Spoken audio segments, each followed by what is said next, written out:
Darkness fade to light. Show me it's not over. Show me there's still hope.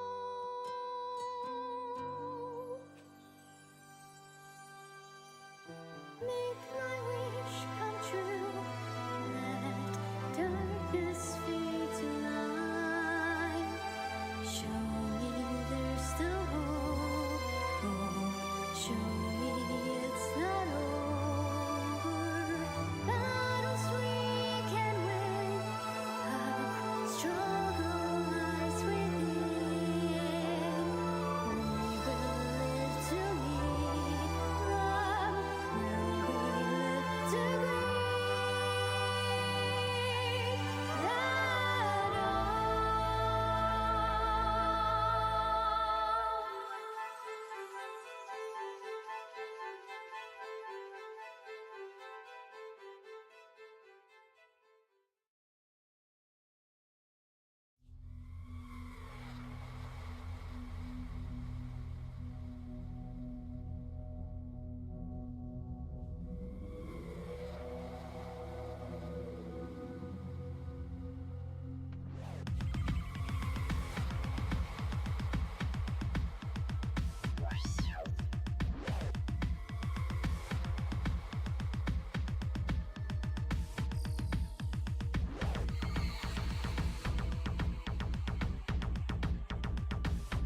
Good evening, everybody. Welcome to Thursday night speedrunning here on the Nakapi stream. We've got a very big announcement today regarding Speedrun Tools UK and the future of UK speedrunning. And then we're going to do some Metal Gear Solid 3 practice. So, yeah, let's get on with it.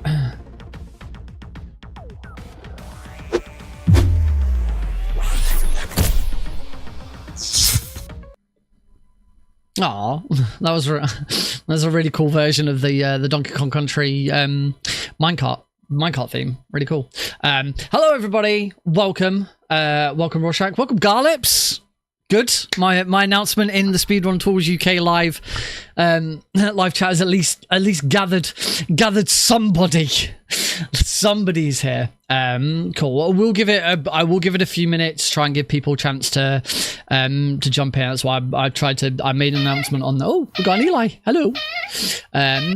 Tried to make an announcement ahead of time on that server to say that that I was going to be doing something.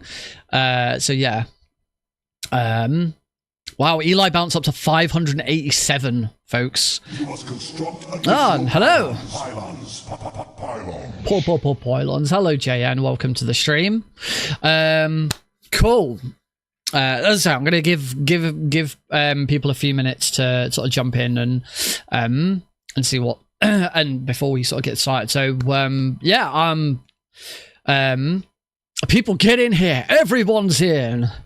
I'm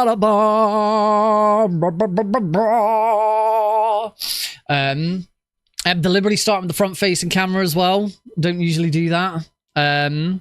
Solidus 007, welcome. Welcome to the stream. Whilst we're waiting, I'll talk a little bit about what I've been up to in the last couple of days. I previously talked about what I want to do after Fast Pace for Pride is over, because I'm practicing Metal Gear Solid 3 again for Fast Pace for Pride. Oh, well, there he goes again. Well, no, that way. I have no idea how to follow Eli. No, I have no idea how to follow Eli around the screen.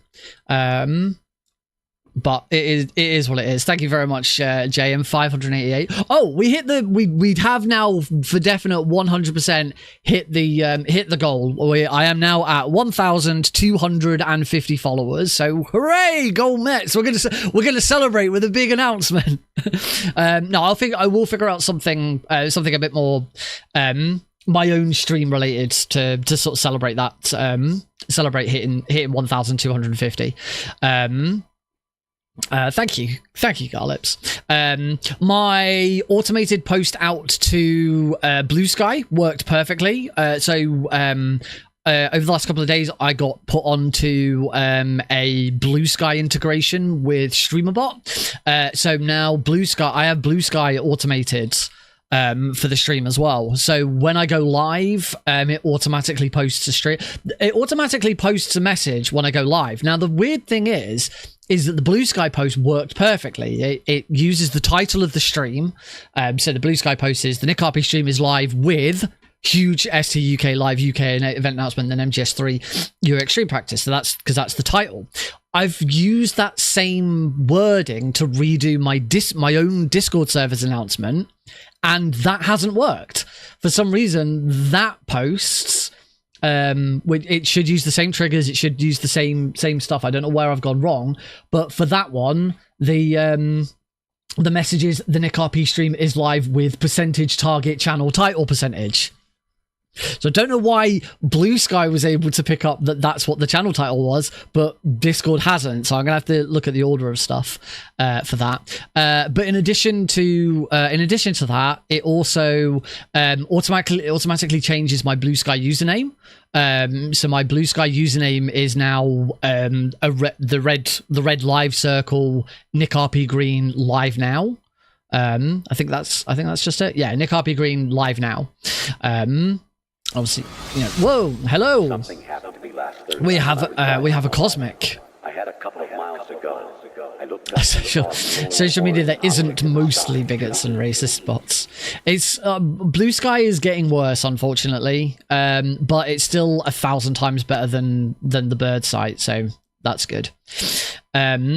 My profile picture is supposed to update as well, but my profile picture hasn't changed for some reason, so that didn't work. So yeah, the other cool thing, I did 1,250, feels good. The other thing that will happen is whenever anyone clips, so so people who know that if you use !clip in the chat, it automatically clips the last 30 seconds of the stream and immediately posts it in the chat. Also post the link on my Discord server. It will now also automatically post it to Blue Sky as well. I tested that one and that one did seem to work, so we'll have to see if it works now that we're live. So yeah, pretty cool stuff. I'm hoping that there's more stuff that I could do with Blue Sky in the future. But yeah, basically this Blue Sky bundle gives you, once you've linked up to your Blue Sky, it allows you to make posts, allows you to change parts of your your profile picture, your name, your bio. You can even change your bio. So basically anything that happened, any trigger that StreamerBot can come up with, it could then post to Discord, so to Blue Sky. So like for example, the codec call channel reward that we've got, we could do a thing where it automatically, you could do a thing where once it closes, it automatically then clips it and posts it to Blue Sky. Only thing is it'll only do the last 30 seconds and there's no time limit on that. But so that's probably not a good example, but that's the kind of thing that we could do. Any sort of trigger, like we could set up a channel reward. We could set up a brand new channel reward that allows you to send a message, and whatever that message is, it posts on my Blue Sky as me, and there's nothing I can do to stop you. That could be something that we do. I'm probably not going to do that because that sounds like it'd be a really terrible idea and I could get in a lot of trouble because I know what some of you are like. But yeah, that is something that we could do. Let me have a look and see where we're sort of at with. We've got quite a few people here now, so we're probably good to go. Although I do realise that I once again went off on a tangent when I was trying to explain something. I was talking about what I want to do after Fast Pace for Pride, after MGS3. I have now prepared and set up Metal Gear Solid 5 The Phantom Pain for speedrunning. It's a right pain in the arse because it had to be downpatched to the original patch, because in its current patched version there are certain tricks that don't work, and I have to log in and play as Heidi because everything that I tried to do with save files, I deleted them, I redid them, moved them about, nothing. Well, every time I booted the game, it was just like, no, we can't save. You're gonna have to go and delete your save files. Like, I already have. I've deleted all of my save files. Why are you still finding save files and you can't overwrite them? So yeah, then I logged in as Heidi, used the 1.01 version, where she has no save files at all because she's never played it, and that worked.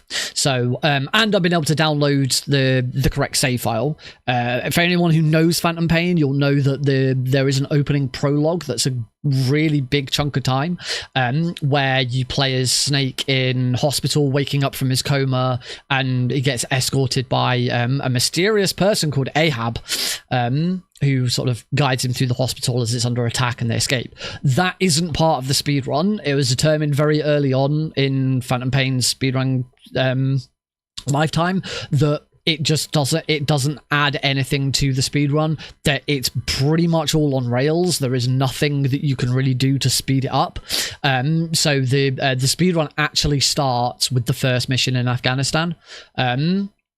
So I think the timer actually starts the moment you get proper control as well, because when you first start that mission, you're stuck still whilst Ocelot like explains how to use the iDroid and how to use the binoculars and all of that. And the speedrun actually starts when you then get control and you can actually, when Ocelot says, "Go, let the legend live on," or "let the legend be reborn," or whatever it is he says.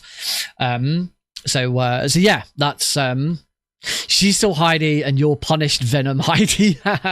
Yeah, essentially I'm now the Heidi doppelganger.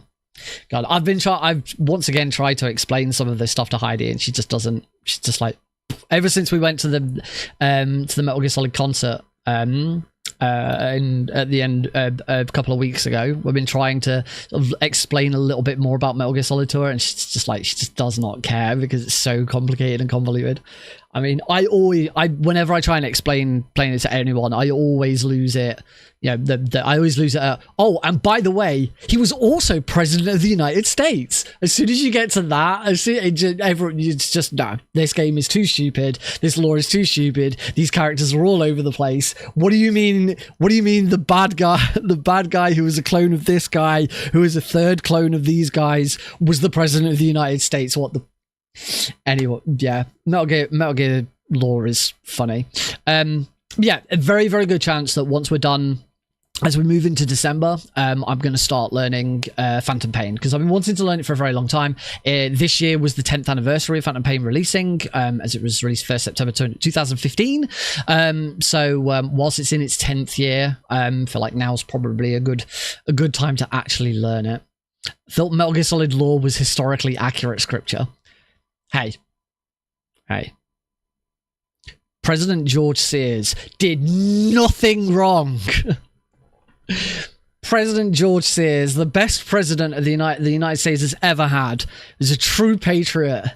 What happened to him, he was smeared, he was slandered. This talk of him fighting some kid on the top of Liberty Hall, Federal Hall in a Dr. Octopus suit.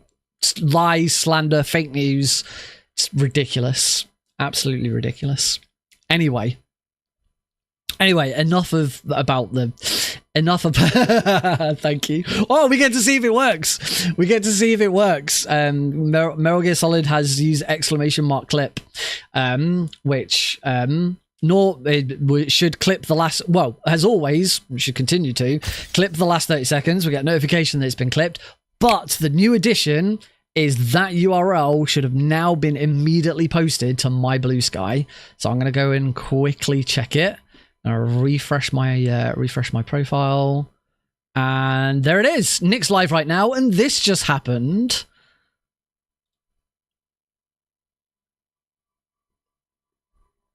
And that is a perfect 30 seconds. Something went wrong. What do you mean something went wrong? I don't think anything went wrong. I think everything is working fine.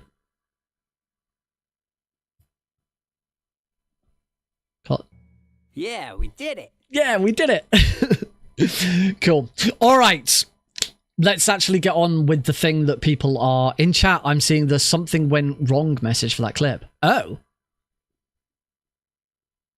I'm seeing the clip. I'm seeing the clip and it works. Yeah, but the clip works. Weird. Very strange. And it posted to Blue Sky. That was the important bit. So that's cool. Let's see how that does with stuff. Anyway, right. As I say, let's get on with the reason why people are here, why some people are here. The reason I know Garlips is here. Garlips is probably sitting there going, Nick, will you shut the fuck up and just get on?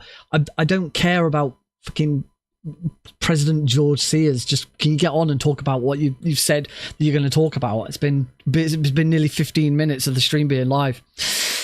Right. So I care about George Sears. Anyway, I'm just chilling. You're right, George Sears. Yes, yes. Garlips is on my side. Right, where's my VIP button? Kidding. Right. It has been quite a while since I've talked about Speedrun Tours UK live. For those who don't know, I'll quickly catch everyone up on sort of what things are. Speedrun Tours UK is a program and sort of enterprise, I think is probably the best term, set up by me to help people with speedrunning marathons. It comprises of a large package of documents, NoteCG package, stream and runner OBS packages that anyone is free to use. It hasn't got a public release yet, but it will do soon once I finish the documentation. It is already a partner with Preventathon. Preventathon use it, and there have been various other speedrun marathons that use it as well, including Steel City Speedsters, who I consult for them. Insta Speedathon was on last weekend. They used it as well, and with almost no input from me as well. So I was actually kind of surprised when I saw the stream that was live, and was like, oh, that's Speedrun Tours UK. I'd completely forgotten. So yeah, they look like they did a really good job with it. So that's going really well. But the other side of Speedrun Tours UK is that for a very, very long time, I've wanted to be able to use this to try and bring new live events in the UK, because the current state of live UK live speedrunning events is almost non-existent, bar one notable exception, which is UKSG. UKSG is really the only name out there. There are a couple of other smaller. I just mentioned Into Speedathon, which does do some live events. They are very small and they're always in Wrexham. UKSG is always in Glasgow, which I know is not ideal for a lot of people, myself included. Ever since I attended UKSG for the first time, I have always tried to look at how I could attend again in the future. And being a dad, living just outside of London, I just cannot justify the expense to go, because it's a plane or a train.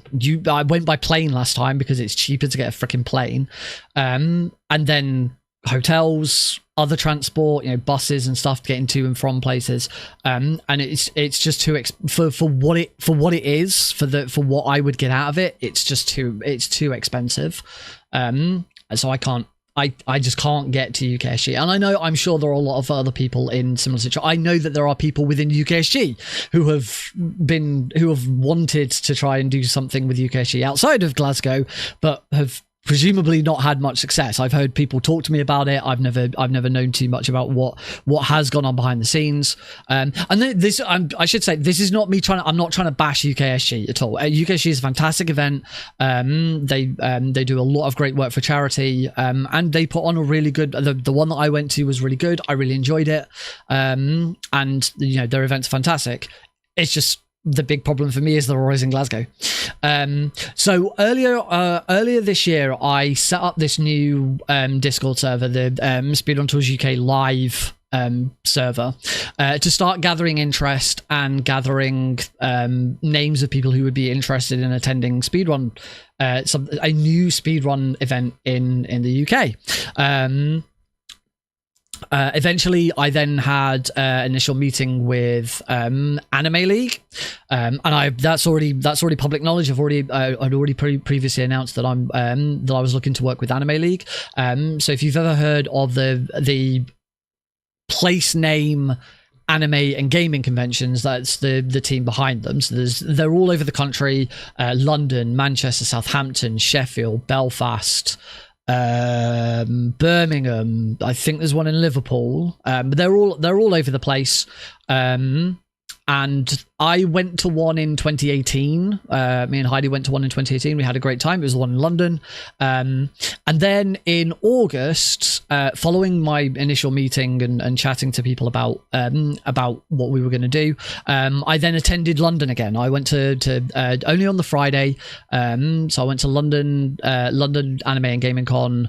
It was Friday the 28th of August or something like that. I ran a speedrun panel whilst I was there about sort of introduction to speedrunning and how you can get into it and how you can get into marathons and community and all of that stuff. I had a really good time, and then I got to sit down with the owner and with my contact there to sort of hash out, here's what we want to do and here's how we could bring a speedrun. Because the way that I see it, and knowing sort of things about prices and money and stuff like that, it would be really difficult to do a brand new startup marathon on our own with we're hiring a venue and all of that, because you've got there's a hell of a lot of money that goes into hiring a venue.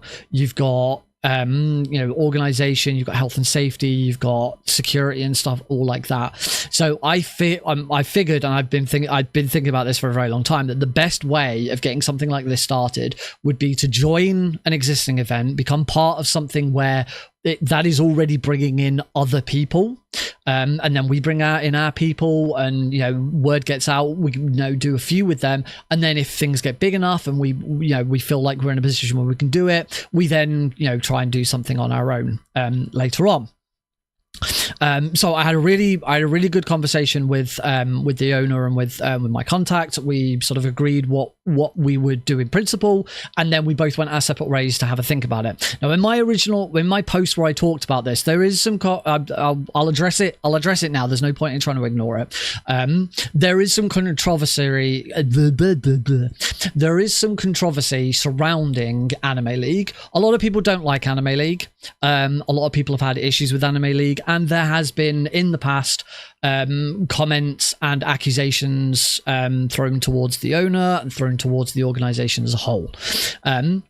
None of those accusations have ever borne any fruit. That nothing has ever gone to court. No one's ever been charged with anything or anything like that. That is not an exoneration. That is not me trying to sweep anything under the rug and say, oh yeah, well, nothing ever happened of it, so it doesn't matter. Absolutely does matter. If you're active in the speedrunning circles on Blue Sky, you've probably seen something today about safety and harassment and a particular individual being a shitlord.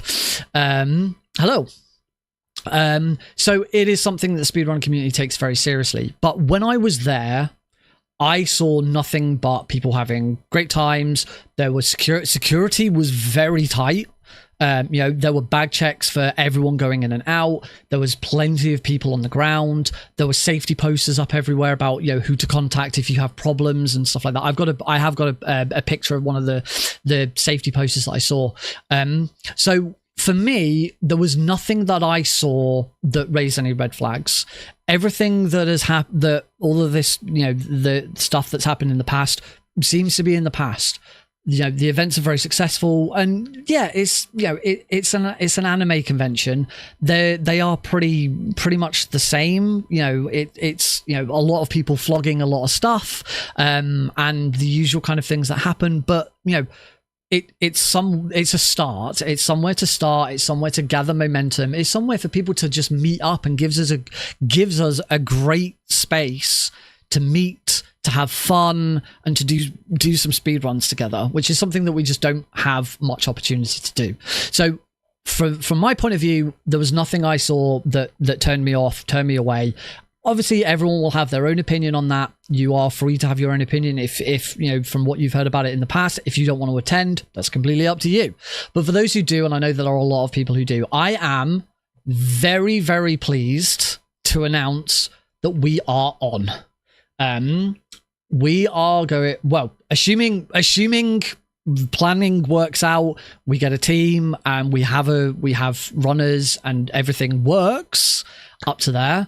We Speedrun Tours UK and Speedrun Community alongside Anime League, we are going to be holding our very first live UK marathon and I'm hoping everyone's going to be really happy with the next word that's going to come out of my mouth. Manchester Anime and Gaming Con. This is it's April. I think it's the weekend after Easter. I should have put it up on my I should have put it up so I could check it straight away. Manchester Anime and Gaming Con. The 10th to the 12th of April. So that's Friday the 10th till Sunday the 12th. The plan is to do the Saturday and the Sunday, use Friday to set up, and do Saturday and Sunday. But if we open up submissions and there's loads of submissions and loads of people want to go and we feel like we could do the Friday as well, then we'll do the Friday as well. But right now we're sort of being careful with it, just aiming for Saturday and Sunday. It will be attendance only. We are not planning on opening this up to online runs because kind of deceives the point. We want people to attend. We want people to go. That if it's just me and Heidi sat there for 2 days with everyone running online, then it's not really going to work. So that is the plan. And that is pretty much the base of the plan at the moment as well. Not much else has been planned yet. I mean, I've got ideas of equipment. They've got ideas of what equipment and stuff that they can provide as well. So next steps is I need to assemble a team.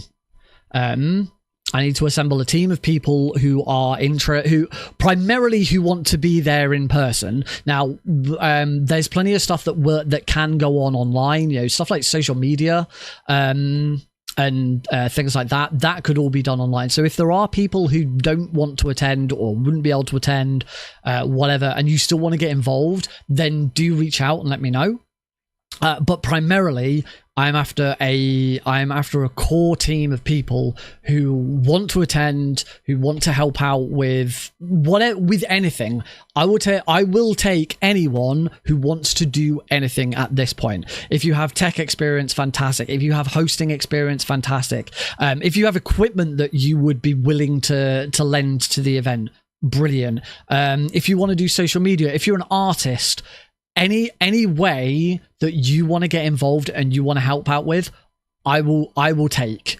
You don't have to be, that includes if you just want to volunteer sort of behind the scenes, or not really sort of, even if you don't want to be like a core member of the team, for let's say staff. If you don't want to be staff but you want to be a volunteer, however you want to help out, I am here to listen to it. So go, if you're not already in the Discord server, go and join the Discord server. I'll get a server invite link posted in the chat. Let me make sure that my chat is connected to everywhere. That should post it to all three channels. So yeah, go and join the Discord server. You can post in any of the channels. I will either later this evening or tomorrow, I will make a post in there explaining all of this as well. So for those who've missed it, don't worry, this isn't going to be the only place I'm saying it. I just wanted to do it live and talk to people first. So yeah, if you are interested in helping out in any way whatsoever, then either chat in the Discord server, or you can DM me. My DMs are always open. I'm always looking at Blue Sky, Twitch, Discord, wherever you want to message me. Let me know that you're interested in helping out. Once I've got a core team established and we sort of know who's going to do what and who's going to take what responsibility, we will meet up with my contact from Anime League so that we can sort of introduce everyone, and then go from there. There's a few things that team will get to decide. Things like the charity that we're going to raise money for. I've got ideas. I know that there are some charities that already have a presence at some of the Anime League events, so we will probably try and work with one of those. But for me, the big thing is they need to be able to. We need to be able to donate to them via Tiltify, because Speedrun Tours UK uses Tiltify as its setup. I'm making a GDQ tracker because they are bloody complicated. If you are someone who has experience with the GDQ tracker though, and you want to help and do that, I will take you. The GDQ tracker is fantastic. It integrates really, really well with Speedrun Tours UK. I just have no idea whatsoever how to build a GDQ tracker from scratch because it is so bloody complicated. So if you have experience with that and you want to do it for this event, then go for it. But otherwise, we'll be using Tiltify. So yeah, we'll come up with a charity name, and then things like art, colors. We'll use Speedrun Tours UK's base design, but I don't want to use the default colors and stuff. I want to jazz it up and do some cool stuff with it. But the big one that team will be responsible for deciding is what the frick we call it, because my contact from Anime League has been very strict on strict's not the right word, very decisive on the fact that they don't want it to be called like the Anime League Speedrunning Marathon or whatever like that. They don't want it to be if you know how to build a GDQ tracker, DG, I will take you. I will take you. Not like that. We've already seen enough of that on Blue Sky today. They don't want it to be so. They don't want the name to be associated with them. They don't want it to be. It's not their speedrun marathon. It's our speedrun marathon, because then it also gives us the opportunity to branch off and do other things. Whether we want to do online events, whether we want to go off and do our own event live, get our own place and stuff like that. So, but if we named it after Anime League or named it after the Anime and Gaming Con, then that sort of takes that opportunity away. We'd have to rebuild from scratch. I've been very clear that I don't want it to be called Speedrun Tours UK, because for me, that's not what Speedrun Tours UK. That's not what Speedrun Tours UK is. Speedrun Tours UK is me and my package and my enterprise. it's not this. This is a different, for me, this is a different entity, but this entity will be partnered with Speedrun Tours UK or sponsored by Speedrun, or whatever you want, however you want to call it. So I have some ideas. I'd love to brainstorm with the team as to what we can come up with. I think we have to be very careful with the name. We don't want it to be, too close to sounding like UKSG or UKSM. I think using the term UK in it is probably risky because it will sound so close to UKSM or UKSG, and I don't think that's a good idea. I've been thinking about whether we could use GB instead. GBS, GB Speedrunning, or GBM, Great British, or GBSM. I don't know. I've got some ideas. I've always had one really big idea in my head. If we ever did something huge, massive on sort of ESA GDQ scale kind of event, I know exactly what name that would be. I'm not going to say it because I don't want to jinx it. Yeah, obviously, if anyone has any thoughts, go into the Speedrun Tools UK live event speedrun Discord server. Will stay that name until we come up with a new name. Once we've come up with a new name, we will then create a Twitch channel with that name. We'll create a YouTube. So it's not going to be streamed here. It's not going to be streamed on my Twitch channel. We will create a brand new Twitch channel for it. We will try and get it to affiliate, whether that's before or after or whatever. And sort of go from there. So this is the start. Hopefully, this is the start of something new and something exciting for UK live speedrunning. My contact there is GBPB. That's there's something there. GBPB. I think there's something there. I do think there's an opportunity to use GB, but I'm not sure yet. As I say, we'll discuss it as a team. So yeah, I think this is a great opportunity for UK live events. I think there's going to be a lot of people who are excited to do something a bit different. And the other huge advantage of this is that attendees will have to pay to get in. It is taking place at an existing event. I will talk to the event team about getting like volunteers or staff or whatever in for free, because obviously they're working. But for your average attendee, you will have to pay to get in. The ticket prices are not expensive. It's like 20-25 quid for a weekend pass or something like that. It is not super expensive. But the big advantage of that is once you've got that ticket and you can get in, you don't just have to come and do the speedrunning stuff. There is a whole gaming area. There's anime stuff. There's movies. There's board games. There's tabletop roleplay. There's concerts, events, panels, talks. There's so much stuff that goes on at these events. That you really are the Nick RP initiative, inspired by Nick RP Green, created by Nick RP Green, developed by Nick RP Green. Play it like Hideo Kojima. Just like at the start of every single run, we get a set of credits that comes up first. Thank you, Garlips.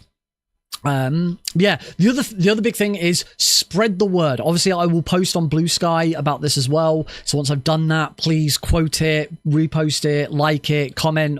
The more that we can get the word out. And obviously the first big step is actually, announcing the event properly on Angus, on Blue Sky, and starting to get runners involved, because that's going to be the big test. That's going to be the bit where this thing works or doesn't. Because if we then put it out there and we get 4 people submit a run to attend, then we're a bit fucked and it's not going to work. What we need is, we need a huge chunk of people who actually want to attend. And I know there is an appetite for it. I've been to UKSM and there were loads of people who really enjoyed that. I've been to Warwick speedrunning events, and they have a load of people who are really, really cool and love these kind of things. I know there's loads of people from UKSG who have always wanted UKSG to do something south of the border. Hosts aren't spending 15 seconds on just the event name. I've got some ideas about hosting and stuff like that. I would any sort of ideas to make things a bit different and a bit interesting. I do have. I've always had this idea of having hosts. I know ESA experimented with having hosts that sit in front of the camera and do bits, but but I know that put a lot of hosts off. They don't want to host because they like the idea of being behind the camera, just a voice to talk. I have for a while had this idea about having a host, but then having a compare or au pair or compare. I'm not sure what word I'm trying to say. Basically, someone who does actually get up on stage in between runs and actually talks to the audience and, like, you know, is a presence. And then once the run starts, we go over to the host of that run, who then does the donations and talks to that. MC, that's a better term for it. An MC, master of ceremonies. You know, because we're in an event space, I think that, you know, if it could be done, you know, obviously with mobile phones and stuff, the possibilities are definitely open for it. But being able to have the MC wander off into the event, you know, someone filming them and it going to the stream saying, you know, oh, you know, this is what's going on in the event. We've got, you know, we're in the board game room and we're meeting up with some people and here's what they're up to. You know, stuff to make breaks interesting. I think there's a real opportunity to do that kind of stuff. But obviously it's all going to be down, you know, I would absolutely love to do that kind of stuff, but I'm not going to be able to do that if I'm sat behind the stream computer all day. You know, if I am strapped behind the stream computer all day and there's someone else who wants to be an MC, then fantastic. If someone else can take a shift behind the stream PC so I can get up and do it, you know, there's so many different possibilities of things that we could do in a live setting that you just can't do online. I'm really excited to see how it goes. Should say at the moment we are 100% just signed up for one. There is, we are already talking about the future, about what we could do. I've said that these events go on all over the country, so there is already thoughts about, right, well, which other events could potentially host one of these, and, you know, how could that work? But nothing like that is going to be decided or determined until after the first, because at the end of the day, if we go and do the first one, this is the final barrier that we have with all of this. If we go and do the first one and everyone has a miserable time, it's like, you know, we don't feel like we've got support, nobody's enjoyed it, the venue doesn't work for us, and it just wasn't worth it, or whatever. Then at that point we go, look, thank you very much for the opportunity, Anime League. It's been interesting, but this just isn't something we want to do long term, and that's absolutely fine. We walk away, and there will be no problem with that, because they're also in the same situation. There's a good chance that, you know, if we go there and we have we go there and we have a fantastic time and it's amazing and loads of fun and all of that, and then at the end of it, the organizers come to me and they go, yeah, I know you've had a great time and stuff like that, but it just doesn't work for us. You know, you've taken up too much space. There's, you know, it's not attracting enough people. Whatever the reason could be, there's a very good chance they turn around and say, look, unfortunately, we're not prepared to continue. And again, that's fine. At the end of the day, our attendance there needs to get them to sell more tickets. At the end of the day, they are a business. We have to remember that they are a business and they are trying to make money. So they are going to want to see us buying tickets to attend because they want to make money. Let's not try and skirt around or anything like that. That is the point. So you know, we've got to prove to them that we are a viable and valuable asset for their events, and they've got to prove to us that, you know, we can go to one of these, have fun, raise money for charity, and, you know, it's going to be a great time. Other thing that I will say about having a good time and being part of it is the marathons would not run late into the evening. We would probably, I think, looking at timetables, we probably get cut off about 8 o'clock, I think, because then in the evening there is all of the evening stuff going on. There's parties, there's balls, there's shows, there's movies and stuff like that. And at that point, I don't want us to be doing a speedrun marathon at that point. I want us all to be able to go and enjoy ourselves and drink and have fun and party and, you know, and do all the stuff that we don't get to do together because we don't, you know, we don't do this stuff. So yeah, only the one event at the moment, but assuming all goes well and everyone has a great time and everyone wants to keep going, then we definitely have an opportunity to do more of this in the future and in different locations.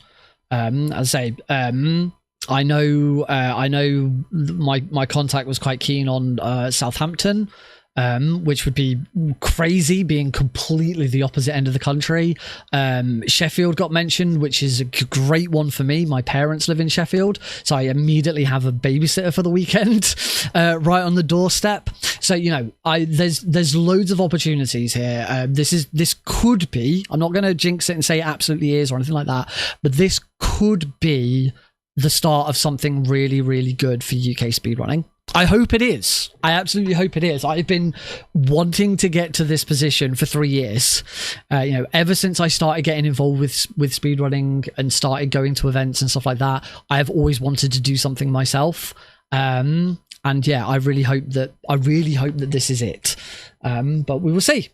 So yeah, as I say, get into the Discord server if you're not already. Share this news with people, particularly those who you know. Oh yeah, they definitely want to get involved with something like this. I will be reaching out to some people personally who I'd already spoken to in the past. And I guess the only other thing is I do apologise that it's taken so long to get to this point. You know, I met up with them in August.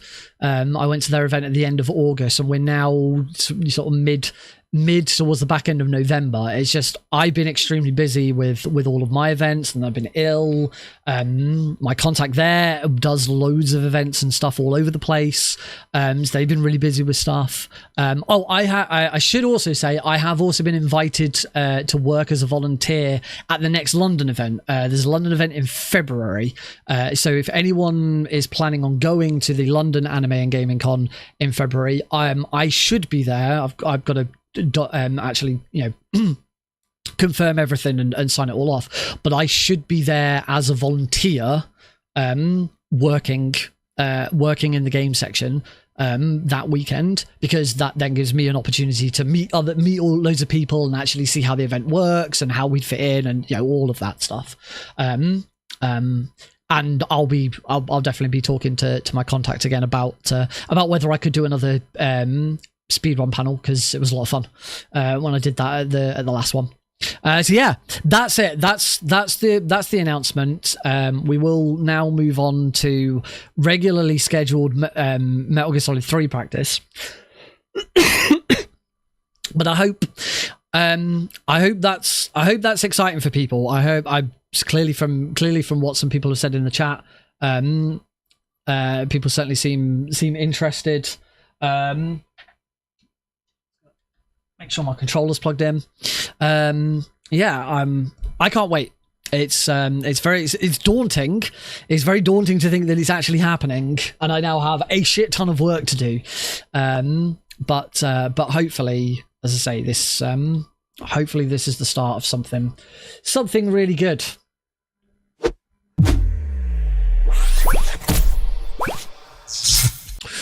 Alrighty then. On to our regularly scheduled Metal Gear Solid 3. Ciao. Whew.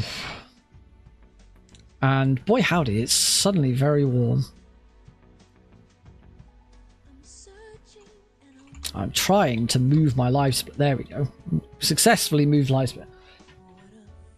Oh, sweet. My controller is working. I plugged my controller in partway through the game loading up, and it has still worked.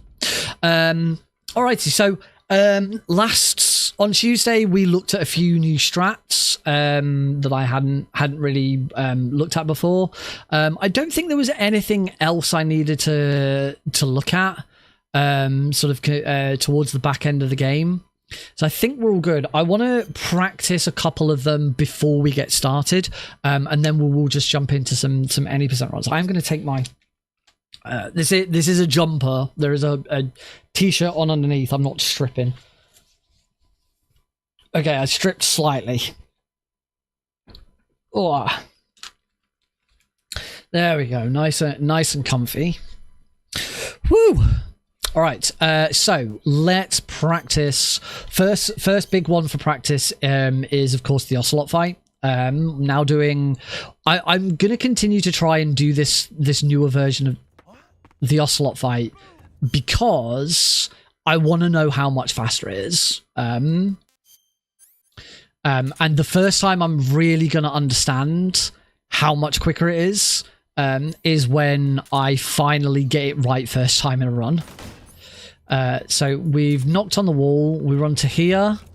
We make sure we take this guy out. So either two shots or a headshot. We throw a stun grenade at the wall there. We then roll into here, knocking those two guys out. Roll that guy. Run to here. We should now... Okay, not quite sure what happened there. Audio only. Right. Knock there. Backpack. Mark 22. And the cardboard box. Sorts of the Mark 22. Oh, I don't know if that's going to cause problems. Shoot that guy twice. Stun grenade to the wall. Roll those two. Roll that guy. Come stand here. Why am I being spotted? What am I doing? What am I doing wrong?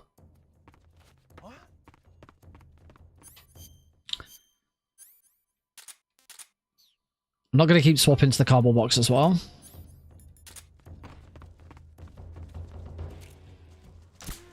Oh, got him.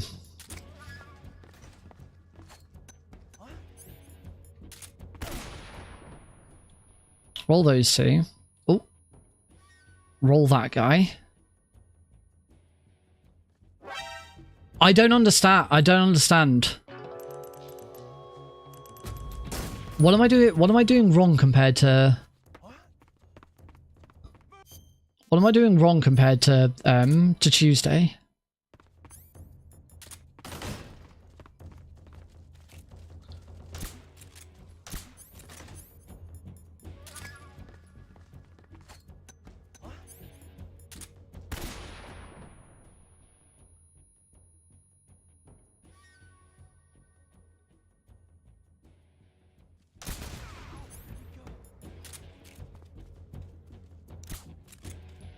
Where's he hiding? Where did he go? Ah! So you want to... You should be able to auto-aim at the guards at the top.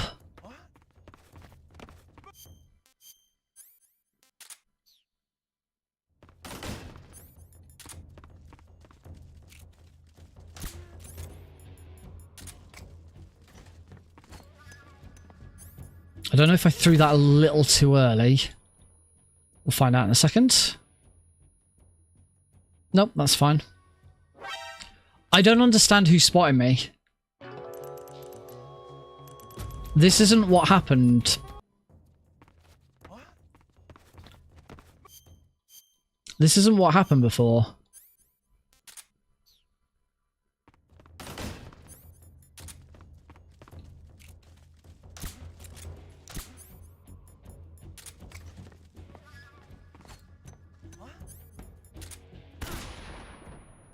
Roll. Roll.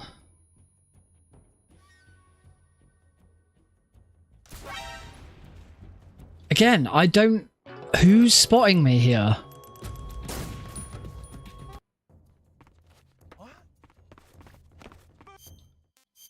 I might have to watch a video again.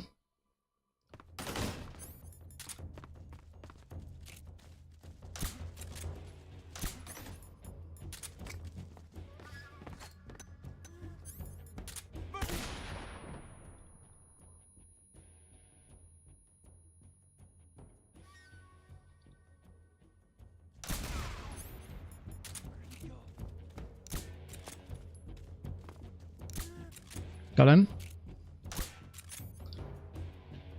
Where's he hiding?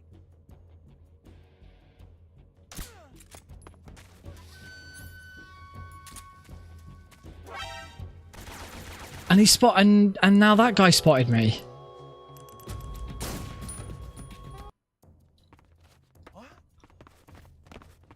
Some kind of distraction shot needed before the first barrel shot to distract the roof guard. Is that something we did?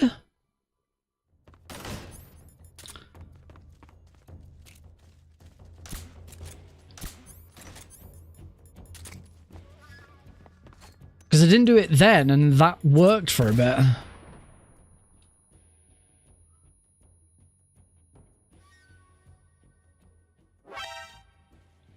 That's the thing, I don't actually know which guard it is who's spotting me there.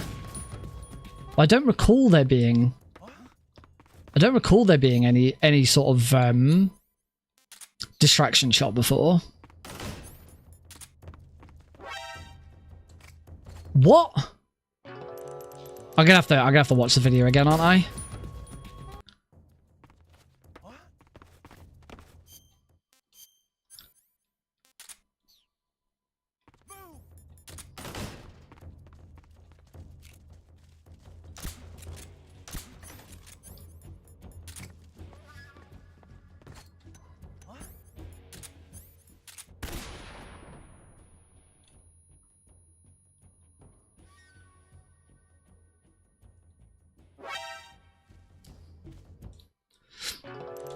All right, let me see if I can find the video again. I don't understand.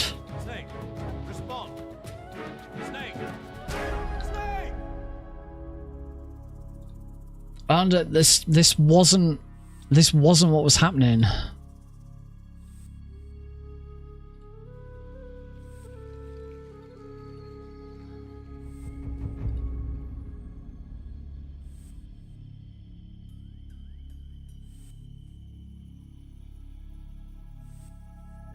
So I started watching the world record, and that does a slightly different version of it, which was really which I thought was even tougher.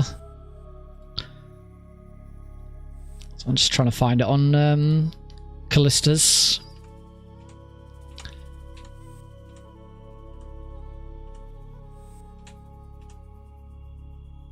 Right.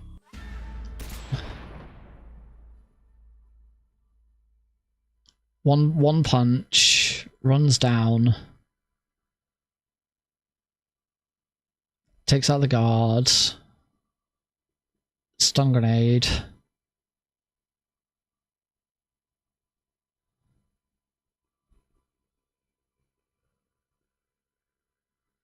There's no extra distraction shot. I think I might be moving too far south. I think that might be it.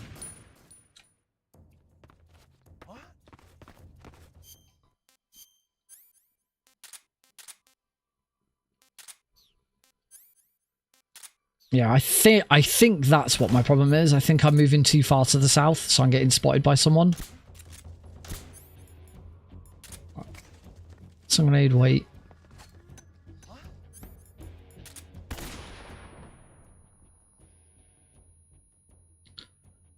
Come out. I think I just want to stand here. Nope. Thing is, I don't know who it is that's spotting me. That's the other problem.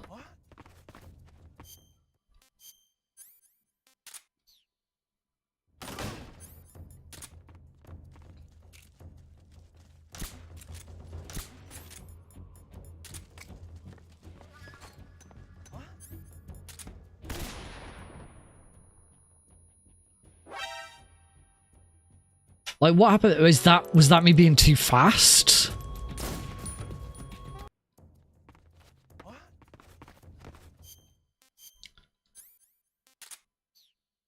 This is wild. So I felt like I was getting fairly consistent at it.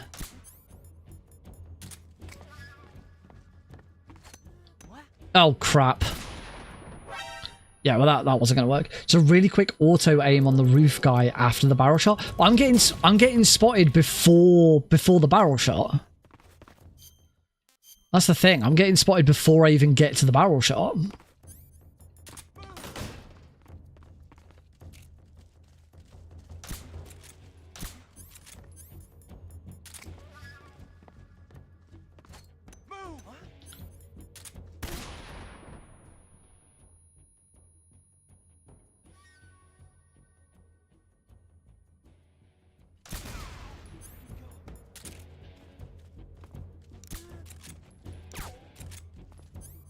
Where's he hiding?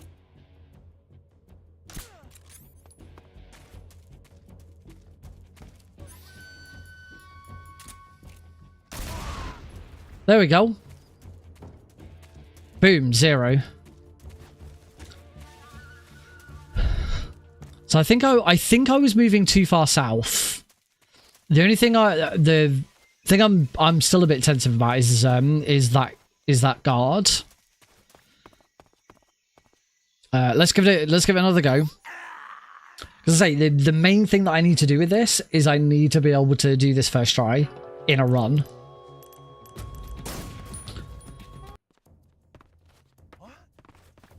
I think maybe it was just my positioning was really off.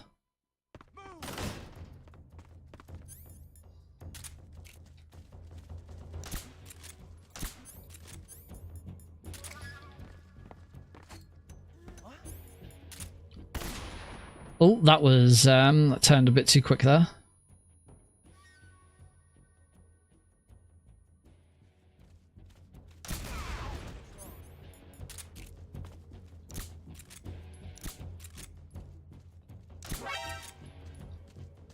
So that, I think, was I took too long.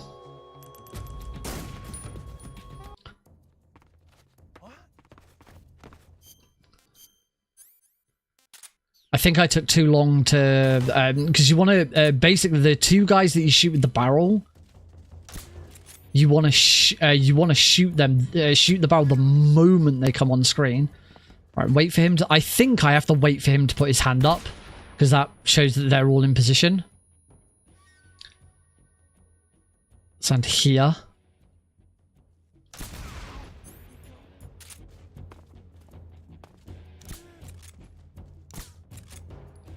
Where's he hiding?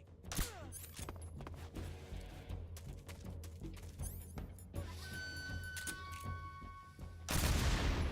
he hiding?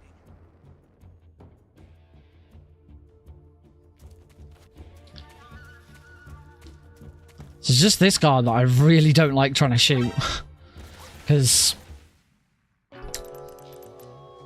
I don't know if there'd be a better place for me to aim rather than like just doing it a bit. I'm shooting blind at the moment. So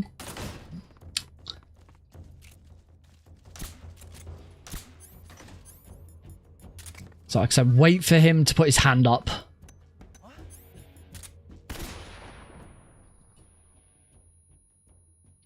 Him out.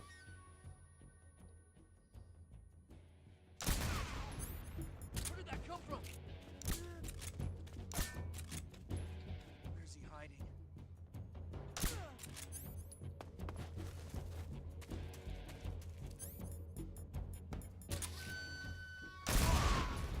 There. I could actually see him. Okay, I think I'm okay here then. That'll do for now. We'll obviously we'll see what happens in a run. Other thing I want to quickly practice is Warehouse 2, because obviously Warehouse 2 was the other big one that I changed. Still not sure what I want to do about the fear about whether I want to. There's not really much point in saving the fake death pill now. I determined I don't have a... Oh, no, I've got a... No, I do have correct saves for both. Actually, it's both. It's going in and out, isn't it? Warehouse. I want to go... I did... Last hour from the top, looking at the TLDR. I can give you a TLDR.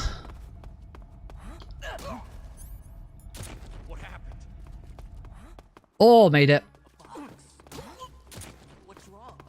Yeah, this move, I really like this method. I really like that. Anyway, for Happy Dudes, benefit, and anyone else who may have joined after the announcement, Speedrun Tools UK is going live, or at least a new marathon is starting, which Speedrun Tools UK will be a part of. It is taking place at Manchester Anime and Gaming Con. From the 10th to the 12th of April 2026. Right now, I am gathering a team of people who want to be involved. Ideally, people who are going to be attending, but there's obviously a lot. Everything up until the event, everything will be done online, and then even whilst the event's on, there's still stuff that could be done online as well. So I'm more than happy to take people on board who just want to work online and not actually attend, but I definitely need people who are actually going to be there who can help and do stuff. So yeah, that's where we're currently at. So yeah, and we need a name. We need a name for the marathon.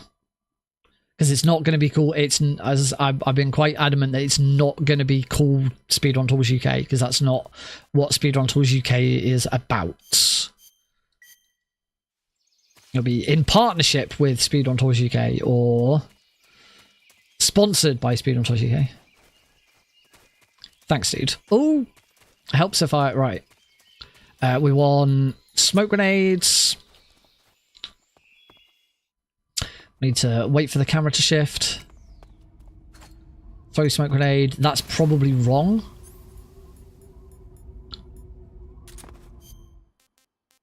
I also don't have the cigar gas spray out.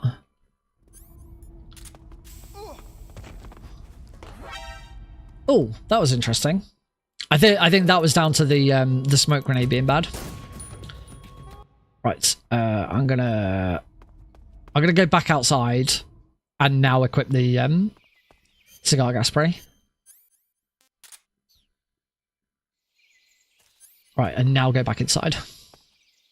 Because now every time I reload, I'll already have the cigar gas spray. Right, that's a better throw. Swap to the gas spray. Okay, apparently that was... I think that throw was too slow. It was like you throw it after like 2 steps forwards. That should be better. That's better. You want him to turn. You want him to get bumped. And then just run up the stairs. Shoot. So that he runs away. And we're good. And the best part is, I've already routed the Kerotan into this. Ugh. So we'll try this again.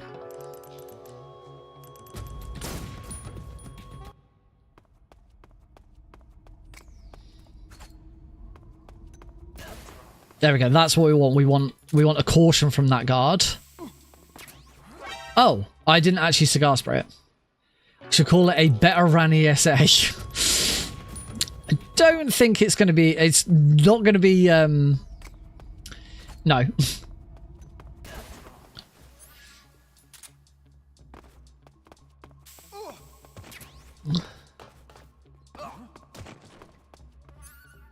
Alright, and then from there, we shoot the Kerotan, equip the box. And there we go, that's the Kerotan in it as well. So we are all good for Kerotan. Really, really like that. And I suppose as we're here, there is one more thing I should probably practice, and that is the slightly faster version of the end. So I will. I'm gonna keep going and go and do the end. The new version, and the new version of the end also works for Kerotans as well. We will still do as much damage as possible to him and leave him on a sliver and then finish the fight.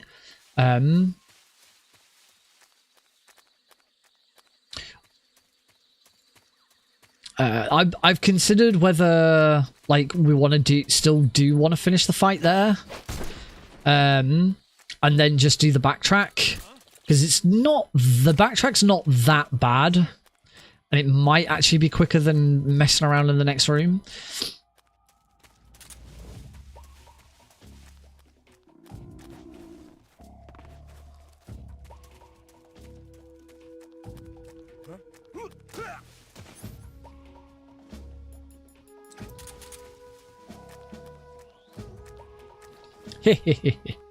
Wonderful. All right, so for the newer version of the end, it's not that much. It's not that much different. It just everything happens a bit quicker. Obviously, the end is up on his. Okay, I got 2 shots off on him that time. Obviously, in a full run, we've got the he's lying down because we've got the thingy. I don't think I've got the Patriot on there. Have I got the Patriot on this? No, I don't.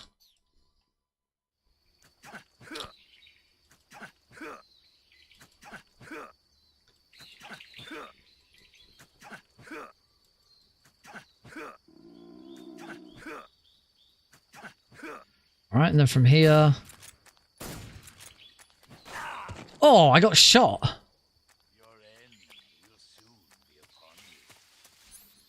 I mean, this is fine. In a frog run, that would probably be a problem.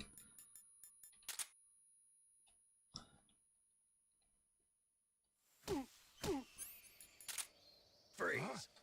How did you?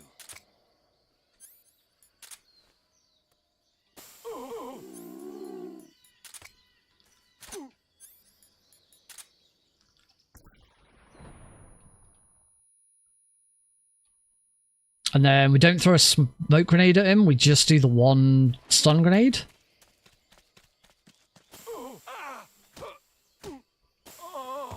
And then we try and... There we go. Oh. To be honest, from here, if he keeps running away, he's going to run and... There we go. All he's going to do is run... is the event putting part of a charity? Yes. The intention is to run it for charity. Don't know what charity yet. I have ideas, and I'm working with Anime League to see what charities they're going to have. There's going to be a presence at there. One of the things I did get told is that they're going to have some esports group or team going to be in attendance. So hopefully there might be some cross-pollination there, which I like the idea of. Anyway, that was the newer version of the end fight. I got shot by him, so I need to be a bit more careful of that. I don't know what I'm doing now. But hopefully being shot once isn't going to be a problem. Oh, I have a notification on Discord. It is... Oh, it is...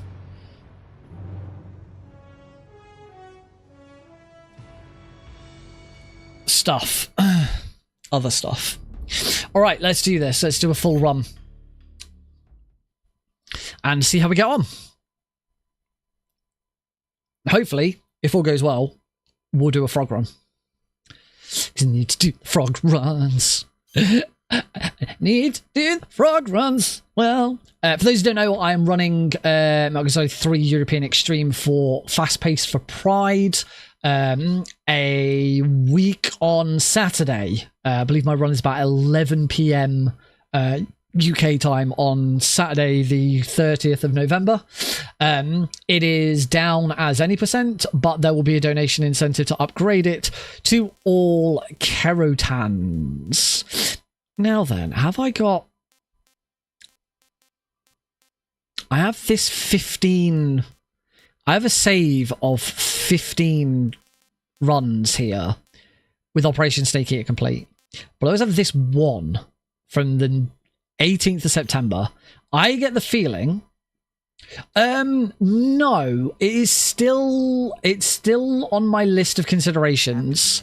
I'm just not sure exactly how it's going to fit in yet. Because I am really, really interested in learning the Phantom Pain now that I've got it all set up, but I do still want to learn Everything or Nothing. So it might be that I learn Everything or Nothing and then do Phantom Pain, because I expect I'm going to spend more time with Phantom Pain than Everything or Nothing. I'm just not sure yet. But I don't want it's definitely not dead.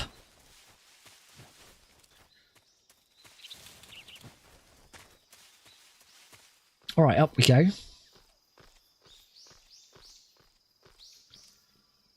One, two.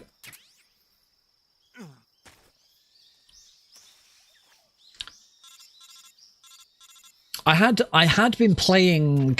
I had continued to play Everything or Nothing and start trying to get like all the platinum medals and stuff. I haven't played it in a little while, but and I started to struggle with a few of them. Some of them are horrible. Some of them are really, really nasty. I've been continuing to play Metroid Prime on my phone. Really pushing through with it because it gets. I'm assuming like when it comes to a speed run, like it's a lot more streamlined. But at the moment, like I am just like constantly backtracking. Going through loads of places that I've had to go through loads of times before. For anyone knows the game, I've just got the plasma cannon, so the fire cannon. If because the plasma cannon might not be the right term. Yeah, I'm not going to stop doing that strat. I'm not going to do the very slightly faster strat because it really isn't that much time saved. Plasma beam. That sounds right. Whatever is the fourth and final one. The red one.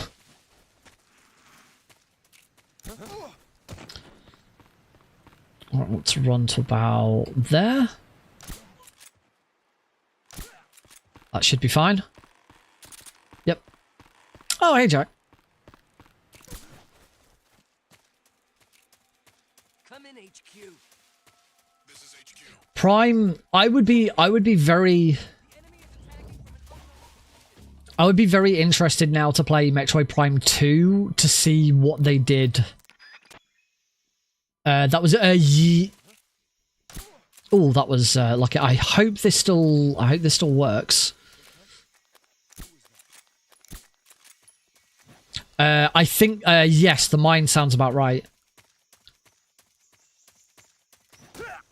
Gotcha.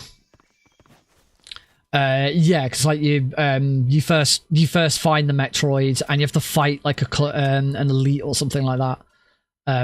And yeah, it's just a huge bloody slog with no save points at all. It was horrible. But I did eventually do it.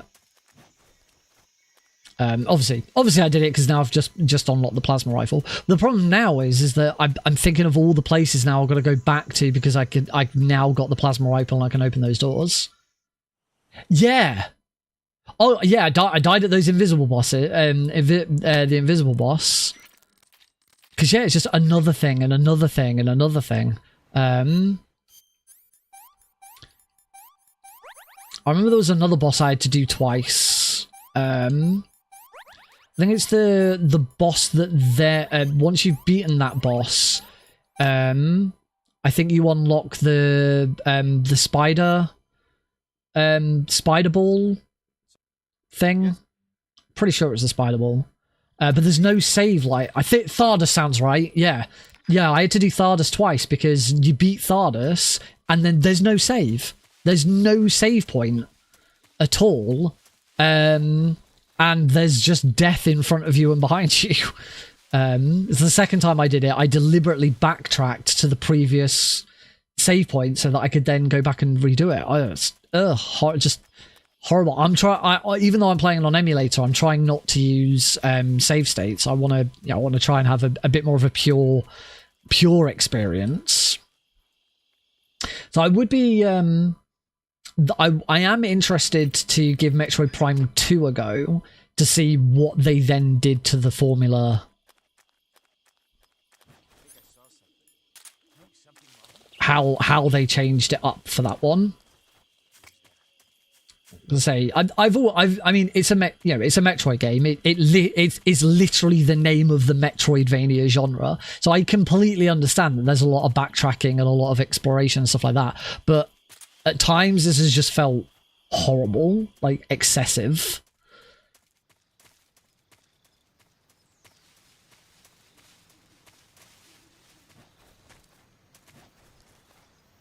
Did the Prime 1 remaster redo the control scheme?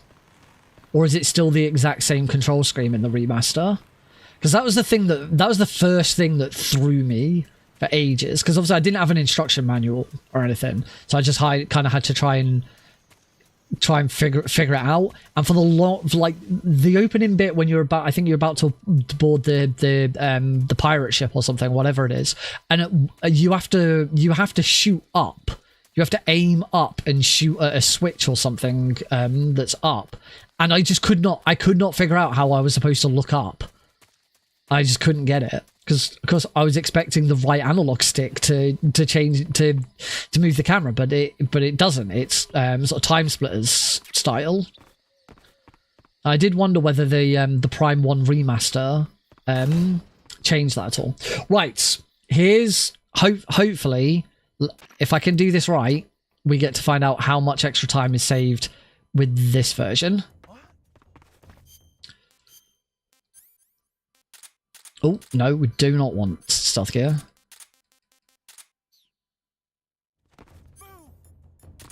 Mark 22. Right, so... Oh! Wait for him to put his hand up. Throw.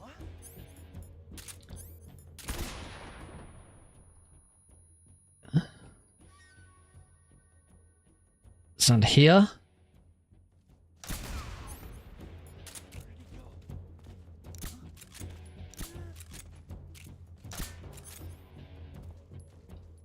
Where's he hiding?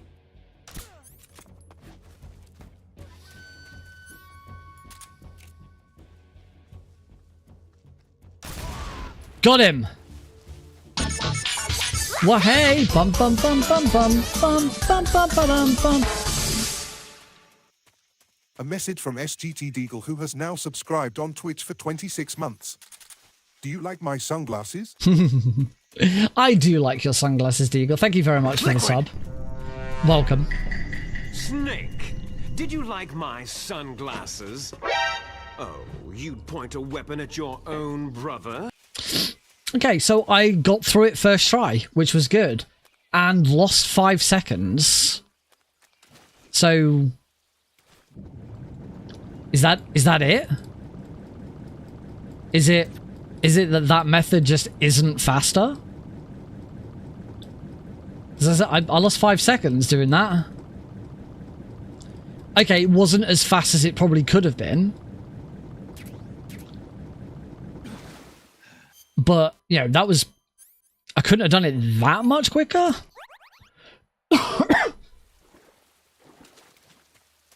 Oh, excuse me. Oh, forgot to roll. If anyone has any thoughts on that, let me know, but that's disappointing that I lost time.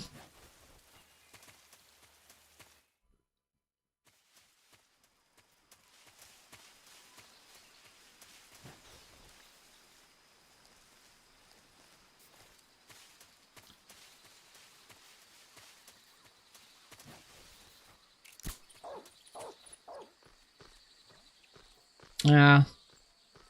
Maybe it's another one of those cases where it isn't actually a time save. It's just different. It's just different. It's just a different way of doing it that people have found that they like.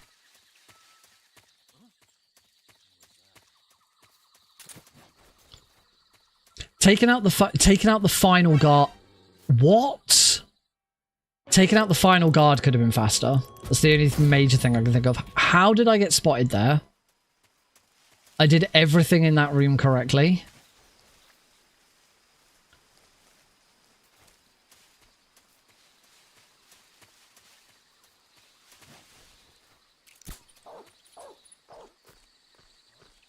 Maybe I didn't distract this guard properly?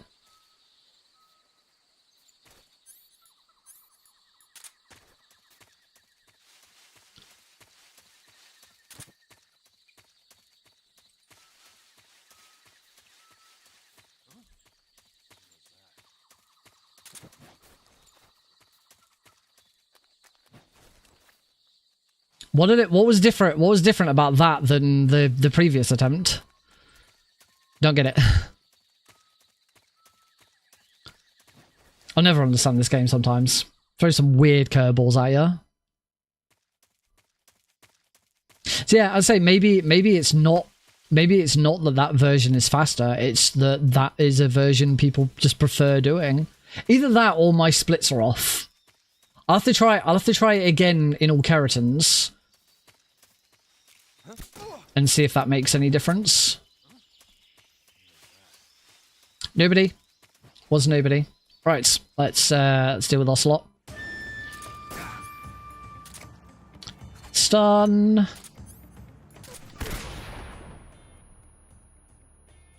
Headshot. Overarm stun. Shoot the goat. Shoot Ocelot.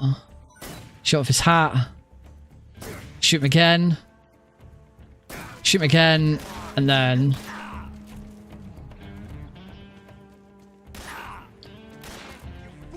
Ah! Oh, all I needed to do was shoot him one more time. Ugh. Now I am low on health.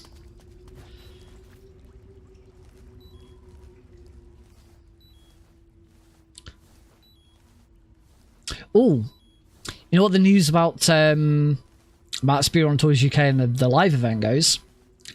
I already have my first speedrun for next year sorted.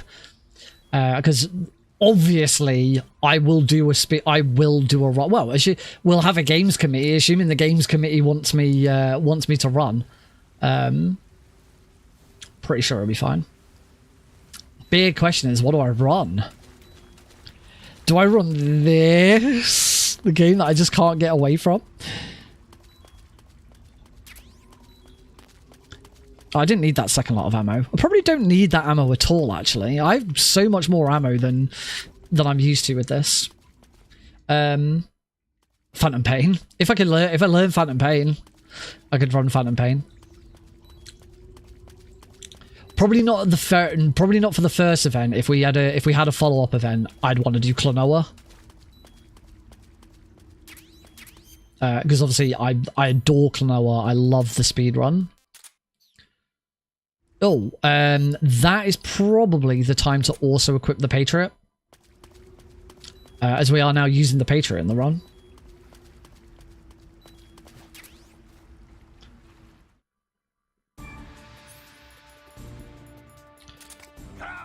Actually, it's probably not the time to equip the Patriot. There's probably a better time to equip the Patriot.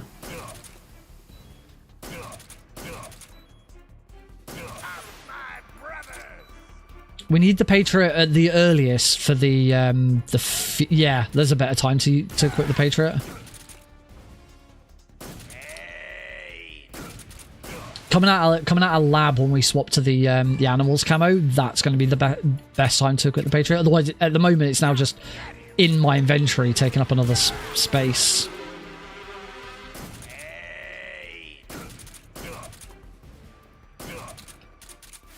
Oh, I just couldn't quite get that final hit. That was annoying.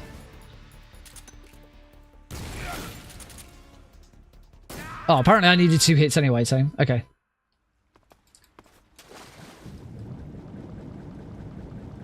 Learn and run Delta. I mean, I already run Delta. I run Delta glitchless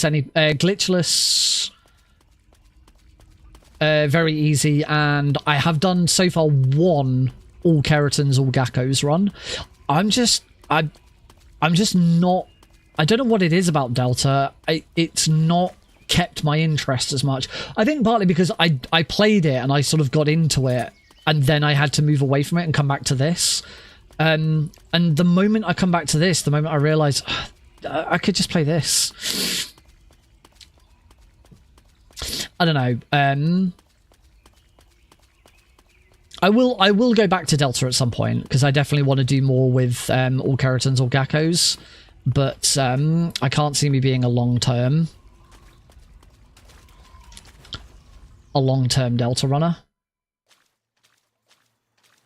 Right, I must remember to take a breath on Tuesday, because on all Kerotans I equip the black face paint so that the brown face paint so that it's like I can breathe underwater. And I completely forgot that we don't do it in any percent, and I just forgot to come up for air and nearly died on Tuesday. I'm interested in, it's going to be really interesting to see what Konami does next. Because they've already talked about the fact, and they've like put questionnaires out about what game people want to see next.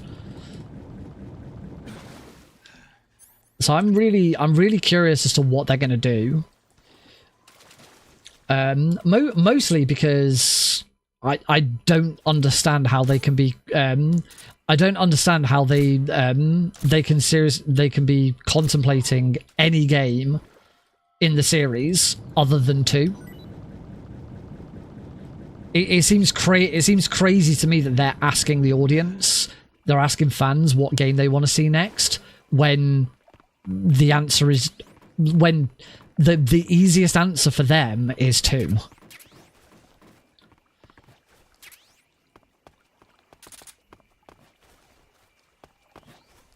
But it depends. If they want to keep doing it in chronological order, then that's going to change things. Okay, I've got the box. Right, come on. Let's get this right first time, please. That's good.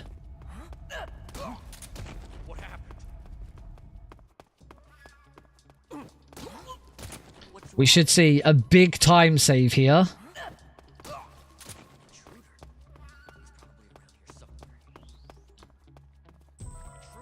Okay, I won only one second behind my best, but at least that's consistent.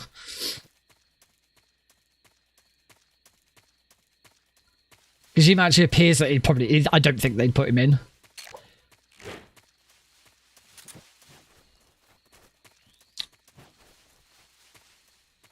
I just don't think they would. The other question that we'll still sort of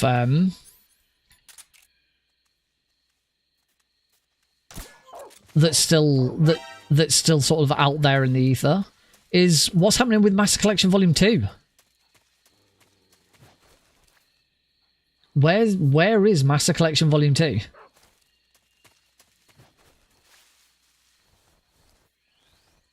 And what's going to be in it? Because there's still been a lot of talk about Phantom Pain and Ground Zeroes being in it, and it just does not make any sense to me. You know how I know? Because I'm currently playing through Phantom Pain on my Xbox Series S. Doesn't need to be part of the Master Collection. I mean, I've been really enjoying playing through Phantom Pain again, but on console this time as opposed to on, because I played it on PC the last 2 times. So playing it on console has been cool. My only major gripe with it though is for some reason quick resume doesn't work properly. Apparently, it's a bug that that is known about not just for Metal Gear but for some games. So quick resume on an Xbox is where you close the game you're playing, whatever game you're playing, you close it, turn off the Xbox, and when you then next turn it back on, as long as you play the same game that you were playing beforehand, then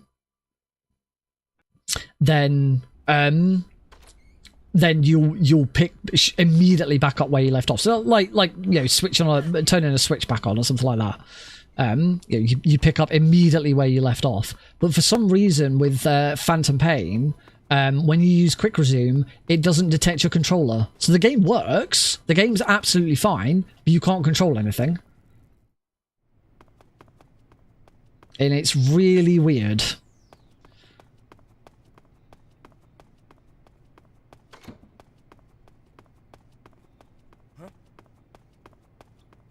I definitely I could see both parts of MGS5 being, you know, part of the master collection as a, you know, just as a to make up the collection.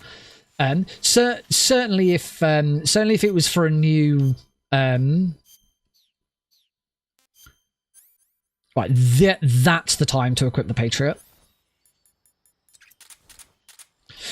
Certainly if it's gonna come out for Switch 2 or something like, because Switch is the only console that doesn't have them. As I say, the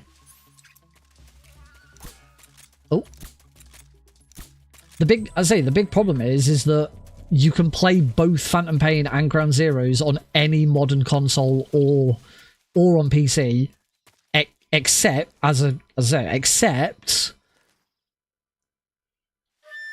all right, let's try this one instead then. Rather than saving this fake death pill, I want to see how much quicker this one is.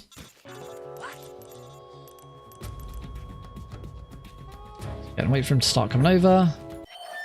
He wasn't dead after all. Oh, well, this is fucked, isn't it? I'm gonna need to take a death and try again.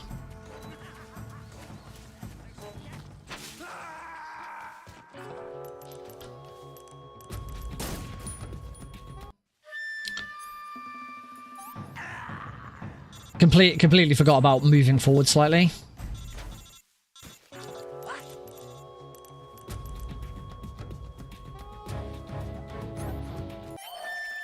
wasn't dead after all.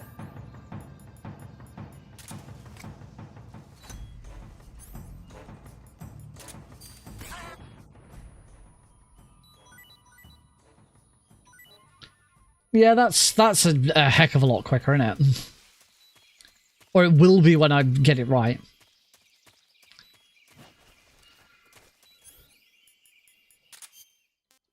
Oh, cure. Just that.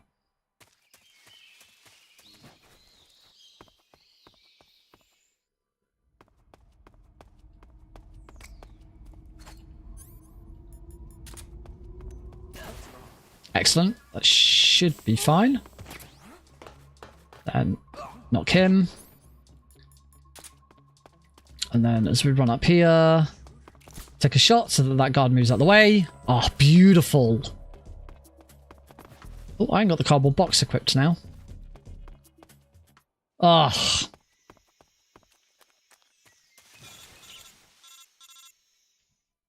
Just the changes to warehouse, both in and out, is saving me so much time. Now, in Tuesday's run, I did manage to do the end first try, and it saved me 8 seconds. So here's hoping we can repeat that.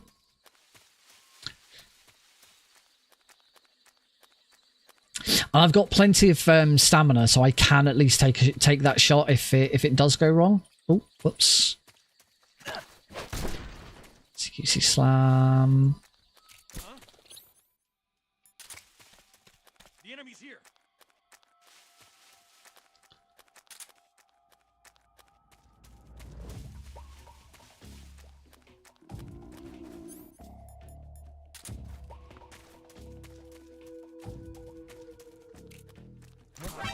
What?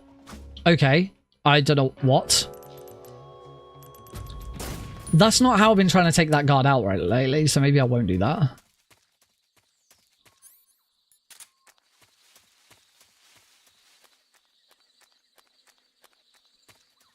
Let's try and do all of this a little bit quicker. I'm not going to CQC slam this guard. I'm gonna... There we go. The enemy's here.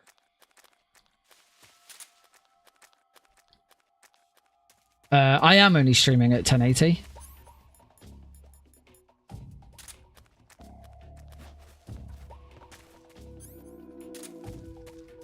Right, let's try and do this the way I did it earlier. Okay, that doesn't work either.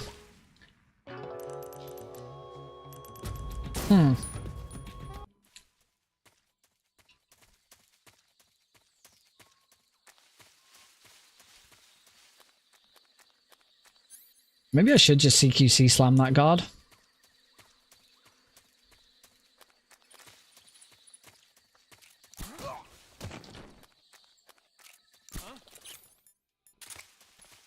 The enemy's here.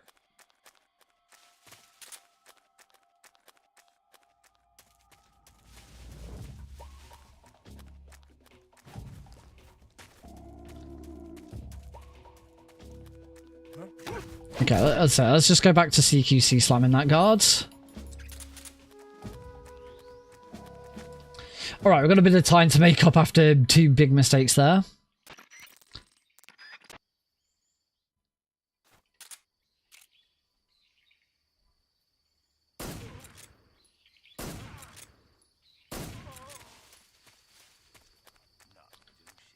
Right, let's run over here. Equip the Patriot.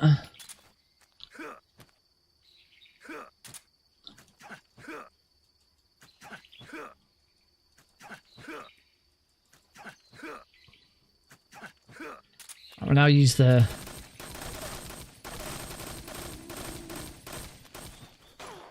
There we go. Now use the Patriot to lure him out. And just dodge. And now start the loop. So the loop just gets started so much quicker. Punch, spray, punch, punch. You don't need to be behind him to hold him up as well. You can be in front of him, so I don't have to run behind him. New follower.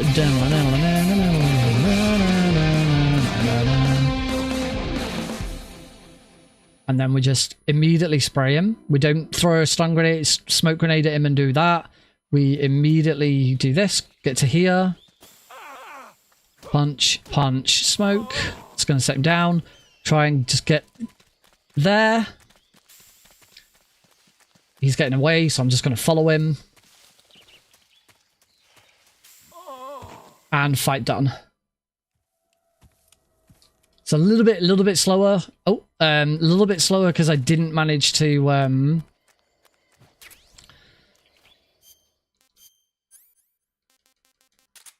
little bit slower because I didn't manage to take him out at the end quicker.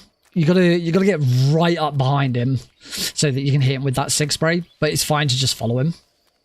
I'm a king. Thank you. And thank you for the follow, Sackstarch. Sorry, I would have reacted sooner, but in the middle of that.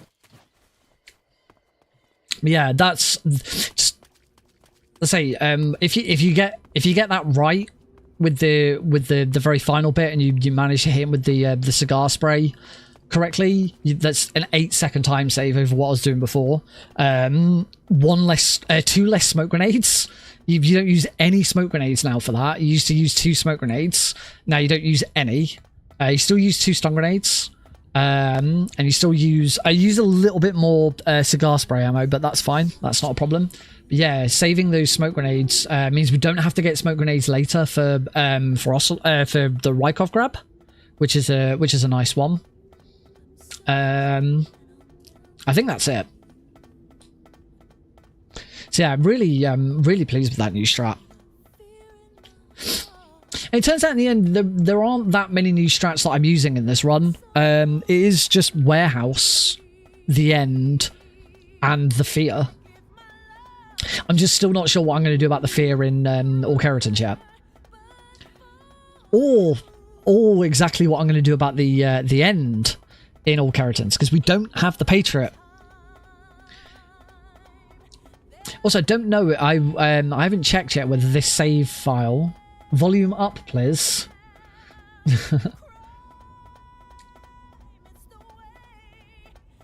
I'll just be quiet. I will turn it up a little bit.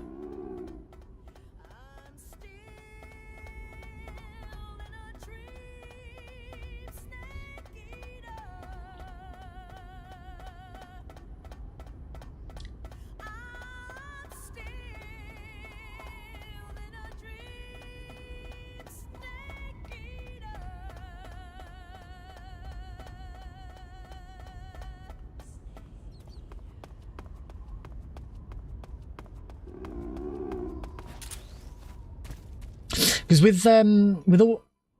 Okay, apparently... What? I think my... I think I got the wrong... I think I'm looking at split slightly incorrectly. Because that shows a gold split, but then not a gold split.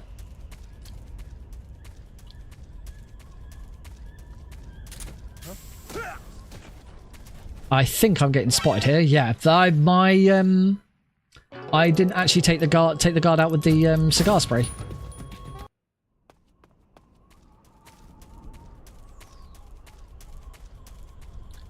Yeah, something's up with my splits. The fact that that's gold but not gold.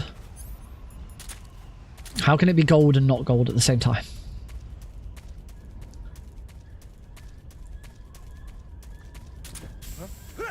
That's better.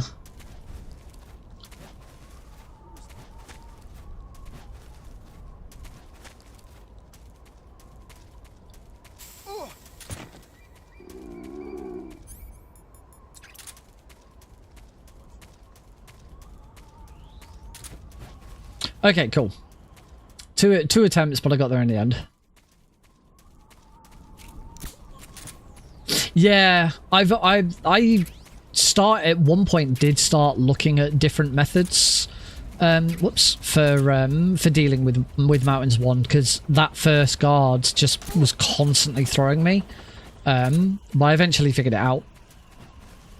But yeah, sometimes it can still get you.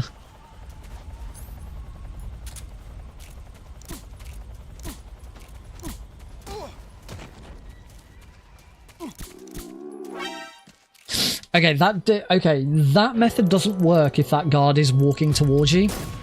This was another new trick that I picked up from watching other runs. I did get him.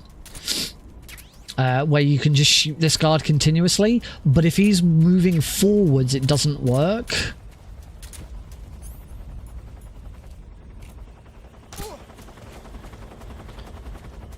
You need him to be at the back. So now it'll work.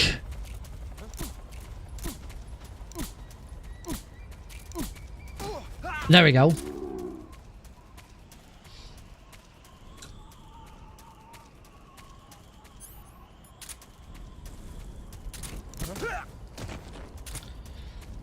So there we go. Just been working on looking at the other runs and just seeing some of the strats just to save a little bit of time here and there.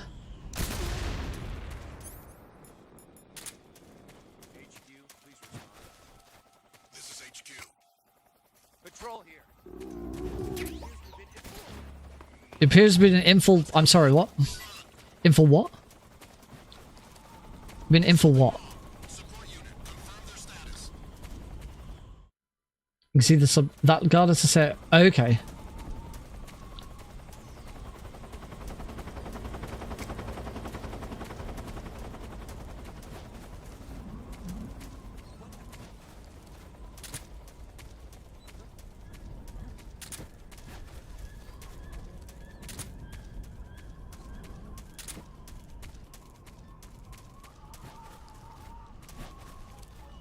Beautiful Mountains 3.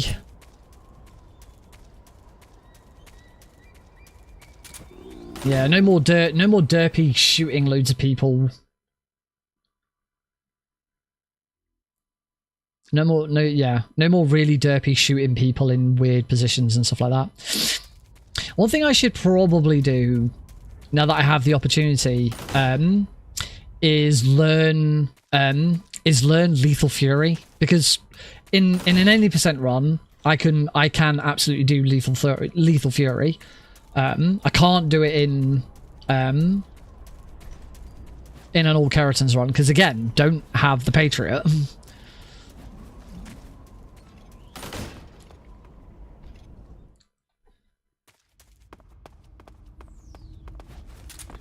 Because if I had Lethal Fury in my back pocket, it means any time I'm not on Big Boss, I'm not on Foxhound, I can go for it.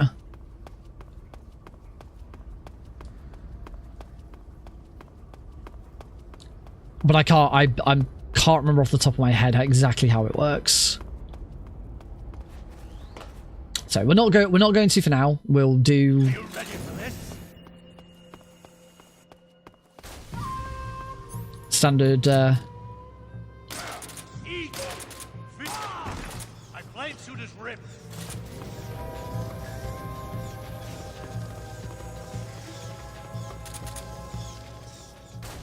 Over here! Over here!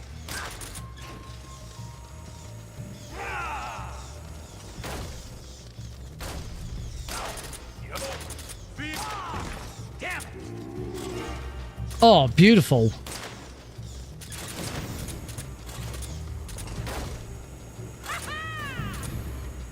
Or it would have been had I. That would have been much better had I not whiffed that shot. But oh well.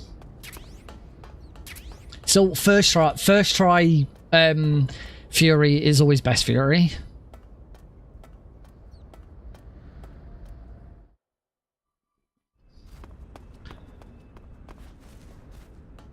Now here I still want to try this.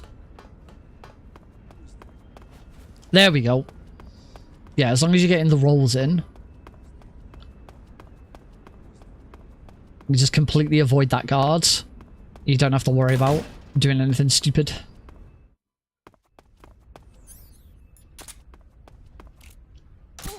Take him out. I had started doing this room differently to avoid trying to do that quick headshot, but I found again you can do that quick headshot from quite far back.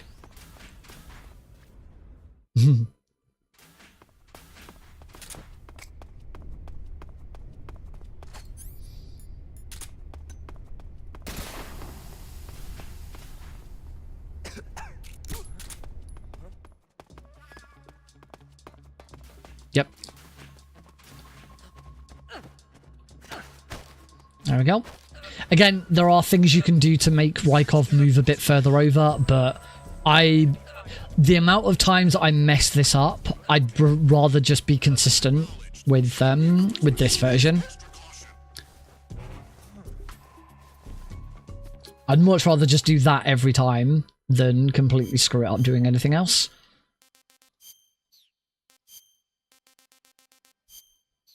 Oh, I still forgot to check the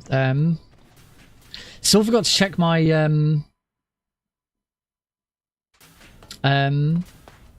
uniforms to see if I've got the Soviet, the Cold War camo.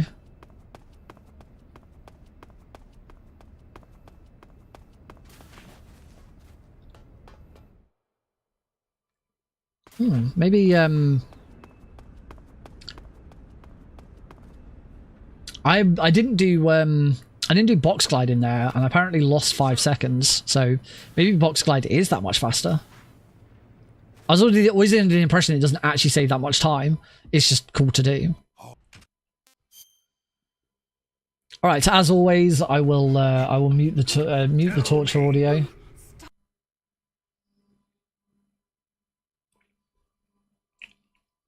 Oh.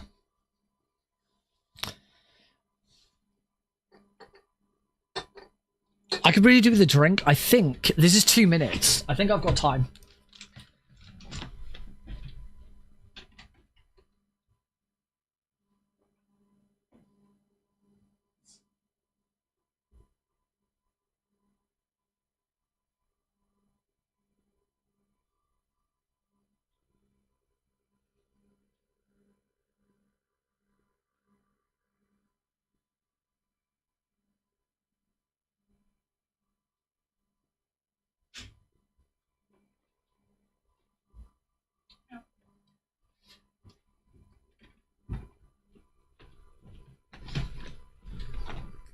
See, no problem.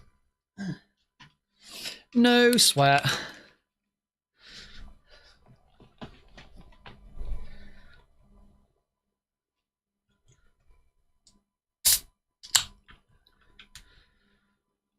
Cheers, everyone.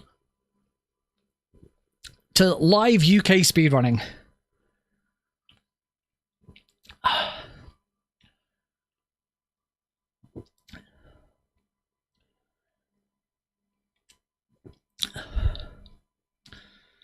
with a beer. Hey, I'm definitely there should definitely be opportunity for beer at the event.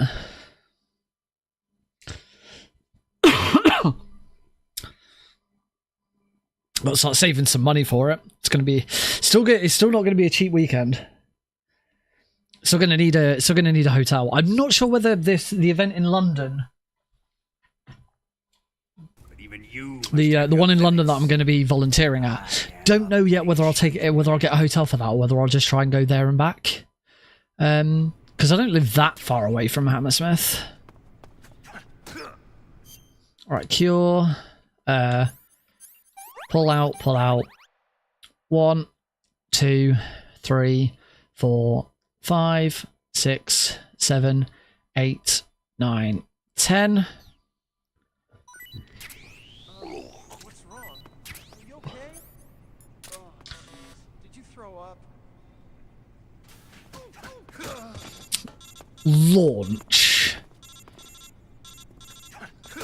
Launch.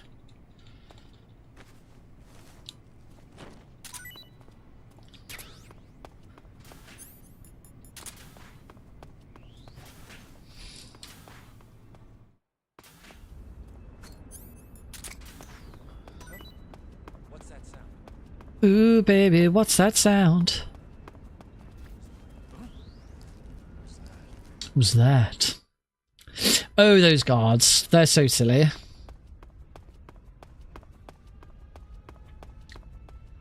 Kerclump. Who's that? 'Twas nobody. Ha-ha! Nobody, I said.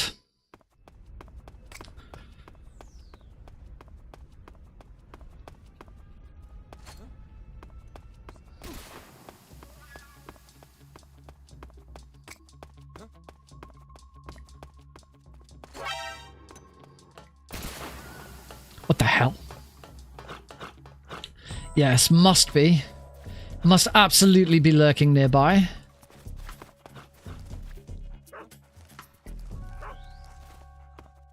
Go, go, go. Do, do, do, do, do, do. Metal Gear! It can't be.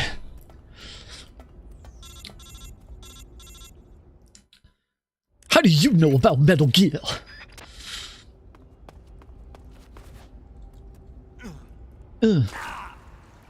Casual leg break.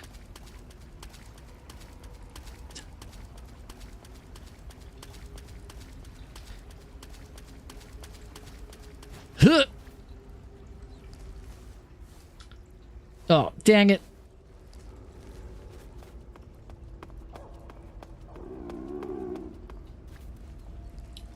Regarding what I do after after Fast Pace for Pride, I am open to people's opinions. Obviously, the big two ideas at the moment are to learn 2 new speedruns, either The Phantom Pain or James Bond 007 Everything or Nothing. If people do have a preference, because I'm very open to both. I don't want to try and learn both at the same time, and I'm pretty sure whichever one I don't learn first, I will go back and learn afterwards. But if people do have any preferences on it, then do let me know. Do say, oh, I was really looking forward to when you were saying that you were going to do Everything or Nothing. Or you say, no, I just don't care about another game. I'll keep doing Metal Gear, whatever. So if you do have thoughts on it, do let me know. I'm not just going to make that decision without taking other people's opinions into account.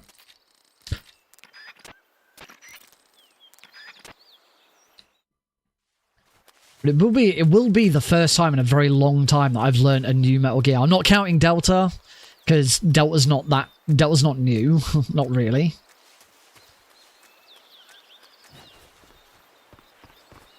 Oh, that was close. I've watched a little bit of the speedrun.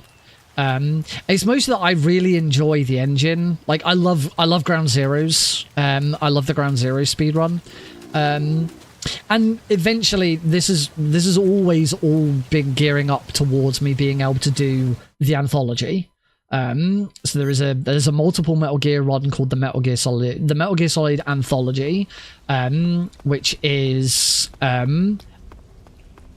all 5, technically 6 Metal Gear Solid games back to back. So it's Metal Gear Solid, Metal Gear Solid 2, Metal Gear Solid 3, Metal Gear Solid 4, Ground Zeroes, but you only do the Ground Zeroes mission. It's not the full half an hour speedrun where you do everything. Where you do every mission, you just do the Ground Zeroes mission.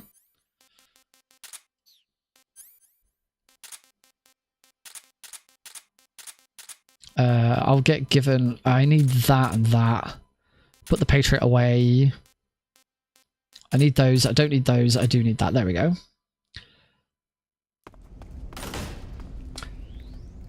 I haven't Peace Walker I considered because I played through Peace Walker on my Vita and really enjoyed playing through it. Oh, I forgot camo. I do have the Cold War camo on this.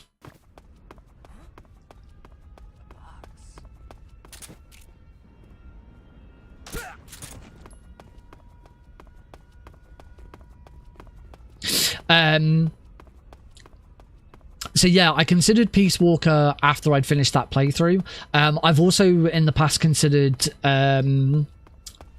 Portable Ops because I played Portable Ops. I really like Portable Ops. But the problem with Portable Ops is you're not allowed to mod the game at all. So you have to run it at like really ridiculously slow speeds. You know, slow FPS. And that really put me off.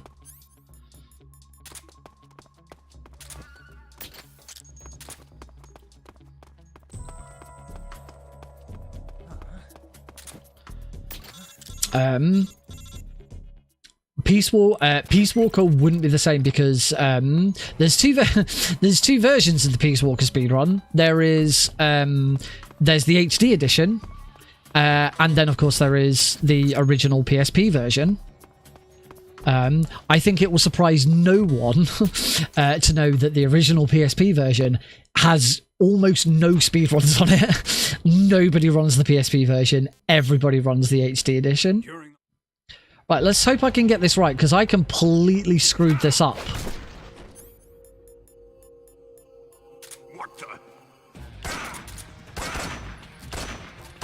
I've completely screwed it up again, because I've...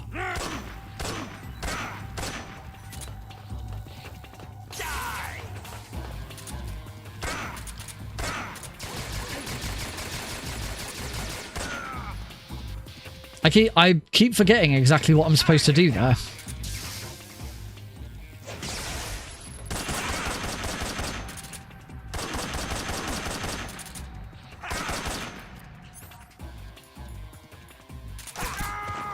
Oh, that was lucky. Nice save at the end.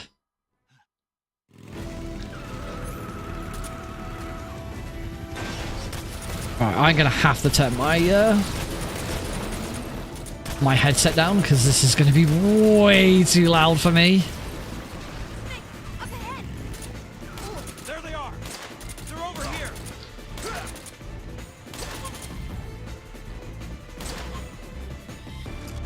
There we go, that's better.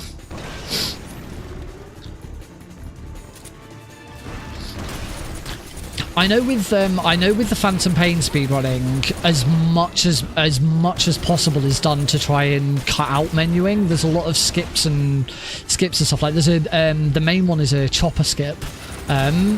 So when you start a new mission, you don't have to go through the chopper like riding in the chopper first. You just start it straight away because there's a trick for that. So yeah, I know with at least with Phantom Pain, as much menuing is, it tries to avoid as much menuing as possible. Peace Walker and Peace Walker and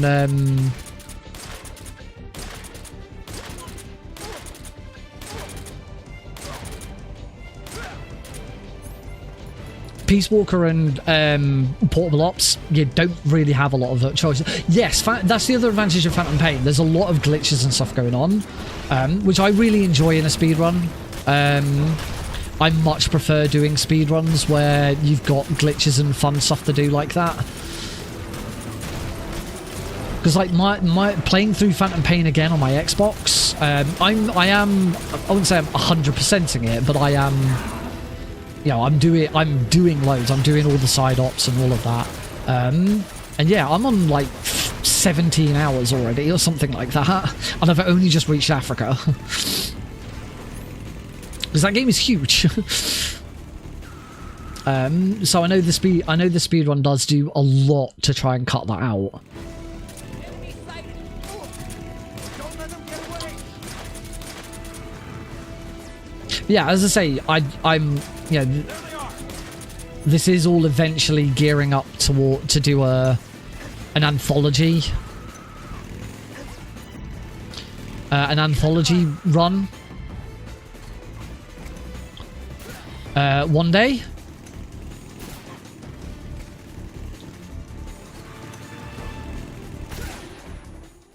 Apologies for flashing lights here, by the way, folks. Trying to avoid them as much as possible, but it's obviously not 1900 hours. That's crazy.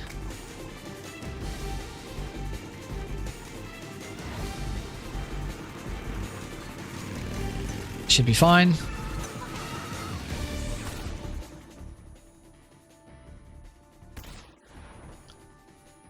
That didn't take those guards out. Right, we need to swap to the Moses and the Gunks. I now need to take that guy out. Cool.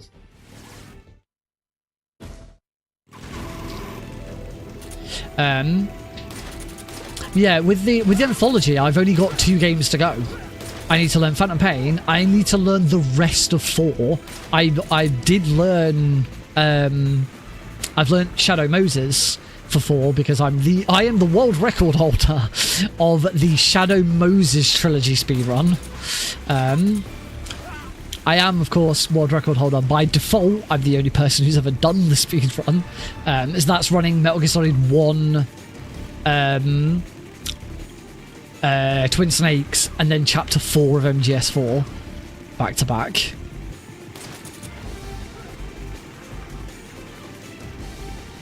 I didn't do that much FOB with it. I can't remember when you unlock FOB because I haven't unlocked FOB and I haven't unlocked a security team yet. As I say, I've started Africa, and it's really clear that there's still a load of stuff that I haven't got to yet. I'm only like 2 missions into Africa. I've just done the really, really long, horrible one where you have to tail an interpreter who's going to be interrogating a prisoner that you've got to try and rescue.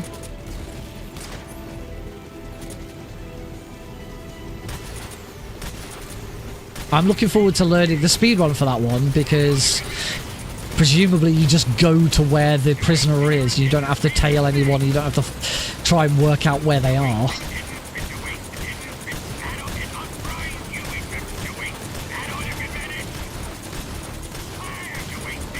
I can't remember what mission number I'm on. I know it's the 2nd mission in Africa.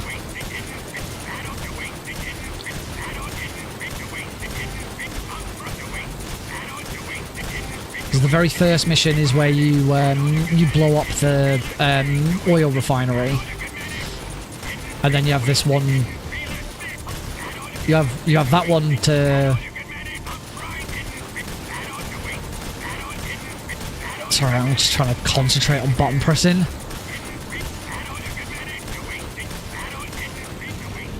And then the second one is the one where you rescue I planted 4 C3 charges. rescue the prisoner, and as you complete that one, you then also unlock Quiet as a companion.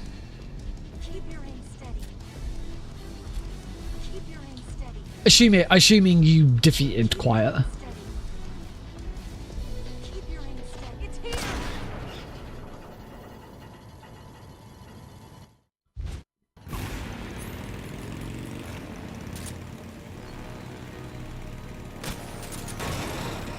Good start.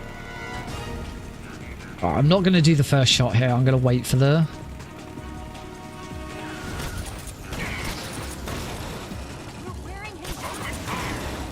Nope, that didn't work.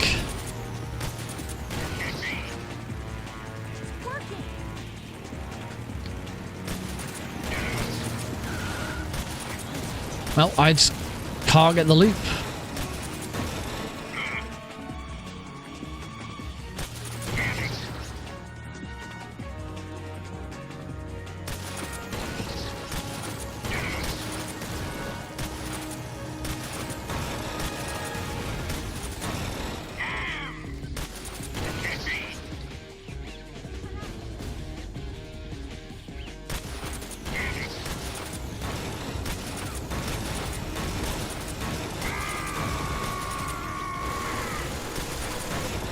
I hate this fight. I hate this fight so much. I'll never understand the...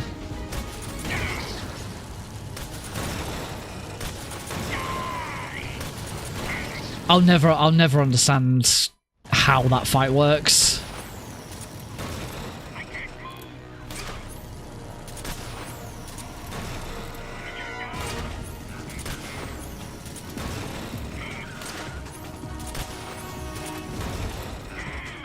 There we go.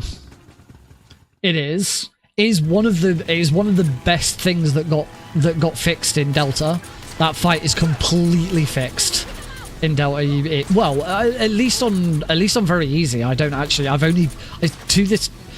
Apart from my initial playthrough of Delta, which was on hard, I have only done very easy.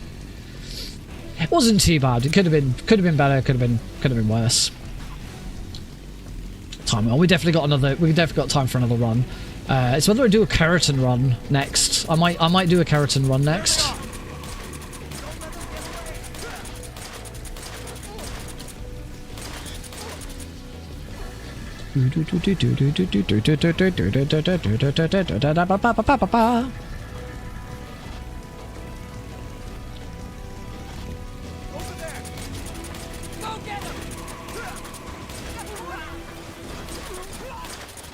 Blah.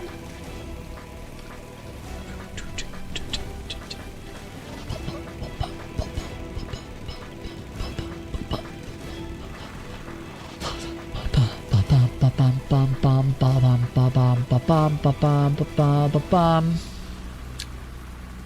need to think about what else I'm going to do with that Kerotan run. Like, do I go for the Cold War camo?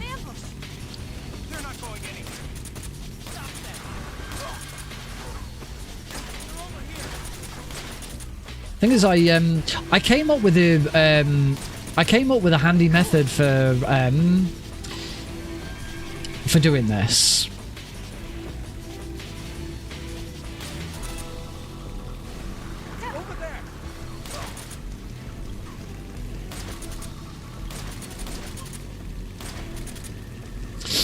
I came up with a method of using the Wyckoff mask to do non-lethal Volgin, and for some reason it just does not work as well in an actual run. If you're loading a save, it works great, but in a run, it just Volgin acts slightly differently, and it's really annoying.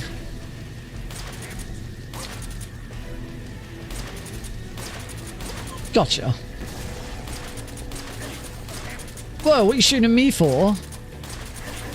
Whoa, I'm on your side, remember? Cold War camo?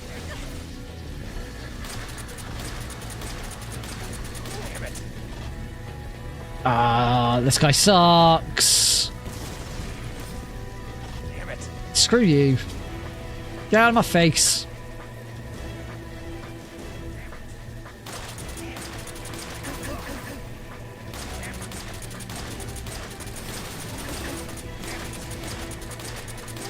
Got him. There's just nothing you can do about this guy if he gets above you like this. I do now need to shoot the log. Oh, that was bloody close, wasn't it?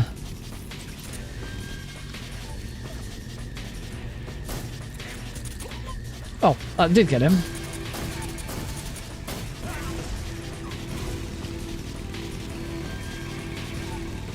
I love this camo. It just completely trivializes this entire section.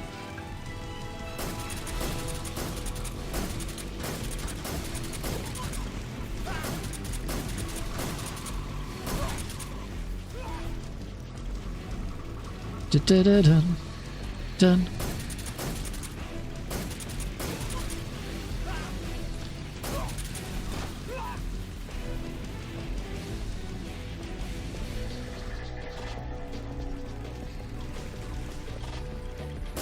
So this whole section just becomes so easy.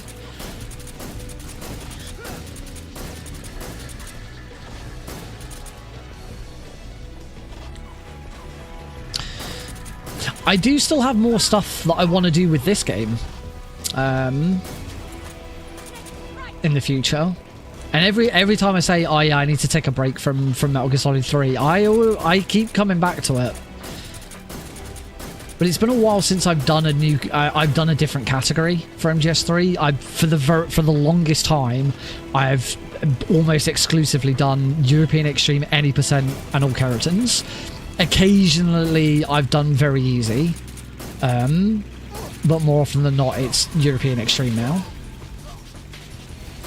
But there are still things like Tuxedo. I still can't. I do at some point want to learn Tuxedo. Tuxedo Kerotans would then be the next thing following on from that. Blindfolded. I have considered trying to learn this blindfolded. Because I really enjoyed. I've never done a full run of it, but I did completely root Metal Gear Solid 2 blindfolded. I just never managed to do a full run because it's a very long, awkward game.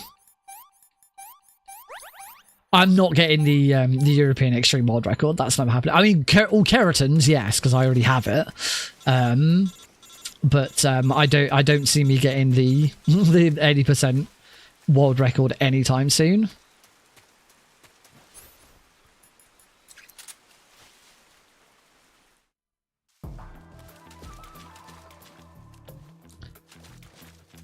I think I'm all right in any percent. If you're doing all Kerotans and you go the other way, you must take off the Cold War camo. Because you'll get spotted. But I don't think that's the case for any percent.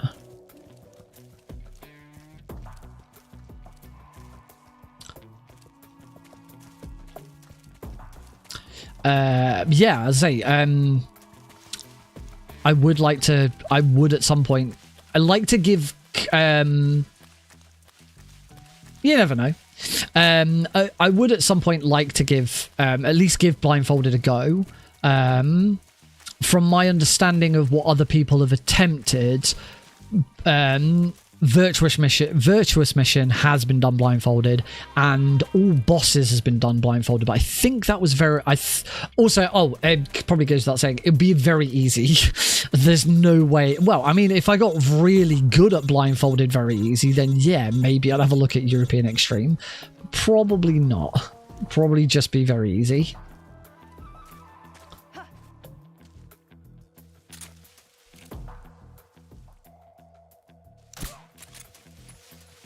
Right, come on, Eva.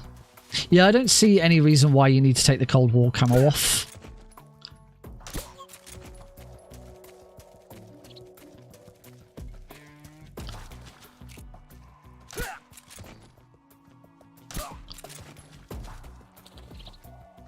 The other advantage of leaving the Cold War camo on is you've got a really low camo rating, so Eva should never not see you. It's when I'm doing all Kerotans, I then swap to Leaf, just because Leaf is the best camo for this area. You can just stand in amongst these leaves, and you've got like a 30 to 40% camo rating, which is helpful for all Kerotans because you do have to deal with guards pursuing you. I hear something.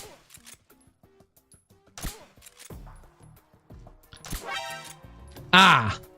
Here's the next. Okay. So you can't try and shoot this guard because we've got the Cold War camo on and he immediately spots you. Okay. I don't see. You shouldn't have to interact. You shouldn't ever have to interact with this guard, the final guard who's just lying down. But I have found times where like Eva's just like slightly wandered over and interacted with him.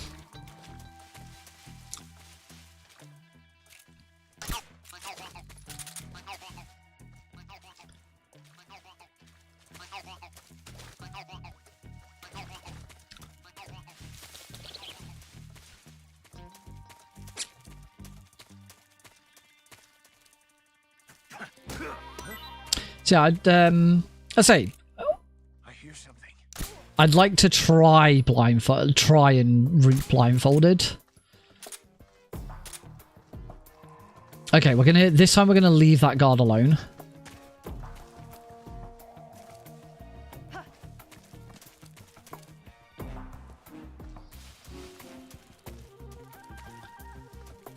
You can see him there. So I have had times just where he has got up and spotted me.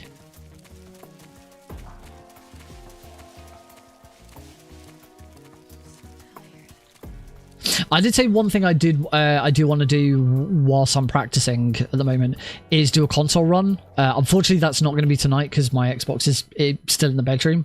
And Heidi, I'm not going to disturb Heidi. You're made of. But I should try and get that set up for next week. Just because it'll be just one half decent run and I'll move so far up the ladder.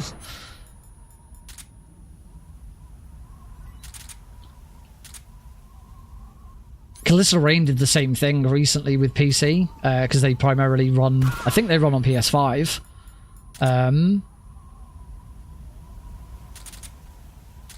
So yeah, Calista then did a then did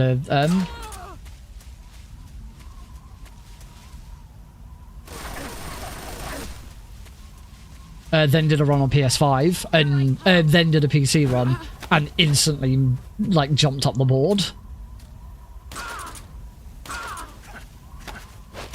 Cool, pretty much spot on, boss. Just time. The games are identical. It is just down to time. Cool. So that's a 121, which is okay. I'm just going to check actually if my live split is compare against. It was comparing against game time, not real time. Sorry, it was comparing against real time, not game time. That's why I was having some problems with them, with like gold splits not showing up in the right place.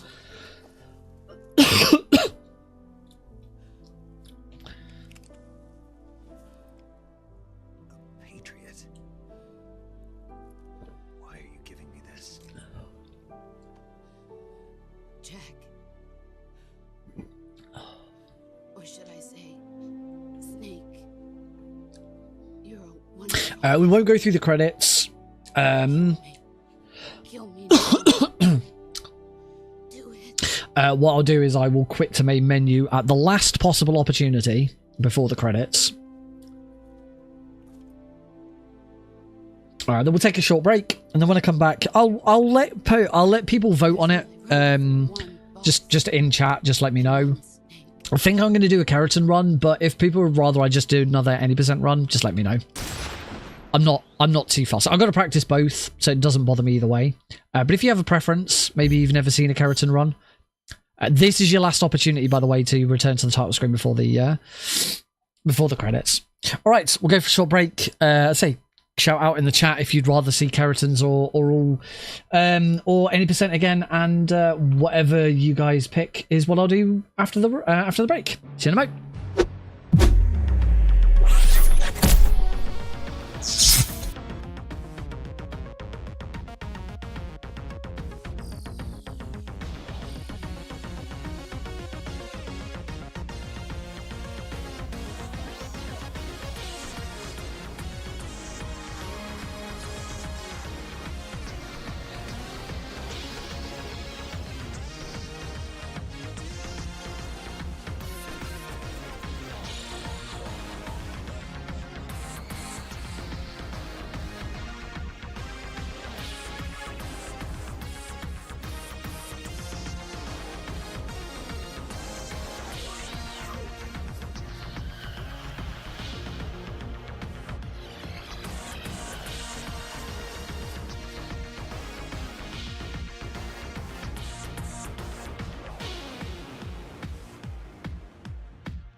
Alrighty, folks, welcome back. Let's get started with an all Kerotan's run.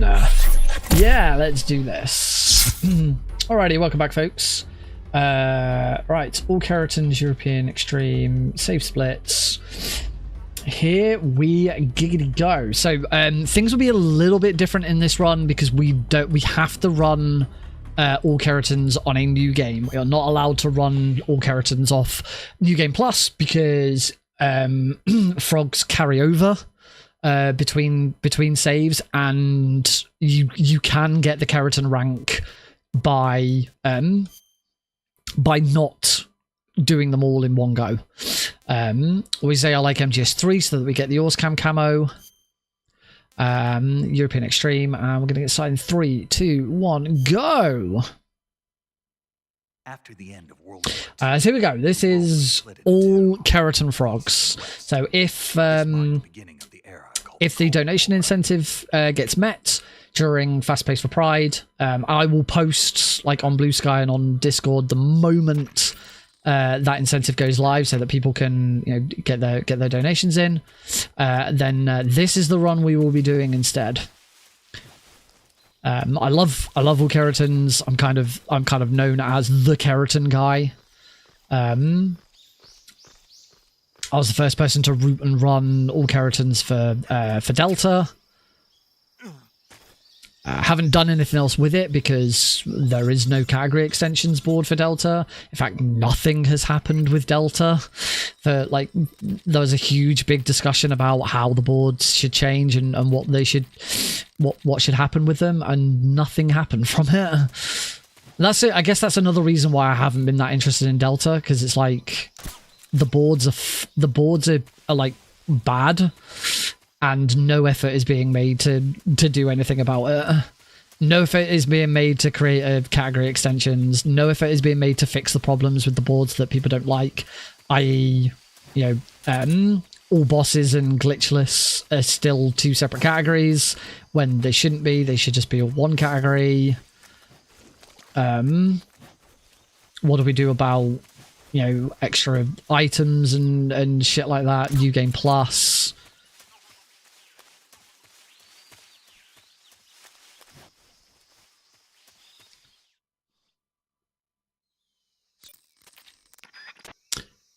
So yeah, that's kind of another reason I've really not taken that much interest in Delta. And Fox Hunt seems to be dead. There's a new patch for Delta out, where I think the biggest change for Fox Hunt is the fact that now if matchmaking is taking too long, you will be paired up with people from other regions, which is an absolute must, because it is just bad. If anyone has tried to play,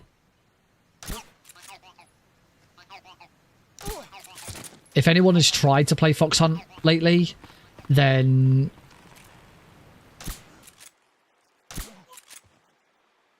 Come in, HQ. This is HQ. Control here. oof, this is bad. Unknown position. Begin the alert status. Acknowledged. Sending reinforcements. Use extra caution. Did I take him out?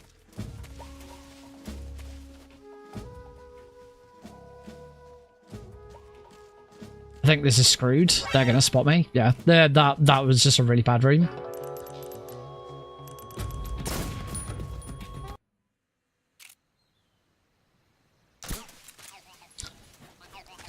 The thing with Delta, the thing with Delta and glitchless is that there's currently 3 categories. There's 3 main categories in Delta. There is any percent, all bosses, and glitchless. Patrol here. Next tree. Ah, thank you. The problem is the difference between glitchless and all bosses is the Ocelot unit. That's the only difference right now. Right now, unless anything else ever gets found, which, the game's been out for quite a while now and nothing else is coming up yet.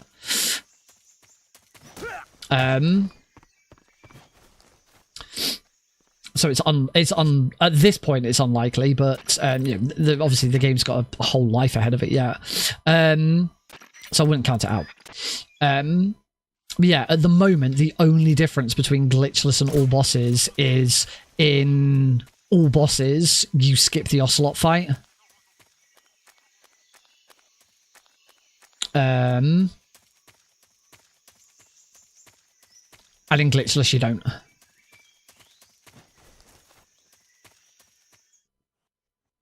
You can skip the pain in Delta, but you can't skip the pain in all bosses, and you can't skip the pain in glitchless. You can only skip the pain in any percent.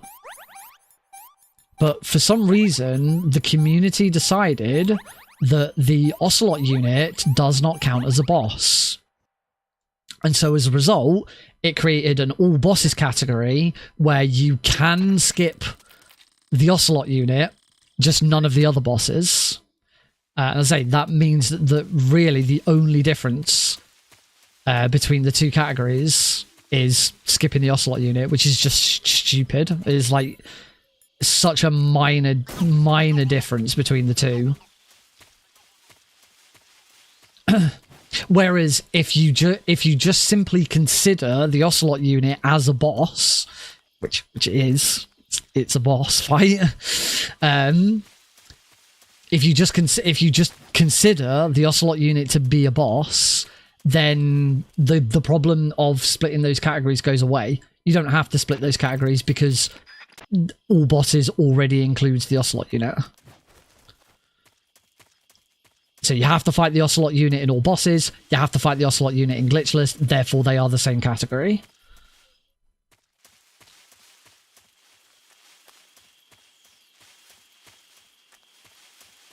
But the community sort of all came together and talked about different ideas and different things that they wanted to see change. And the biggest change that everyone wanted was they wanted the all bosses category to just disappear. And just merge with any percent. My argument for it being a boss is it's a set encounter. It's not an optional encounter. Obviously, notwithstanding that you can skip the fight, but with glitches. But it's not an optional encounter. It stops you from progressing through the game, progressing any further in the game.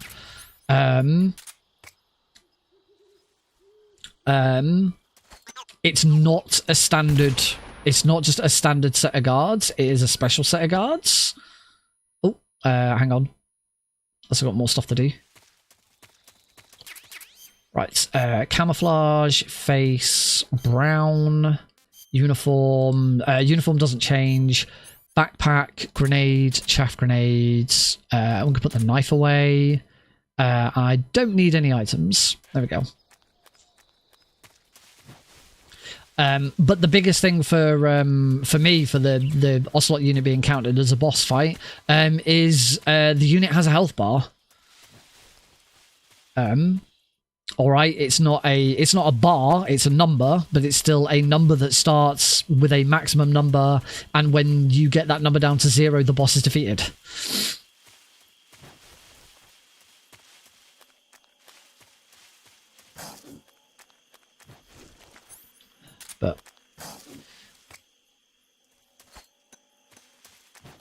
But as I say, for me, none of that discussion should matter. What should matter is that just by declaring it a boss, you solve the problem of needing an all bosses in a glitchless category.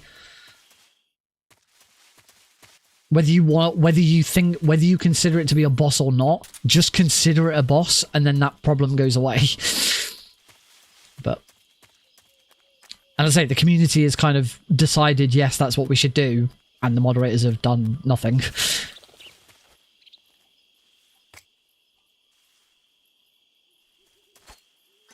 Nice. First try.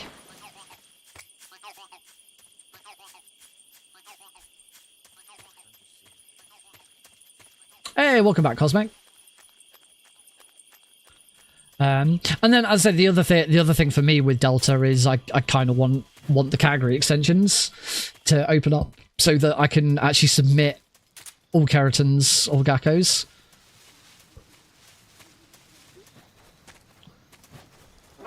Why? That roll was perfect. This is another room I'll never quite understand exactly why sometimes it works and sometimes it doesn't.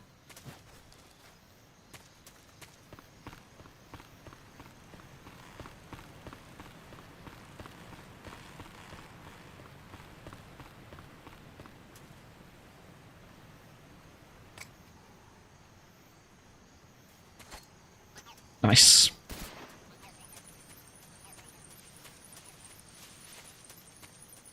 Well, at least got the chaff grenades right. And considering I haven't done this run in quite a while, getting those both right first try is nice.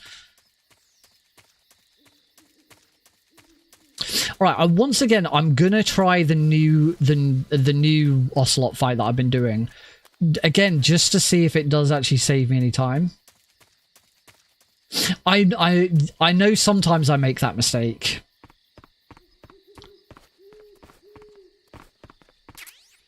Oh, there we go. I'm good. It's all good.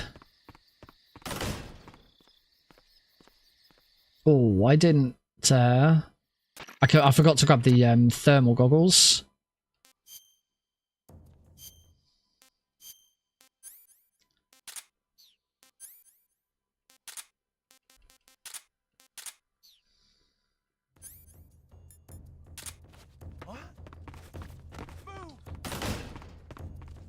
Yeah, and see because if I can get this right first time,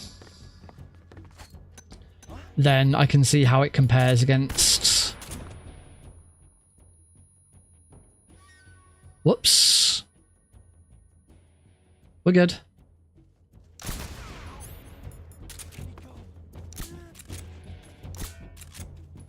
Where's he hiding?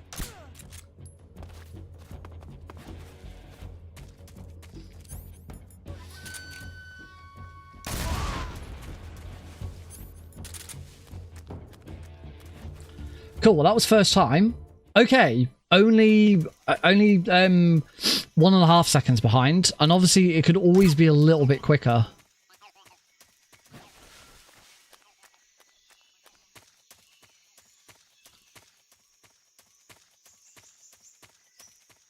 Okay, we're going with that. I'm going without the thermal goggles for this run.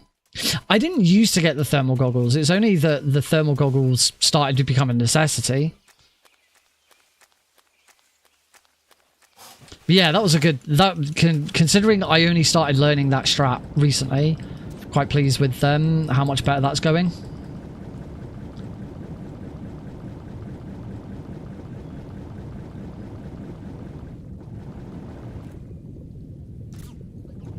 Got it.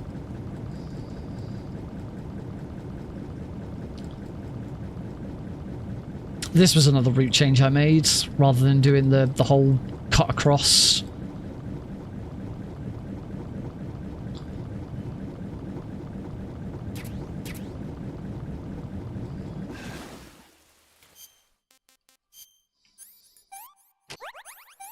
Oh, got 2 that time.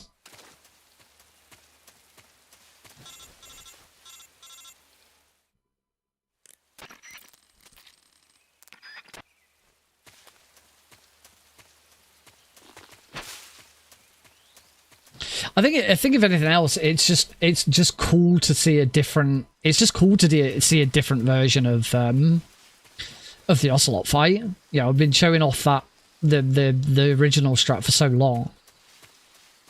I couldn't bloody see.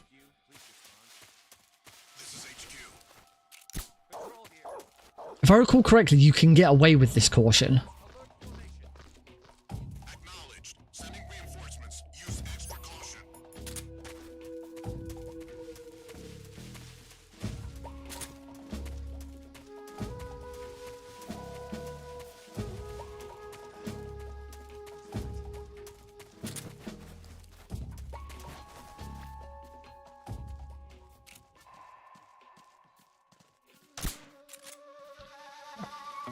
Let's go play this safe and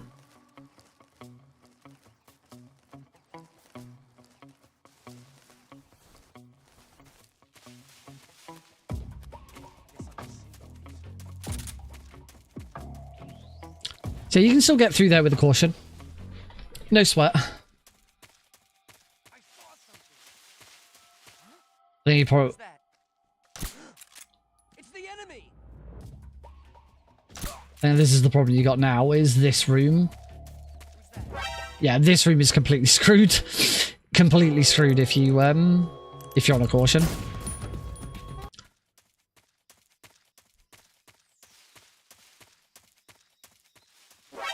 Oh, what?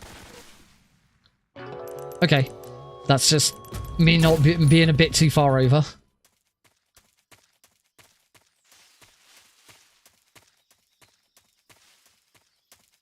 That's better.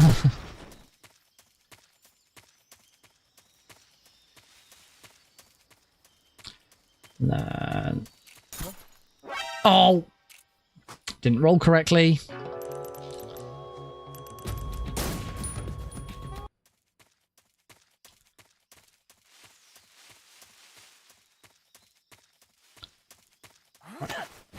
Slam.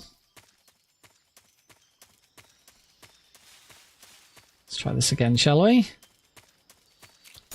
There we go.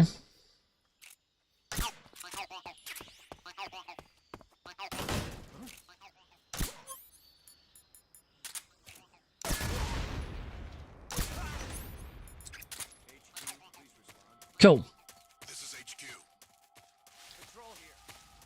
Great, so if you get through a room with a caution, you can fake it. Yes.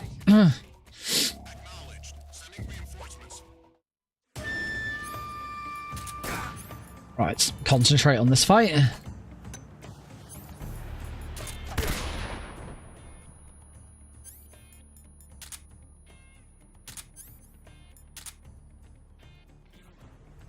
Fight fair.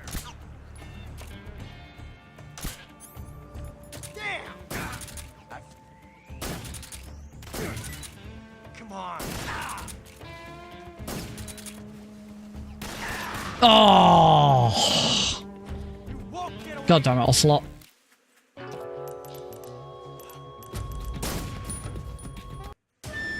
We are indeed whacker-whackering.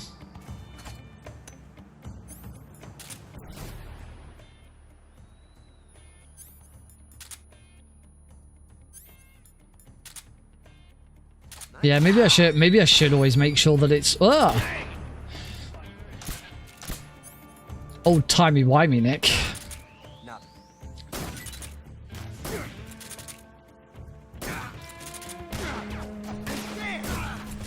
That was better. That was much better second time. I do kind of have to go with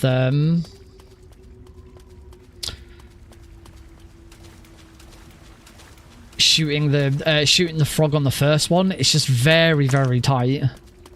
Like if that first one goes wrong, you screw up the whole fight. Whereas if the second one goes wrong, you can pull it back. Gaga. Should we have a game?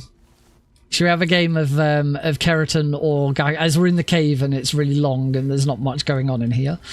Should we have a game of Kerotan or Gakko? For those of you who are watching on Twitch, you can use channel points to bet and bet on whether the random sound that is going to play in 30 seconds is going to be a Kerotan frog or a Gakko duck. Place your bets now. I can read you like an open book. So you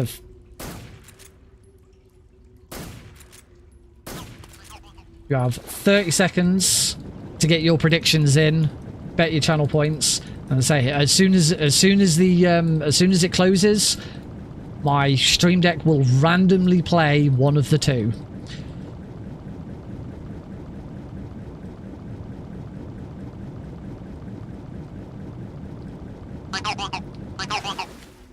We had 10 points on Kerotan. Well done. the one person who guessed correctly and got their 10 points back. Oh, wrong way. Still can't see for shit in here. The long dark walk.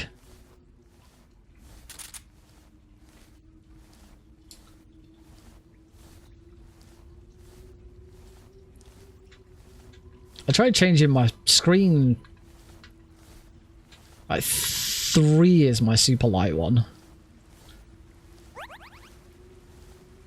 Ooh, what did I get an angel heal for? What did I do to deserve an angel heal?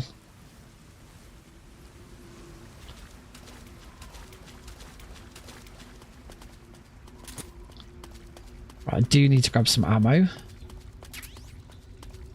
That's M19 1A ammo. I wanted Mark 22 ammo.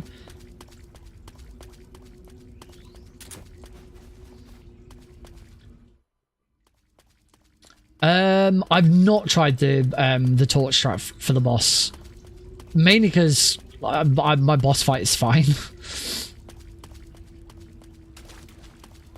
It would be a time loss to get that ammo. Alright, backpack. We now need the smoke grenades.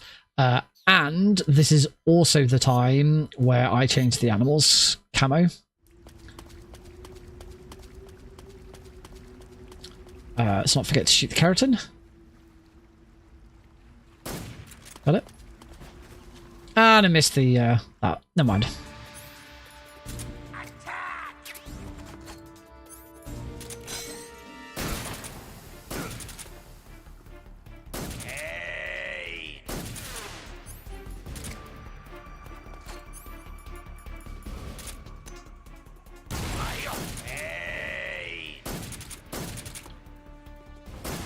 Okay, good first phase.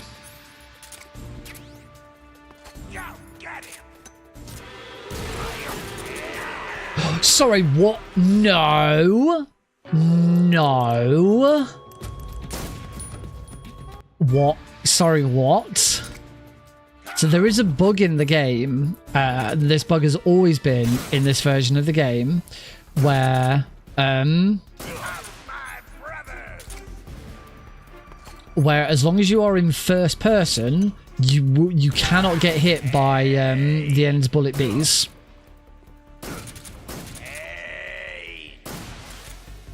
So I must have done. There's no, because like there's no way. I must have accidentally let go.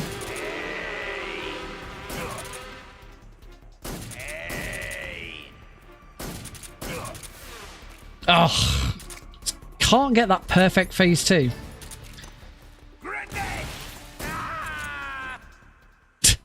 I love the way he was spinning as I shot him, so he sort of went, woo, bomb. That was really cool.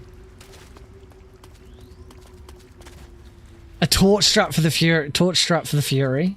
That would be cool.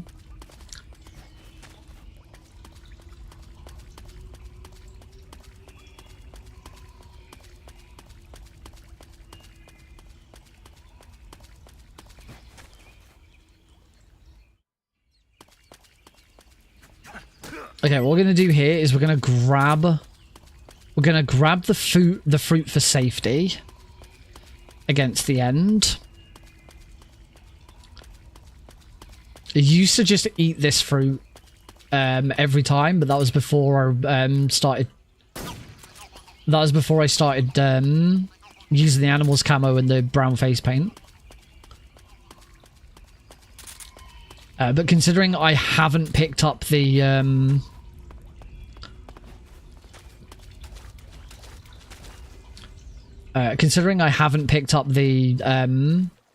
thermals, I feel like this is probably a good idea.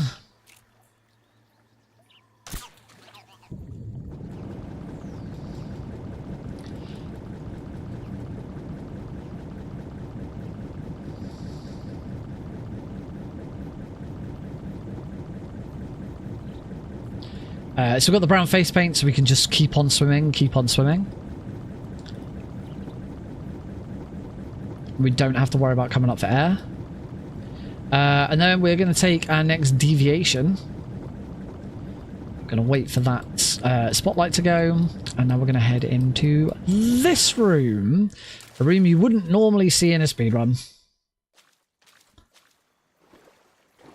Thanks to the brown face paint, this room is pretty easy.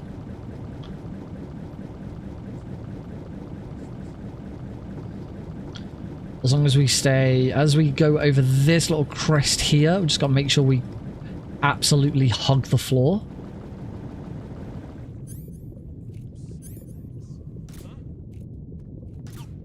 Got it. This is HQ. So just make sure we are staying as close to the... Acknowledged. Keep your eyes open. There we go, we're good. I had not a clue. Would not have a... I could probably... The current... it's probably possible to find out who made the current Discord server logo. Because that got changed whilst I was... That got changed only a couple of years ago.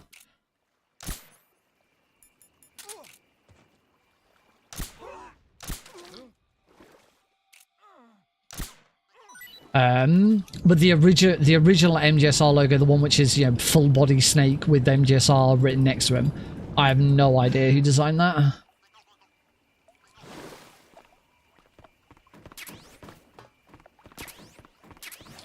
Stuns, smokes.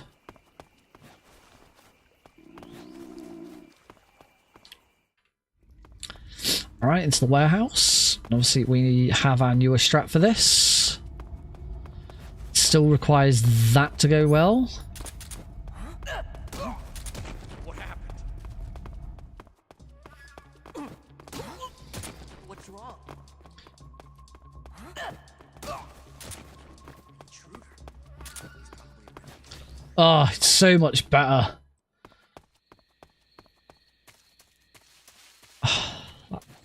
That room is so much cleaner. Haven't got the frog. We get the frog on the way back. And don't worry, the new route that we're using for Warehouse 2 is absolutely fine. Oh, for the frog.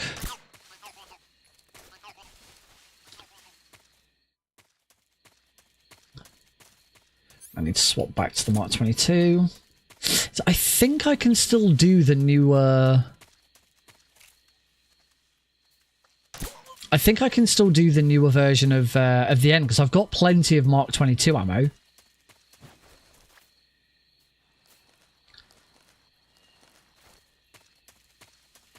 We haven't got the frog yet here either. We get that on the way back.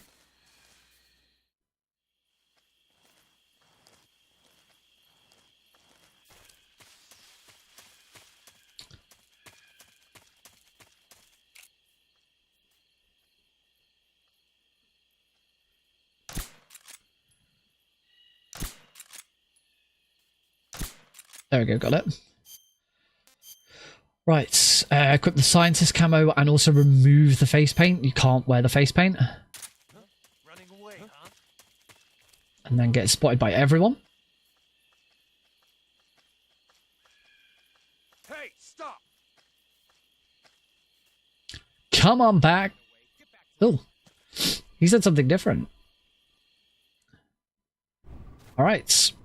Now, thankfully, every single frog inside the lab can be got... There's a spider on the floor somewhere there. Every single frog in the lab can be got while still wearing the scientist camo. We do not need to change out the camo.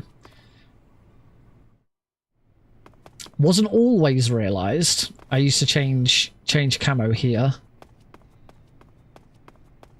Until we realised that we could just do... that. What do you think What do you think you're doing? you're doing? What's that sound? Ooh, baby, what's that sound? Oop. Snake decided to turn around.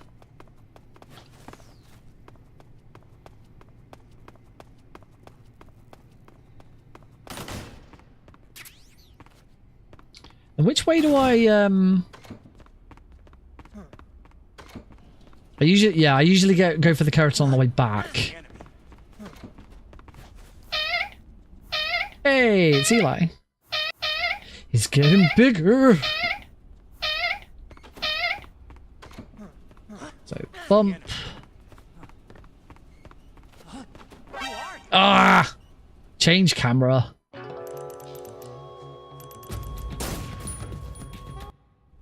Actually, it probably doesn't matter now. Right. Bump him.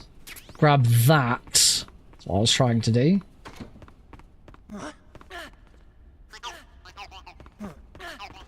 That should be fine as long as I get out of the room. Here we go. I've always hated the box headshot. I've never been that consistent at it. So as soon as I saw this new strat, I was like, yes. Particularly with the fact that Kerotan's works.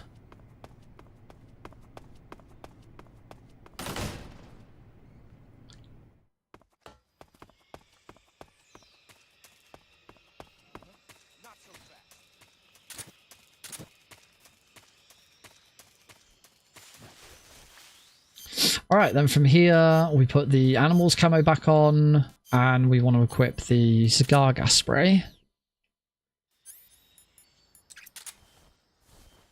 I say, this bit, I'm not sure exactly what I'm going to do about the fear here.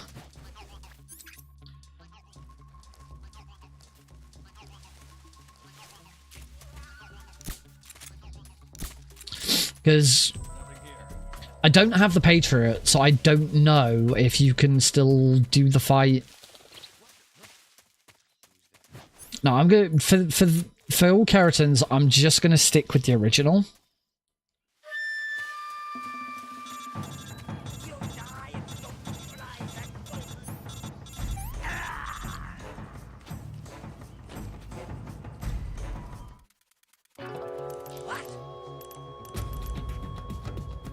Bum bum bum bum bum. He wasn't dead after all.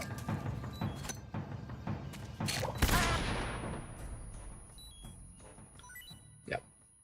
I don't see any for all Kerotans. I don't see any reason not to just continue to do that.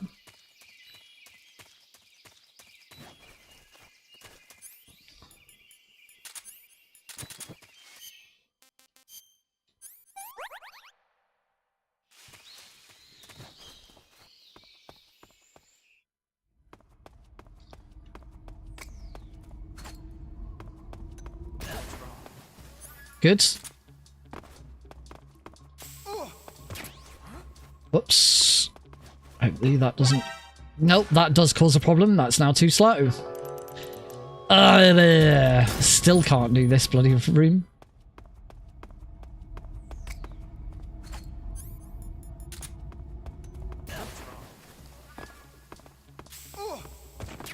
That's better.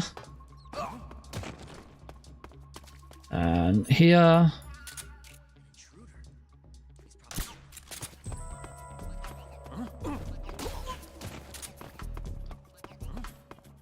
Beautiful. Okay, took me 2 attempts, but I have saved time compared to my PB, so that's always a good thing.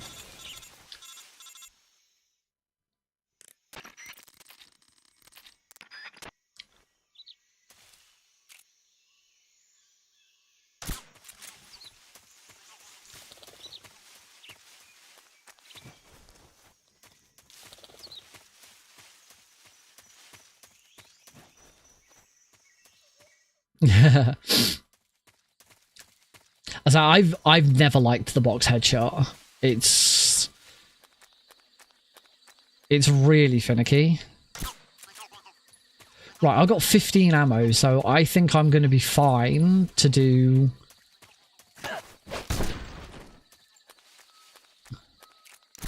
And we get more ammo during the fight in a way. So yeah, I think I'm going to be able to do the method that I want to do. Here, though, I am still going to play this safe where I take out both of these before moving into the next room.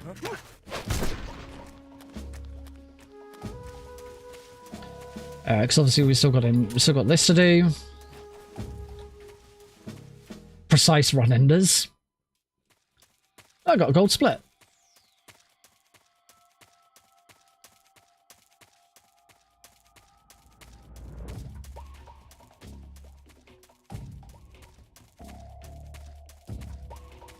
So that here should do. Yep, that's fine. Caution didn't reset, so I shot that.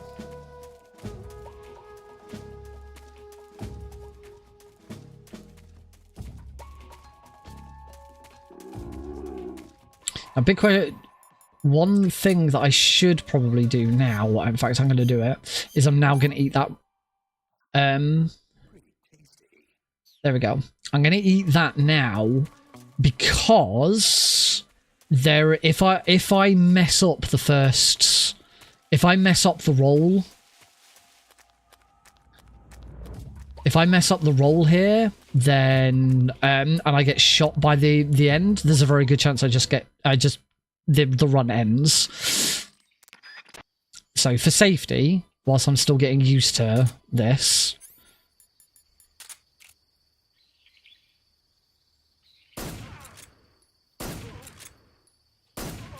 Oh, one of those shots was a shot in the arm. Shouldn't be a problem.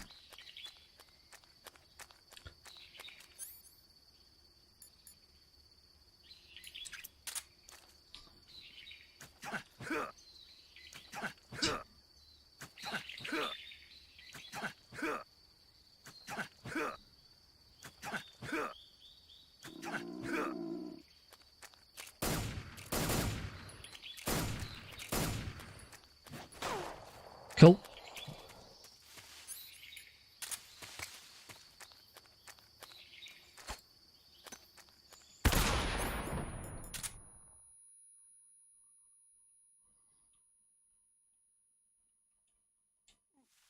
Oh, he almost wouldn't.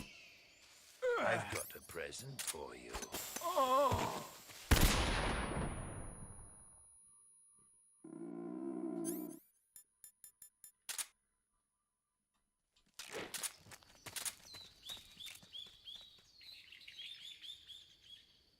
I'm gonna have to reset the fight. I don't know why he wouldn't hold him up.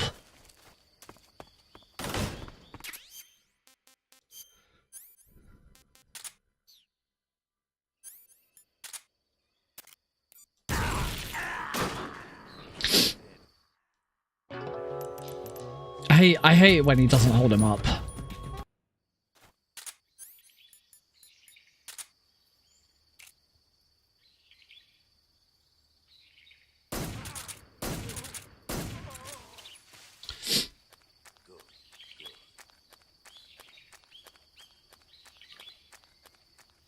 Okay. 1, 2, 3, 4, 5, 6, 7. I might as well do 8 here because I'm then waiting around.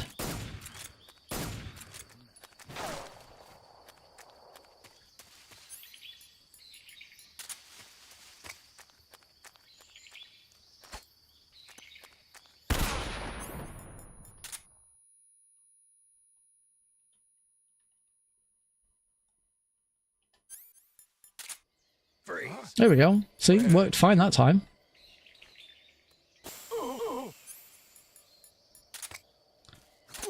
Stun grenades. Look up.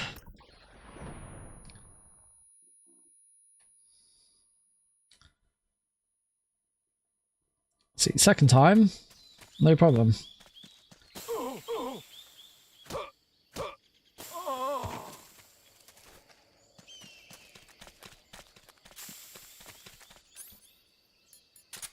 Right, let's just shoot him once and then leave it.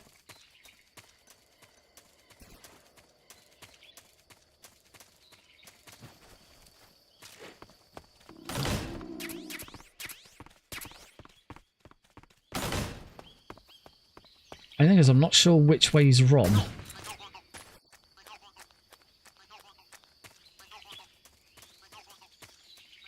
Not sure which way's run here.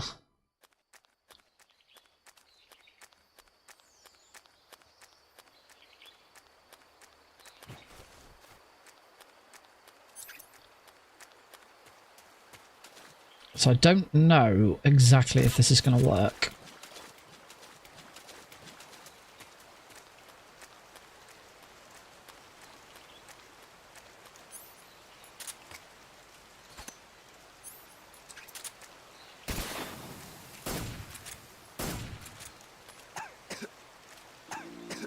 Let's see if I can spot him.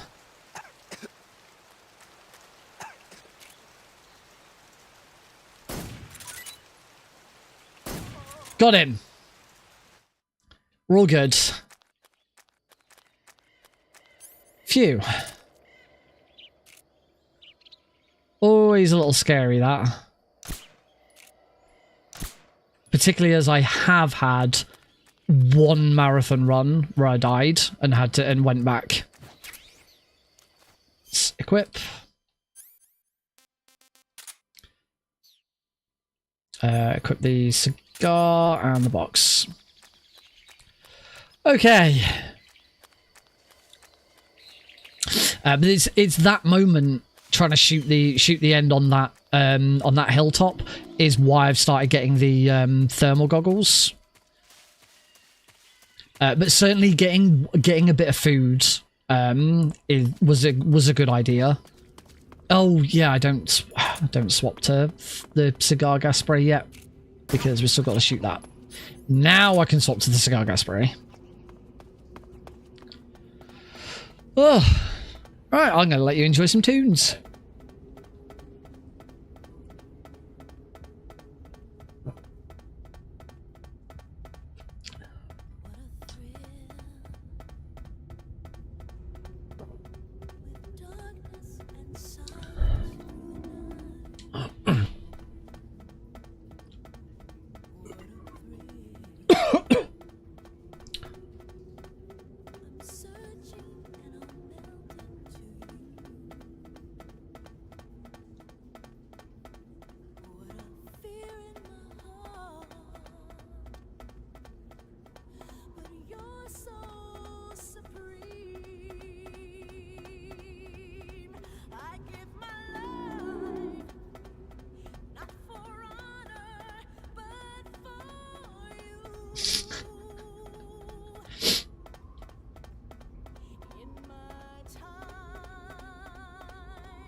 I do wonder with the end now being 8 seconds faster, I've got a lot more ammo on me.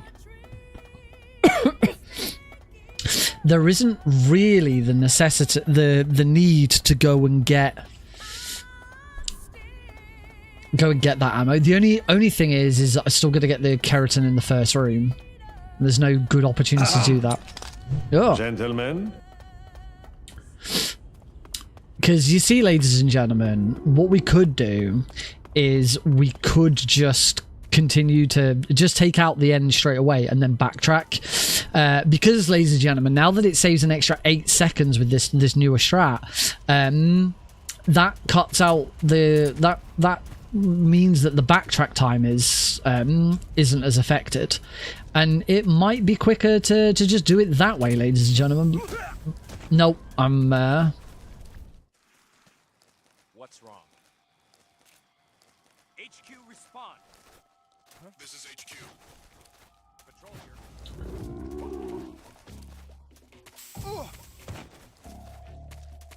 Acknowledged. Sending reinforcements. Use extra caution. okay. You do still need to take out that guard. You do still need to take out that guard, ladies and gentlemen.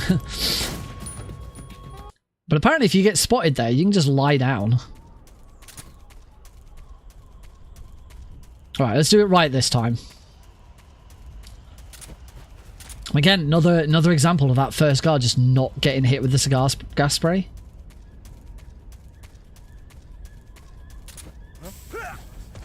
You got that time.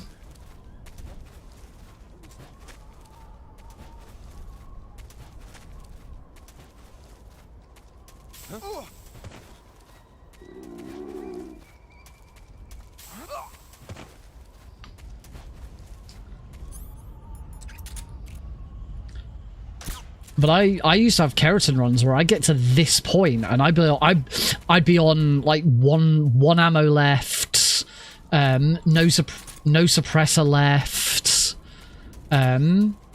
So yeah, this run has gotten a lot more efficient.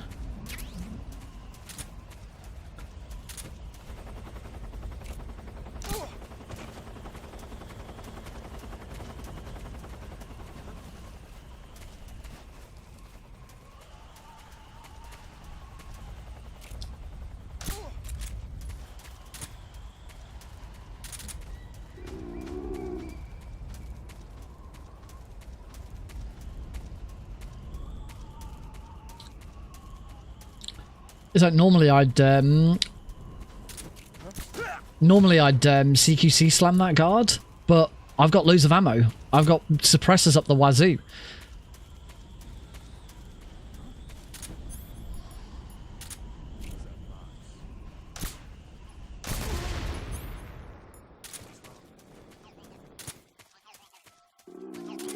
Please respond. This is HQ. What's going on? Respond. There's something wrong. Support unit, confirm there's... The suppressors up the wazoo, yeah. That's what I said, and that's what I'm sticking with.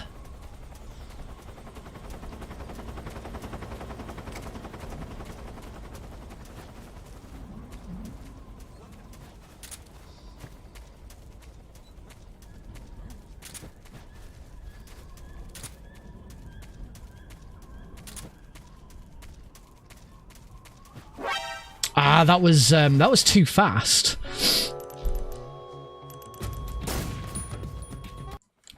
Yeah, I was actually too fast there. It is a thing. Going too fast is absolutely a thing.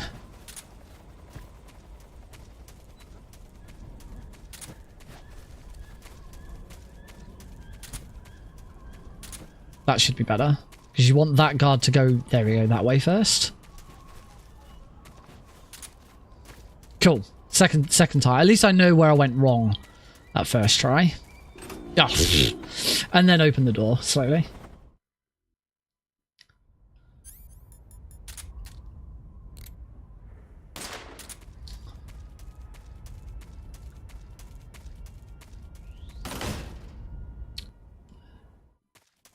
Let's grab some noodles. Doesn't really matter what gun I use here as long as I shoot the Kerotan.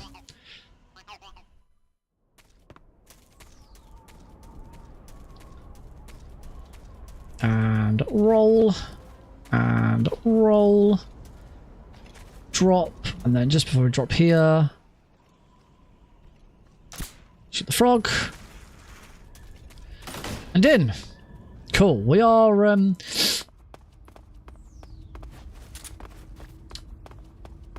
obviously I'm 3 minutes behind, but this really isn't that bad. This is mostly down to just a couple of really nasty mistakes. Overall, I mean, I've done this run so many times. I should be somewhat good at it. Are you ready for this? Da da da da da da da da da.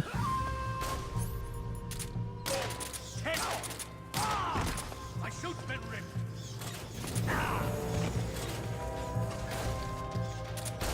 Boom!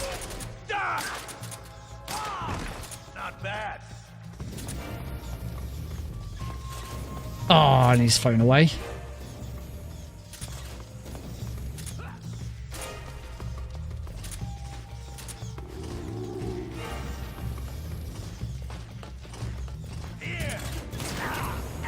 Ah, bomb!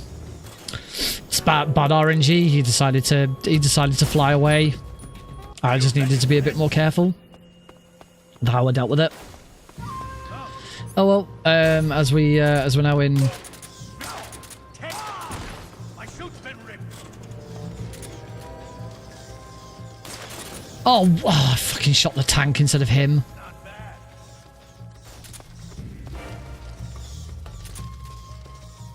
Where is he? Where is he?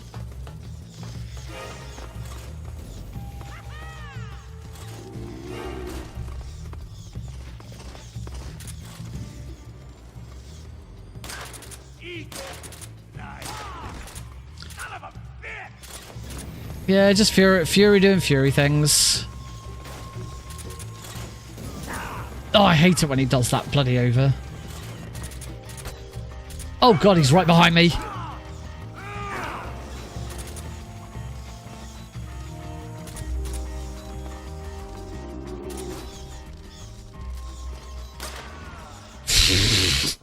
Well, that was dumb, wasn't it?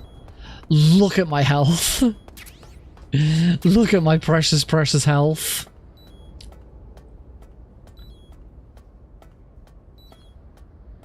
What a disaster.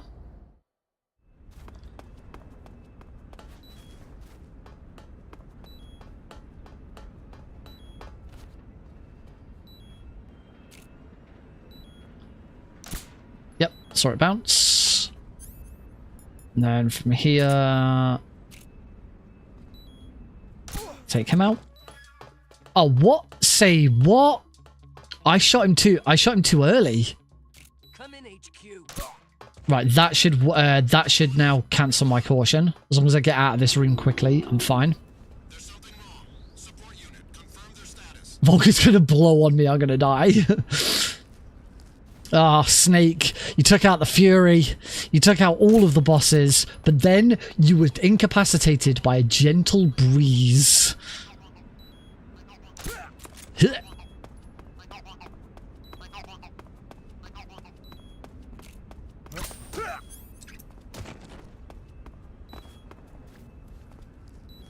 Alright, under we go.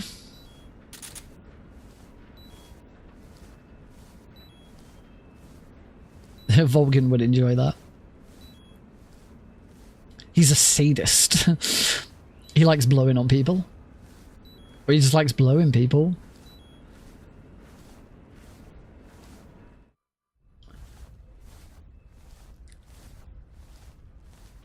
Sexy motherfucker.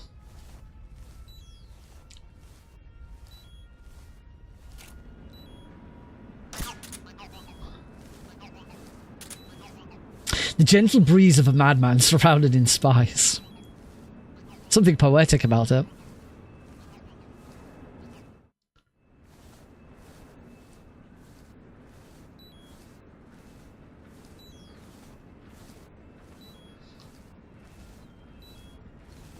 There's a Bo Burnham poem called Dad that he calls Dad, which is all about ways he wants his dad to suffer because he hates his dad.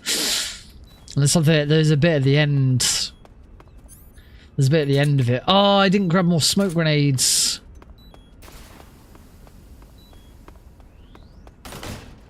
Alright, I guess I'm trying to do Rykov without...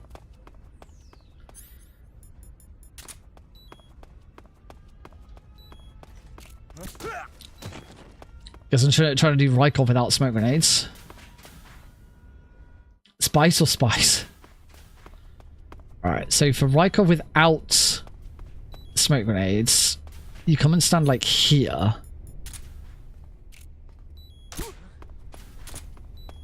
You do that.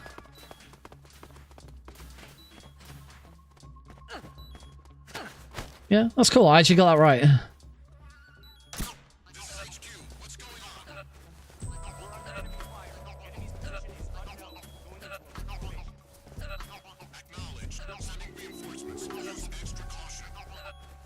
I much prefer doing that with smoke grenades, but that was actually, considering I've not done that version of that in forever, that was pretty good actually.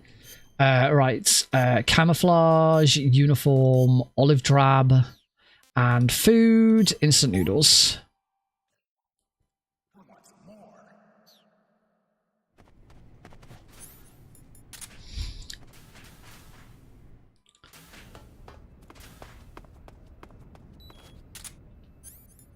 We box glide.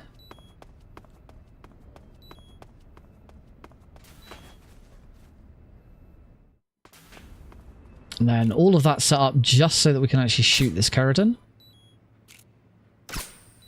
Not. Okay, I have now shot it. Let's hope that I can change into the officer camo quickly enough to... Sir.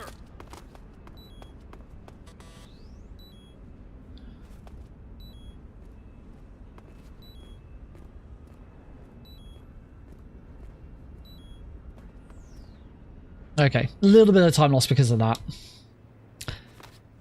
Sir. Teeny tiny bit of time loss.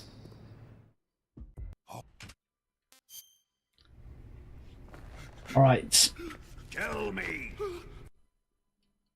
Audio muted, and whilst the audio is muted and we're going through the torture scene, let's have another round of Kerotan or Gakko. I can read you like an open book. Who's gonna bet their channel points? You don't have long. Get your predictions in. Is it going to be a Kerotan or is it? I'm going to guess Gakko this time.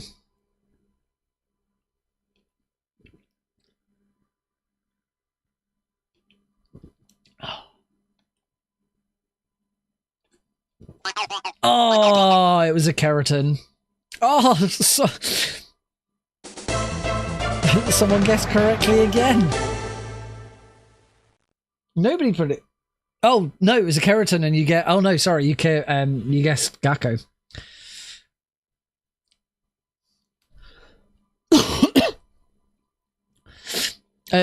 Channel points are what you spend on Twitch to, like. It's at the bottom of the chat. So you spend them to activate rewards, or you can bet on things if predictions are live and stuff like that. It's like when Eli keeps popping up and bouncing all over the screen. That's a channel point reward. That's a special channel point reward. That is a channel point reward where every time it get that one. Thanks, Cosmic. That's a channel point reward. Which is completely broken on my vertical stream. I don't know why. I need to fix my vertical stream, apparently.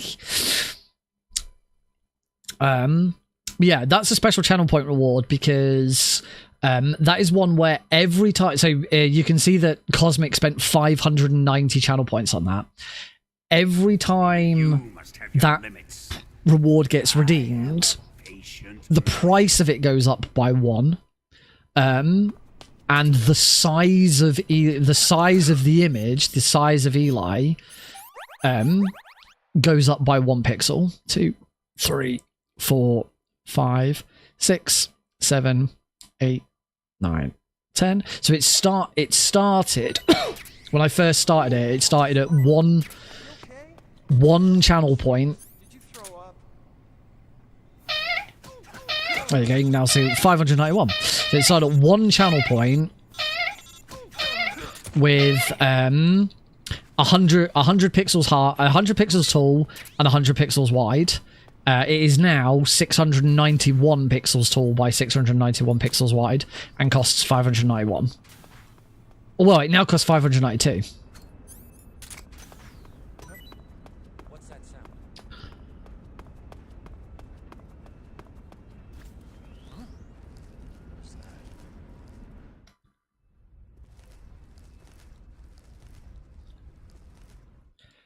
I think this runs. I think this runs over.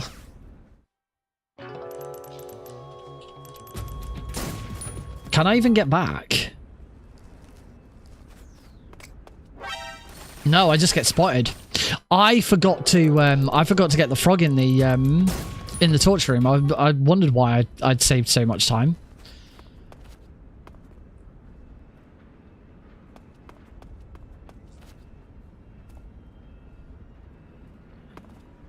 Genuinely don't think I can get back.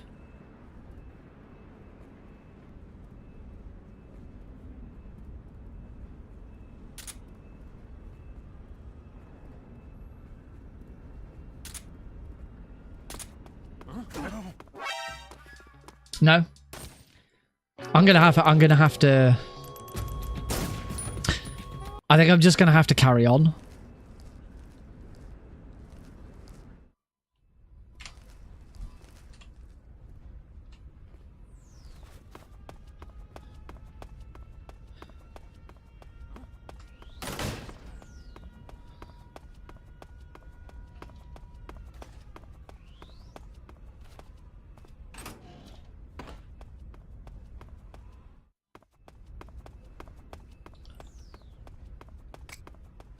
Also, my splits are completely screwed. What?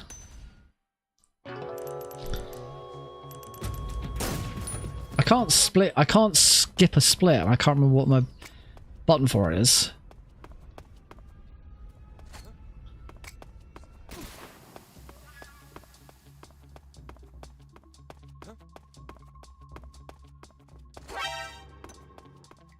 Use box A to get back. Oh, thank you for that.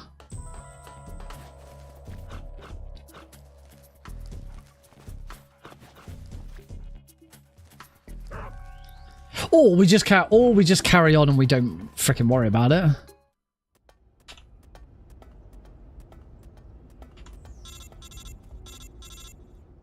No, I can't. I don't know what skip split is.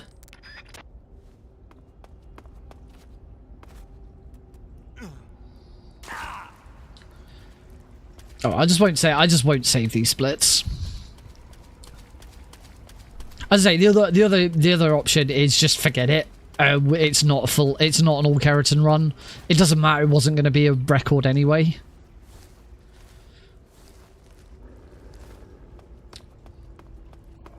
I wondered why when I came out of there I was like 4 seconds faster.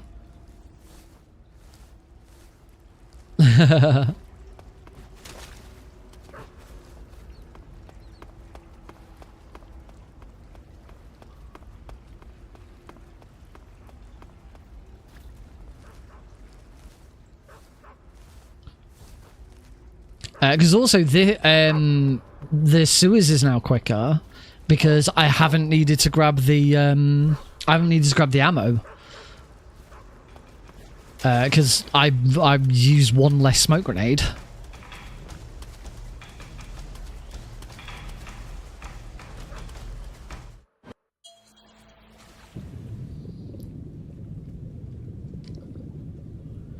Oh well. There's always one that I forget.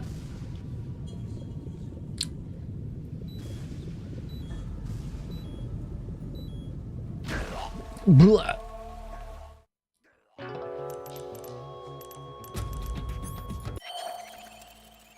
I could go back later. I suppose it'd be cool to see if I can do it.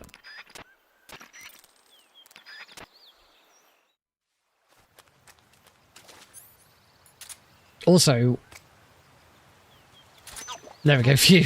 I realised I had one chance to get that right. Yeah, usually we don't use smoke grenades on that frog. We usually shoot it, and I usually have plenty of ammo. But go on, I'll use box A and see if I can then root in fixing it. Why not?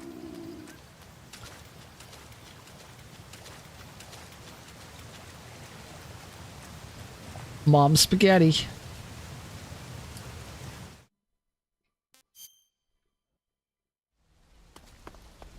Oh, thank you, loading trick.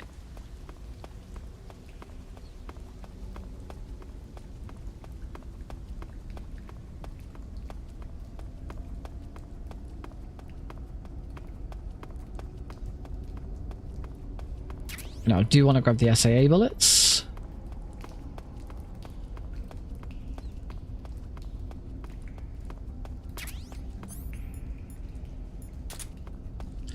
Because I still need to shoot that one. Now, uniform here actually doesn't... We don't need to change uniform, because I'm going to be trying, if I'm successful at it.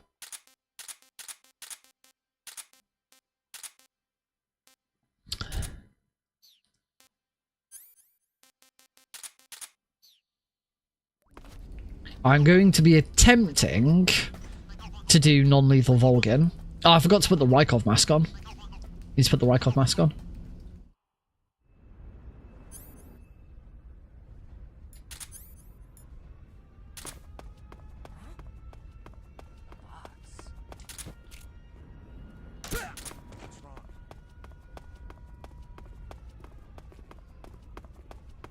Don't know about PS5. I know on PC it is. But because we use loading remove time, it doesn't matter.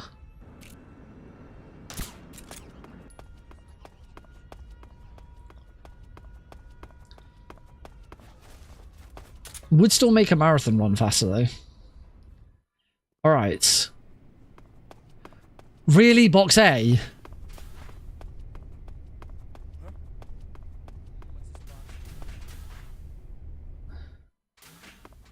Can't...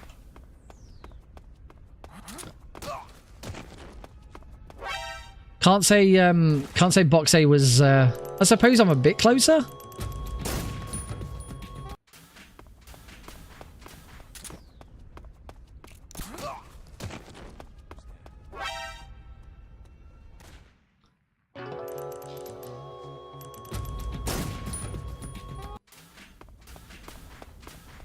Might want to just do this.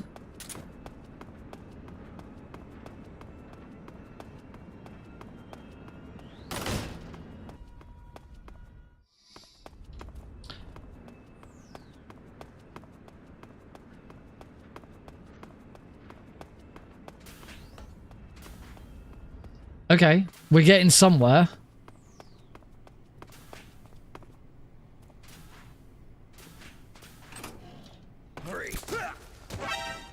Oh, there's two guards in here. What? Why are there multiple guards in here?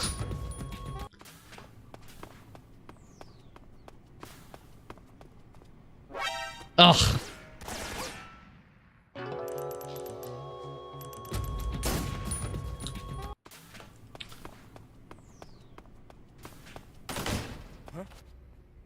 Footsteps. Freeze.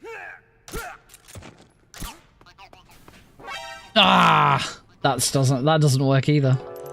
I think I'm just gonna have to go and take both of these guards out.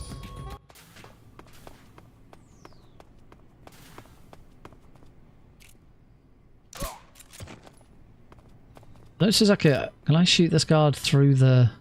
Yes. Can I shoot the frog? Can I shoot the frog through the way? Actually, that'd be another. Oh, that would have been a way of doing it. Just shoot the frog through the window. I kind of want to know if just shooting the frog through the window would have done it. I do have a fake death pill.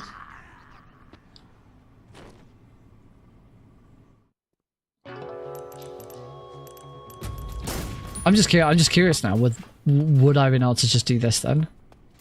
So run to here. No.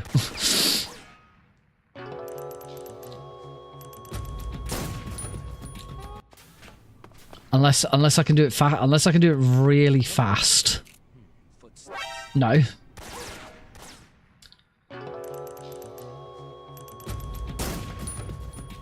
Or have I still got any more? Have I got small? If I've got smoke grenades, why am I haven't got any smoke grenades. So why am I trying to root this?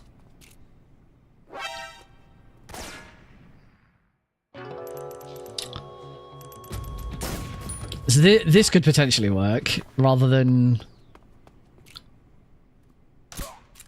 do that.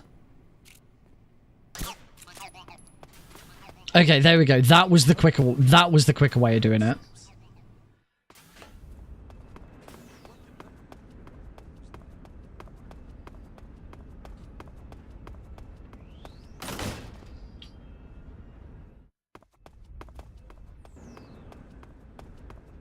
Now, presumably, yep.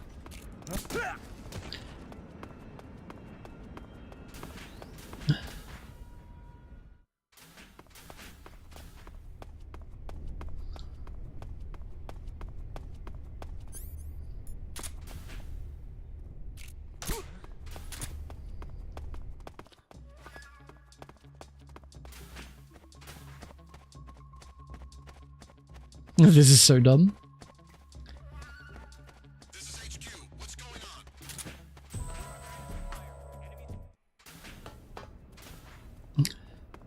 All right, so where am I? I believe I'm here.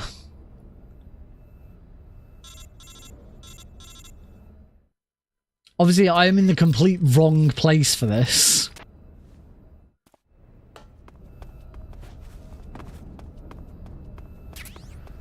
But I still got the Mosin Nagant ammo. I'm going to need to take him out.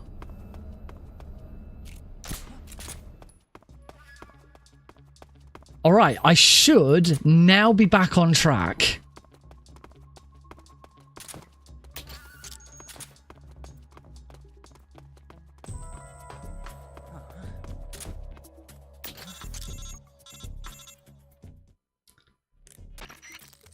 Ruin all maintenance guard kill strat.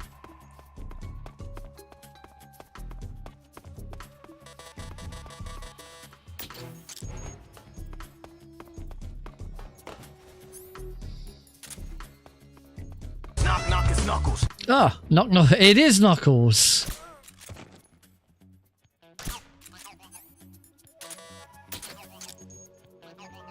That is the Knuckles Kerotan.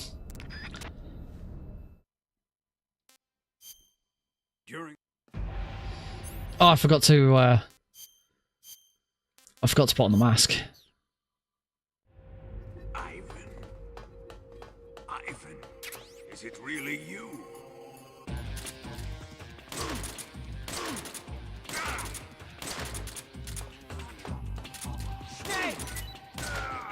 Now, hopefully, if that's been done correctly, yes. Ivan, is it really you?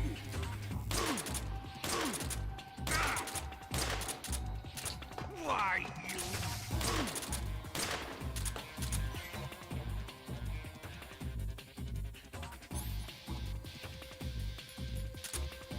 Oh shit, you can't shoot. Oh fuck it. Oh, well there we go. That's definitely this run dead. You can't, I forgot you can't shoot. It's in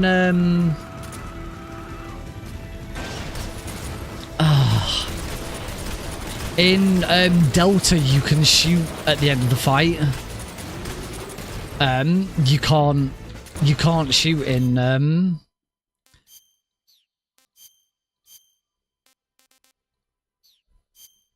you can't shoot in that. I can't. Yeah, you're supposed to take that out early.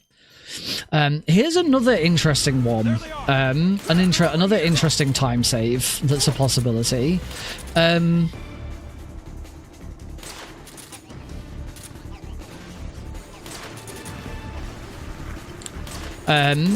Because we now have to equip the Cold War camo, we have to go in the menu anyway. Which begs the question, do we pick up the RPG in Mountains 3? In Mountains 2?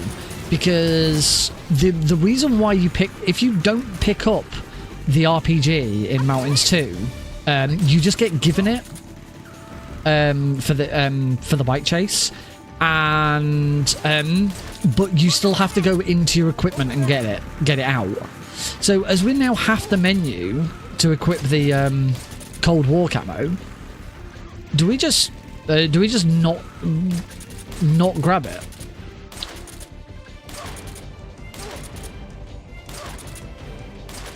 Because we've got a menu here anyway.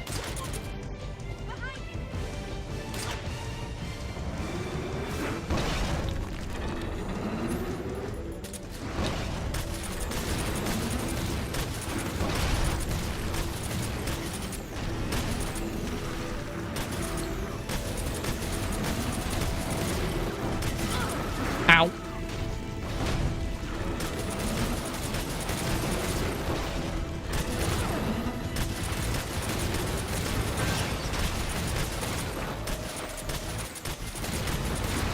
Okay. We're just going to use stun grenades, so apologies for flashing light. Big flashing light warning. Warning. Warning. Flashing lights detected.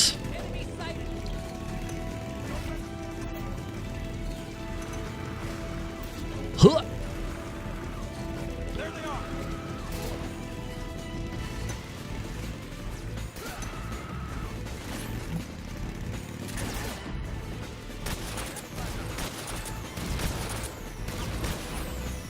all good.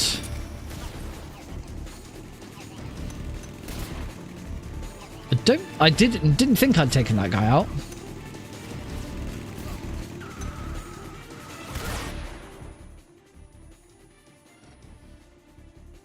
But I don't think he's still there. No, he's not. It's fine.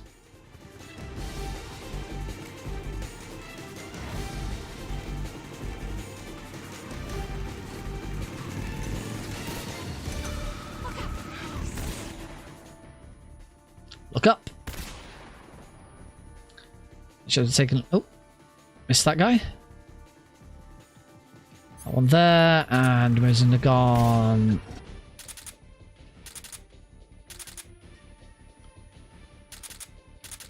Not that it matters too much about using the Mosin Nagant on that guy, because we've got the cold... This is why the Cold War camo is just so good.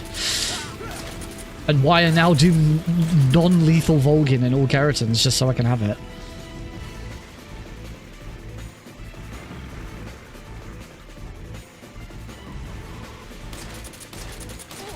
Got him.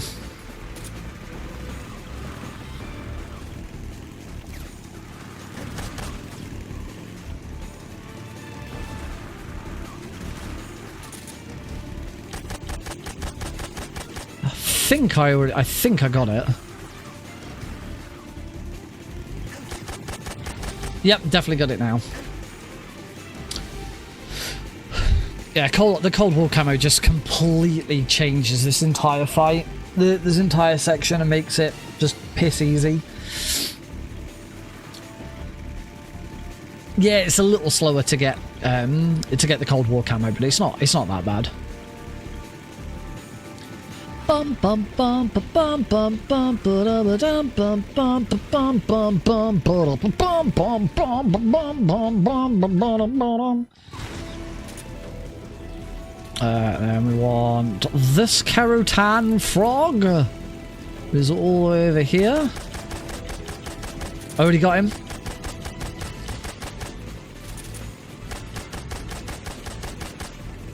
I definitely got him. I don't know why I'm still going. Let's start peppering this guy.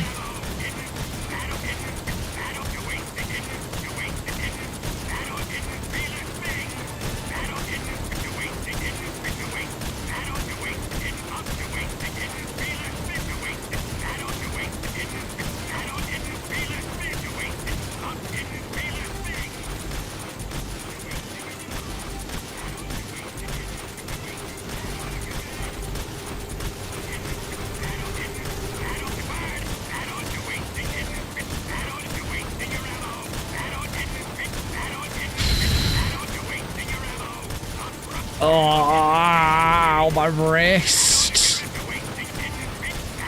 Ow. Ow. I hate that bit. It really hurts. Keep your aim steady. 3 more bombs left. Ugh. 3 more left. I love RSI at 36. Only 1 more left. That's not fair. I've had RSI for a long time. Keep your aim steady. It's here. This is all. Everything that I've done will all be worth it if we still see that cheeky little frog at the end.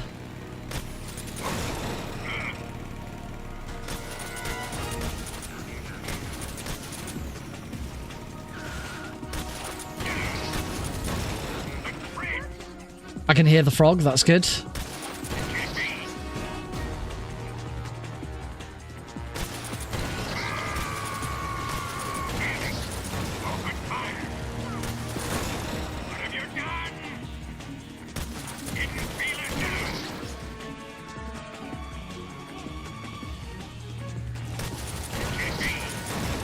Gotcha. Loop restored. There.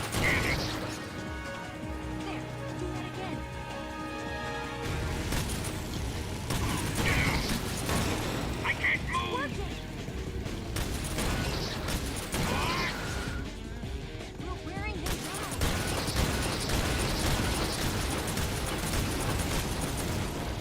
down. Wow, I can't believe none of those hits counted.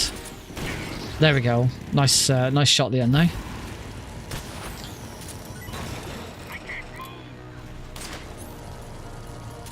One thing that's also still good to see at the end,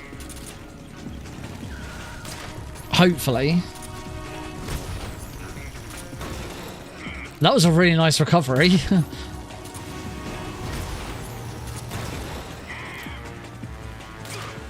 One thing that will still be nice to see at the end, as I have now been able to do consistently, is I will have 0 humans killed.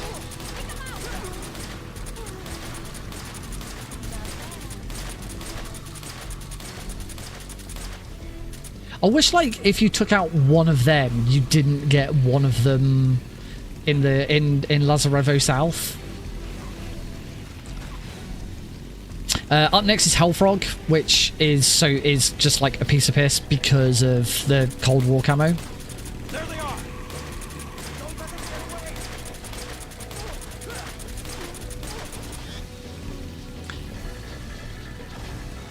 Because we just don't have to take out any of the guards in that area. You just get out the SVD and shoot the frog. Over there. Go get him. I wasn't intending to take out all of the passengers there, but I did. Gotcha.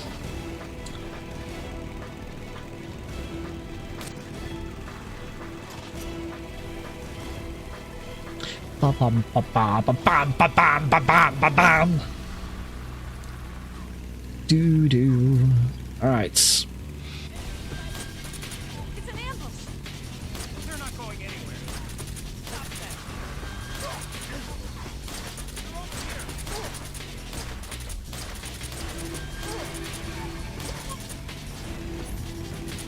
Right, then we just want the SVD. And as long as I stay looking at the guard. There we go. Shot him. As long as I stay looking at those guards, I'm fine. I will not get shot. Everything will be good. There we go. And that is how we do that non-lethally.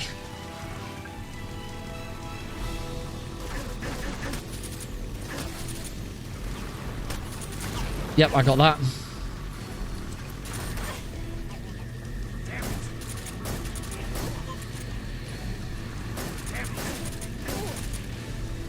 Oi!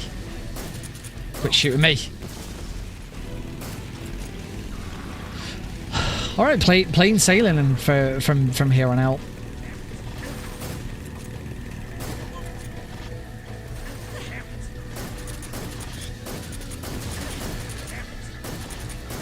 It's so easy. Oh, you bummer. Hate this guy.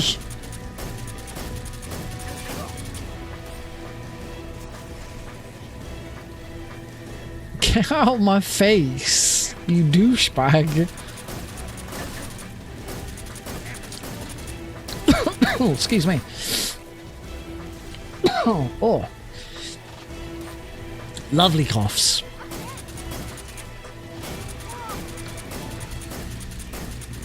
Shoot the log.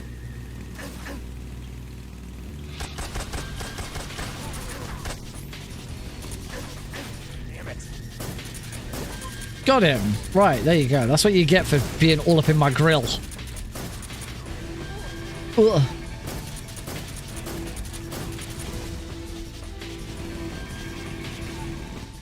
Alright, into Lazar River North. I have a second to try and take out. Nice, took them all. Took out both of them.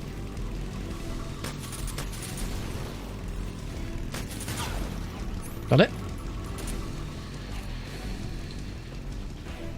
And again, we now just get to sit back and relax and not worry about getting shot because Cold War.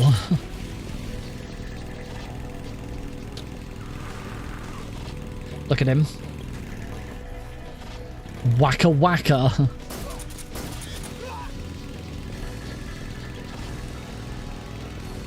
You know, I don't think I actually have the wacka wacka sound just available. No, because I have it as the because I have it as the bet, I don't actually have just a Kerotan frog sound that I can play at any time.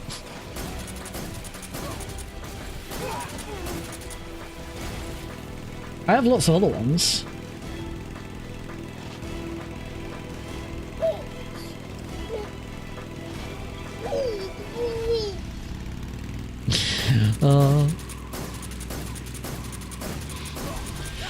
Guy doesn't look or sound like that anymore. Here comes the jump. Hold on tight. Waka waka.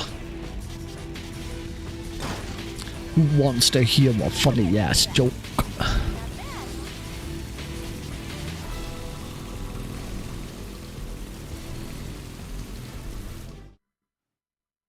Right.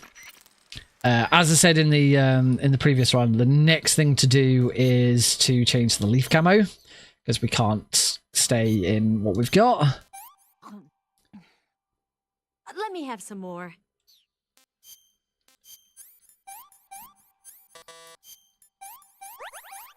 Helps if I actually do trauma center correctly. Oops, this way.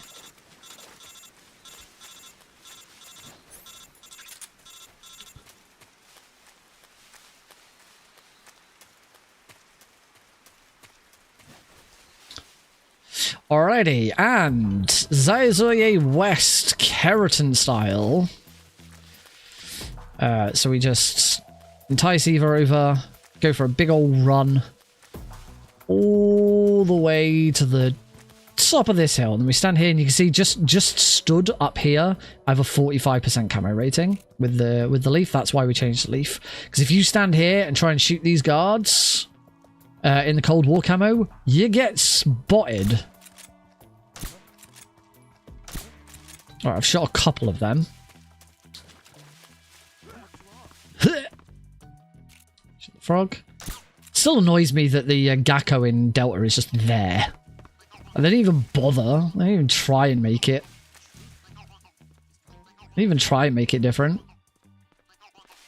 That's the thing that disappointed me a little bit about Kerotan. Some of the Gakkos in Delta are really nasty and horrible, but majority of them are just... Oh, okay, don't lie down.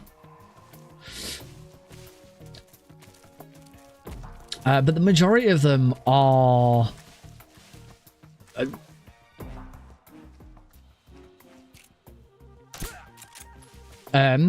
So many of the Gakkos are just really close to the Kerotans. They just didn't try at all to hide them in interesting locations. It's mainly Bite Chase that's a pain in the arse.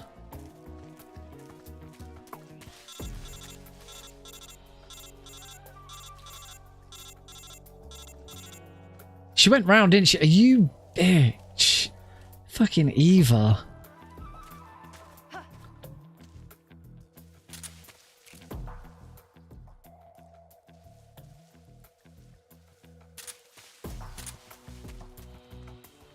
Come on, Eva.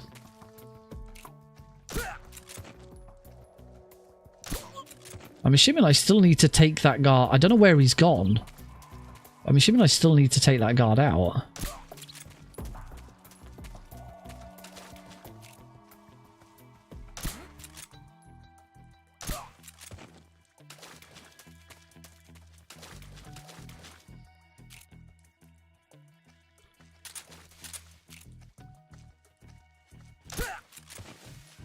That was awkward.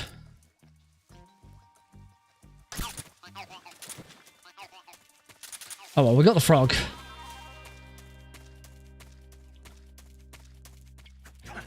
Oh, hey Tom. The announcement was that we are on.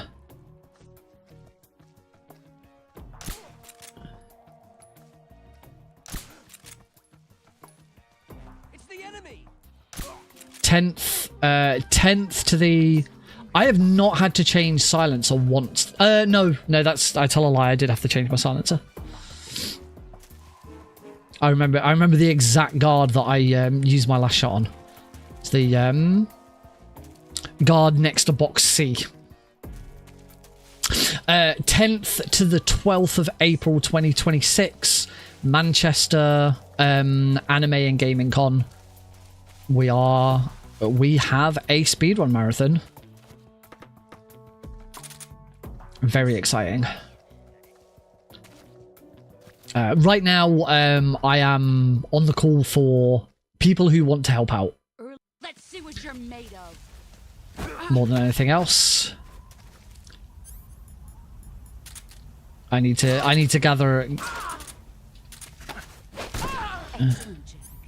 need to gather a core team.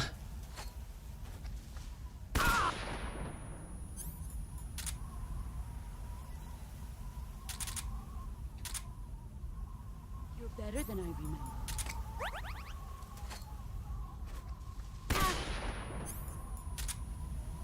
2, 3.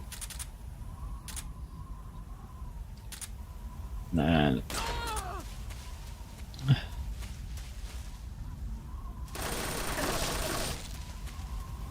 she's gonna run away. She's just gonna chase her. Brace yourself.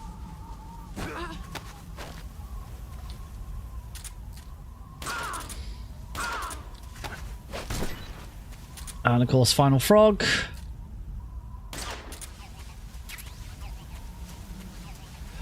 There we go. Apart from Volgin's frog, because I completely forgot that you need to take out Volgin's frog before the fight and not at the end of the fight. That is all Kerotan's. We had a massive sidetrack where I forgot the I forgot the torture room frog and went back for it later, which added on a bunch of time.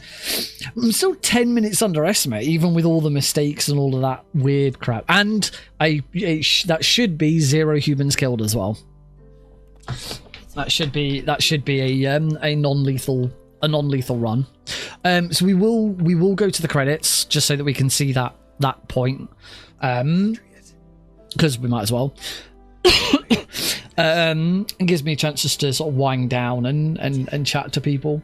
So yeah, for anyone who's only joined recently, I have just mentioned it, but I'll mention it again. Kill me now. No, I forgot that once you've beaten Volgin, you can't shoot or do anything at that point. So you can't take out the frog after you defeat Volgin. In Delta, you can. In fact, I'm not sure if it's just non-lethal. It might be with lethal. You can still shoot. But yeah, you need to for Volgin, you need to take out the frog like as soon as the fight starts. You put on the Rykov wig, shoot the frog, and then go and do the loop. There we go. So we'll go through the credits just whilst I'm chatting. Yep. Yep. Even it's weird. It's weird that it doesn't work in that, but it does work in other things. It is a very strange thing. Alrighty, so whilst we're waiting for the credits, I will once again, I'll explain the announcement again. So for those who don't know, I've been working with an event company called Anime League to bring a speedrun marathon to one, or hopefully in the future more, of their events. After meeting up with my contact and the owner at London Anime Con at the end of August, where I also ran a speedrunning panel, we agreed on in principle on what we wanted to do and how it would. Oh yeah, because I changed. Oh, I keep forgetting that. Because I then change scene and it turns the audio back on again. We sort of agreed in principle what would probably work, but went separate ways just to settle and decide things. I finally had another meeting with my contact yesterday, who confirmed that yes, we are definitely on board and we are going. So yes, Speedrun Tools UK will be attending Manchester Anime and Gaming Con from Friday the 10th to Sunday the 12th of April 2026. It is, one thing I never mentioned is where it actually is. It is at the Sugden Sports Centre on Grosvenor Street. If anyone knows Manchester and you know where that is, great. I don't. I have no idea where that is. How far away is that from the train station? I suppose that's the thing that I'm most interested in. I'll be driving because I've got equipment to take.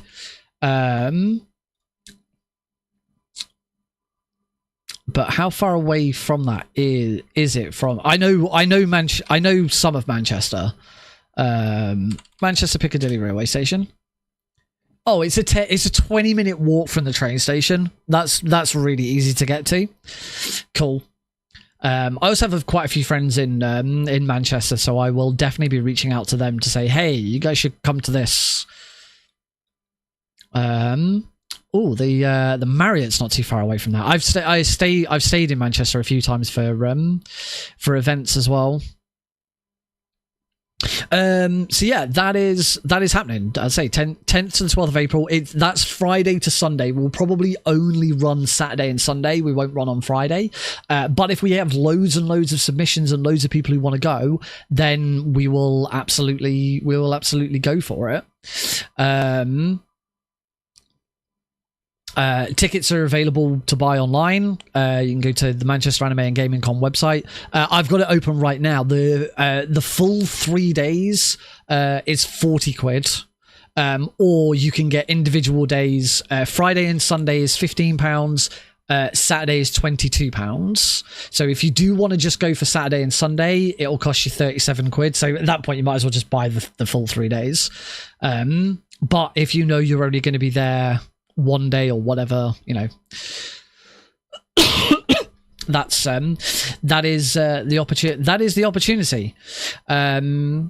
So yeah, I hope it's something that people want to do. Right now, the plan is to gather a team together who want to attend to organize it, because obviously I can't organize it all on my own.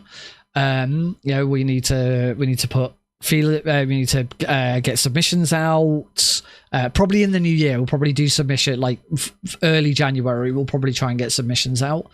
But we also need to come up with a name for the marathon. Anime League are pretty determined. They don't want it named after them, because then it gives us some freedom and some autonomy so that we can do other things outside of their events, which I completely get. I'm pretty adamant I don't want it to be called Speedrun Tours UK, because Speedrun Tours UK isn't the marathon. It's what's running the marathon, but it's not the marathon itself. I don't want that to be confusing. So we need to come up with a name, and then from there we will come up with logos and you know, Twitch channel, YouTube channel, all of that good stuff. I have some ideas for names. But if you are interested in this, by the way, I wonder if I've still got the... No, I don't. If you are interested in this, we do have a Discord server. We've had a Discord server for quite a while whilst we were gathering interest for this. So there is... Oh, I think I've... Let me try this again. Why will you not... Oh my god. What are you doing? Hey, there we go. Gotcha. So if you would like, if this is something you're interested in, you'd like to attend a new UK live speedrunning event, then head over to this Discord server. Let us know that you're interested. Particularly if you want to volunteer, you want to help out, because that's the next big thing I need to do. I need people who want to get involved. I'll be making an announcement on that server. I might do it before I go to bed, or I might just wait till tomorrow. And then we will, and then hopefully we will start getting organized. I'm really excited. This is something that I've been working for quite some time. It's something I've wanted to do for quite a long time, for a couple of years actually. But it wasn't until I kind of knew that I could do it on my own that I've been able to finally sort of get out and organize it. I might, because I've been a bit lacking with streams lately, I might try and stream at some point over the weekend. I don't know yet. Obviously it'd be more Metal Gear Solid 3 because it needs practice for Preventathon, for Fast Pace for Pride. So yeah, keep an eye out. I may be streaming over the weekend as well. We'll see what happens. All right, we can unmute the game audio now. So we're not going to see a frog on the credits. We already know that I missed one. I'm just more interested to make sure that I'm definitely on 0 kills, and also as I just it's just nice to wind down at the end of the final run. So it is a lot. Yes, it is a long flight for anyone who's not in the UK. But I am more than happy to have volunteers behind the scenes who aren't going to be in attendance, because there's so much stuff going on with it. I mean, all of the build up towards it will all be done online. There's no live organization until the day, so there's no harm in people working online. But even when the event happens, I mean, we can still have people, I mean, heck, we can still have tech people dial in and do tech from behind the scenes if they really want to. It's probably not ideal. I'd rather have hosts there in person. Anyone who's going to be in front of the camera absolutely needs to be there in person. But things like social media, artwork, clips, stuff like that, that's absolutely stuff that people can do from home. So I'm more than happy to take on people who do want to be, who can't be there. But I do desperately need people who are actually going to be there. Because the other thing is, I don't know yet if Heidi is going to be there. Unfortunately, that weekend is my mother-in-law's 70th birthday. So it all depends on what they're doing and whether she's going to go, whether she'll drop Alex off with them and come with me, or whether she'll just stay. I don't know yet. I'd rather not do it all on my own. Because my contact who works at the event, they will be off doing their own thing. They're going to help. They're going to lend some equipment and sort of help set us up. But then it's on to us to get it up and running. So yeah, I'd like to think that I could do it on my own if I absolutely had to, but I'd rather not. I'd rather have people who do want to help out. So yeah, it's exciting stuff. And of course, I'll do a run. Probably this. But my next other thing is working out exactly how I'm gonna have the setup, because I'll be using Heidi's computer to run the stream, because I can't do it off mine because my computer is just too massive. Then we're gonna work out what people are gonna play off of. My contact's got an Alienware laptop that they're planning on lending us. But then how do we get the stream from them, from the gaming PC to the stream PC? So I'm going to be talking. I've got a couple of mates who have been working on their event in Canada, the Steel City Speedsters. So I'm definitely going to be talking to them about their setup and what they did. Obviously, I've got lots of equipment and stuff, but it all needs organising. Mr. Director. Yeah, what do we do about microphones? I'm probably going to have to end up taking this set of headphones with me for people to use. How did I get a gold split on credits? Like, what? Gold split on credits? Weird. All right, let's whippy swap back on over so you can at least see it. So there we go. European Extreme. No Kerotan. But yes, 0 humans killed. So I am at least 26 continues. Terrible. Absolutely terrible. Nearly 10 minutes behind PB. But it's okay. It's fine. There was a lot of practice of weird stuff in there, and something. And I had a massive go off on one when we were getting a Kerotan that I missed. We still got over a week of practice of this. So we will be doing more practice. As I will try and get a stream in this weekend. But we've got at least two more streams before the event anyway. So yeah. That is it for tonight, folks. Thank you all very much for joining in. I hope you've had fun. I hope you're excited about the prospect of a new UK live event. And I think it's going to be... I am hoping this is the start of something really cool. I could be wrong. It could get dead in the water and no one wants to do it. But I'm hoping that's not the case. So thank you all very much for watching. I will let you know if I am going to stream over the weekend. But if I don't see you, have a great weekend. Take care of each other. Don't be a dick. And to anyone who's been affected by what's been going on in the speedrunning community lately, I hope I hope only the best for you in the future. I hope that you can get past the issues and that you can begin to heal. So I don't know if anyone watching has been affected by stuff, as I don't really want to go into it. If you know, you know. If you don't know, it won't take you long to find it on Blue Sky. But yeah, just, you know, be nice to each other, please. It's the best thing that we can do for each other, is just be nice. It's a lovely world when we're all nice. So let's do it.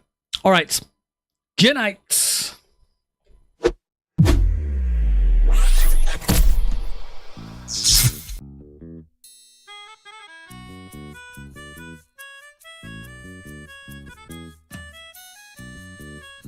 Okay, considering what we were just talking about, it sucks that the first song that's playing is Undertale. Jesus.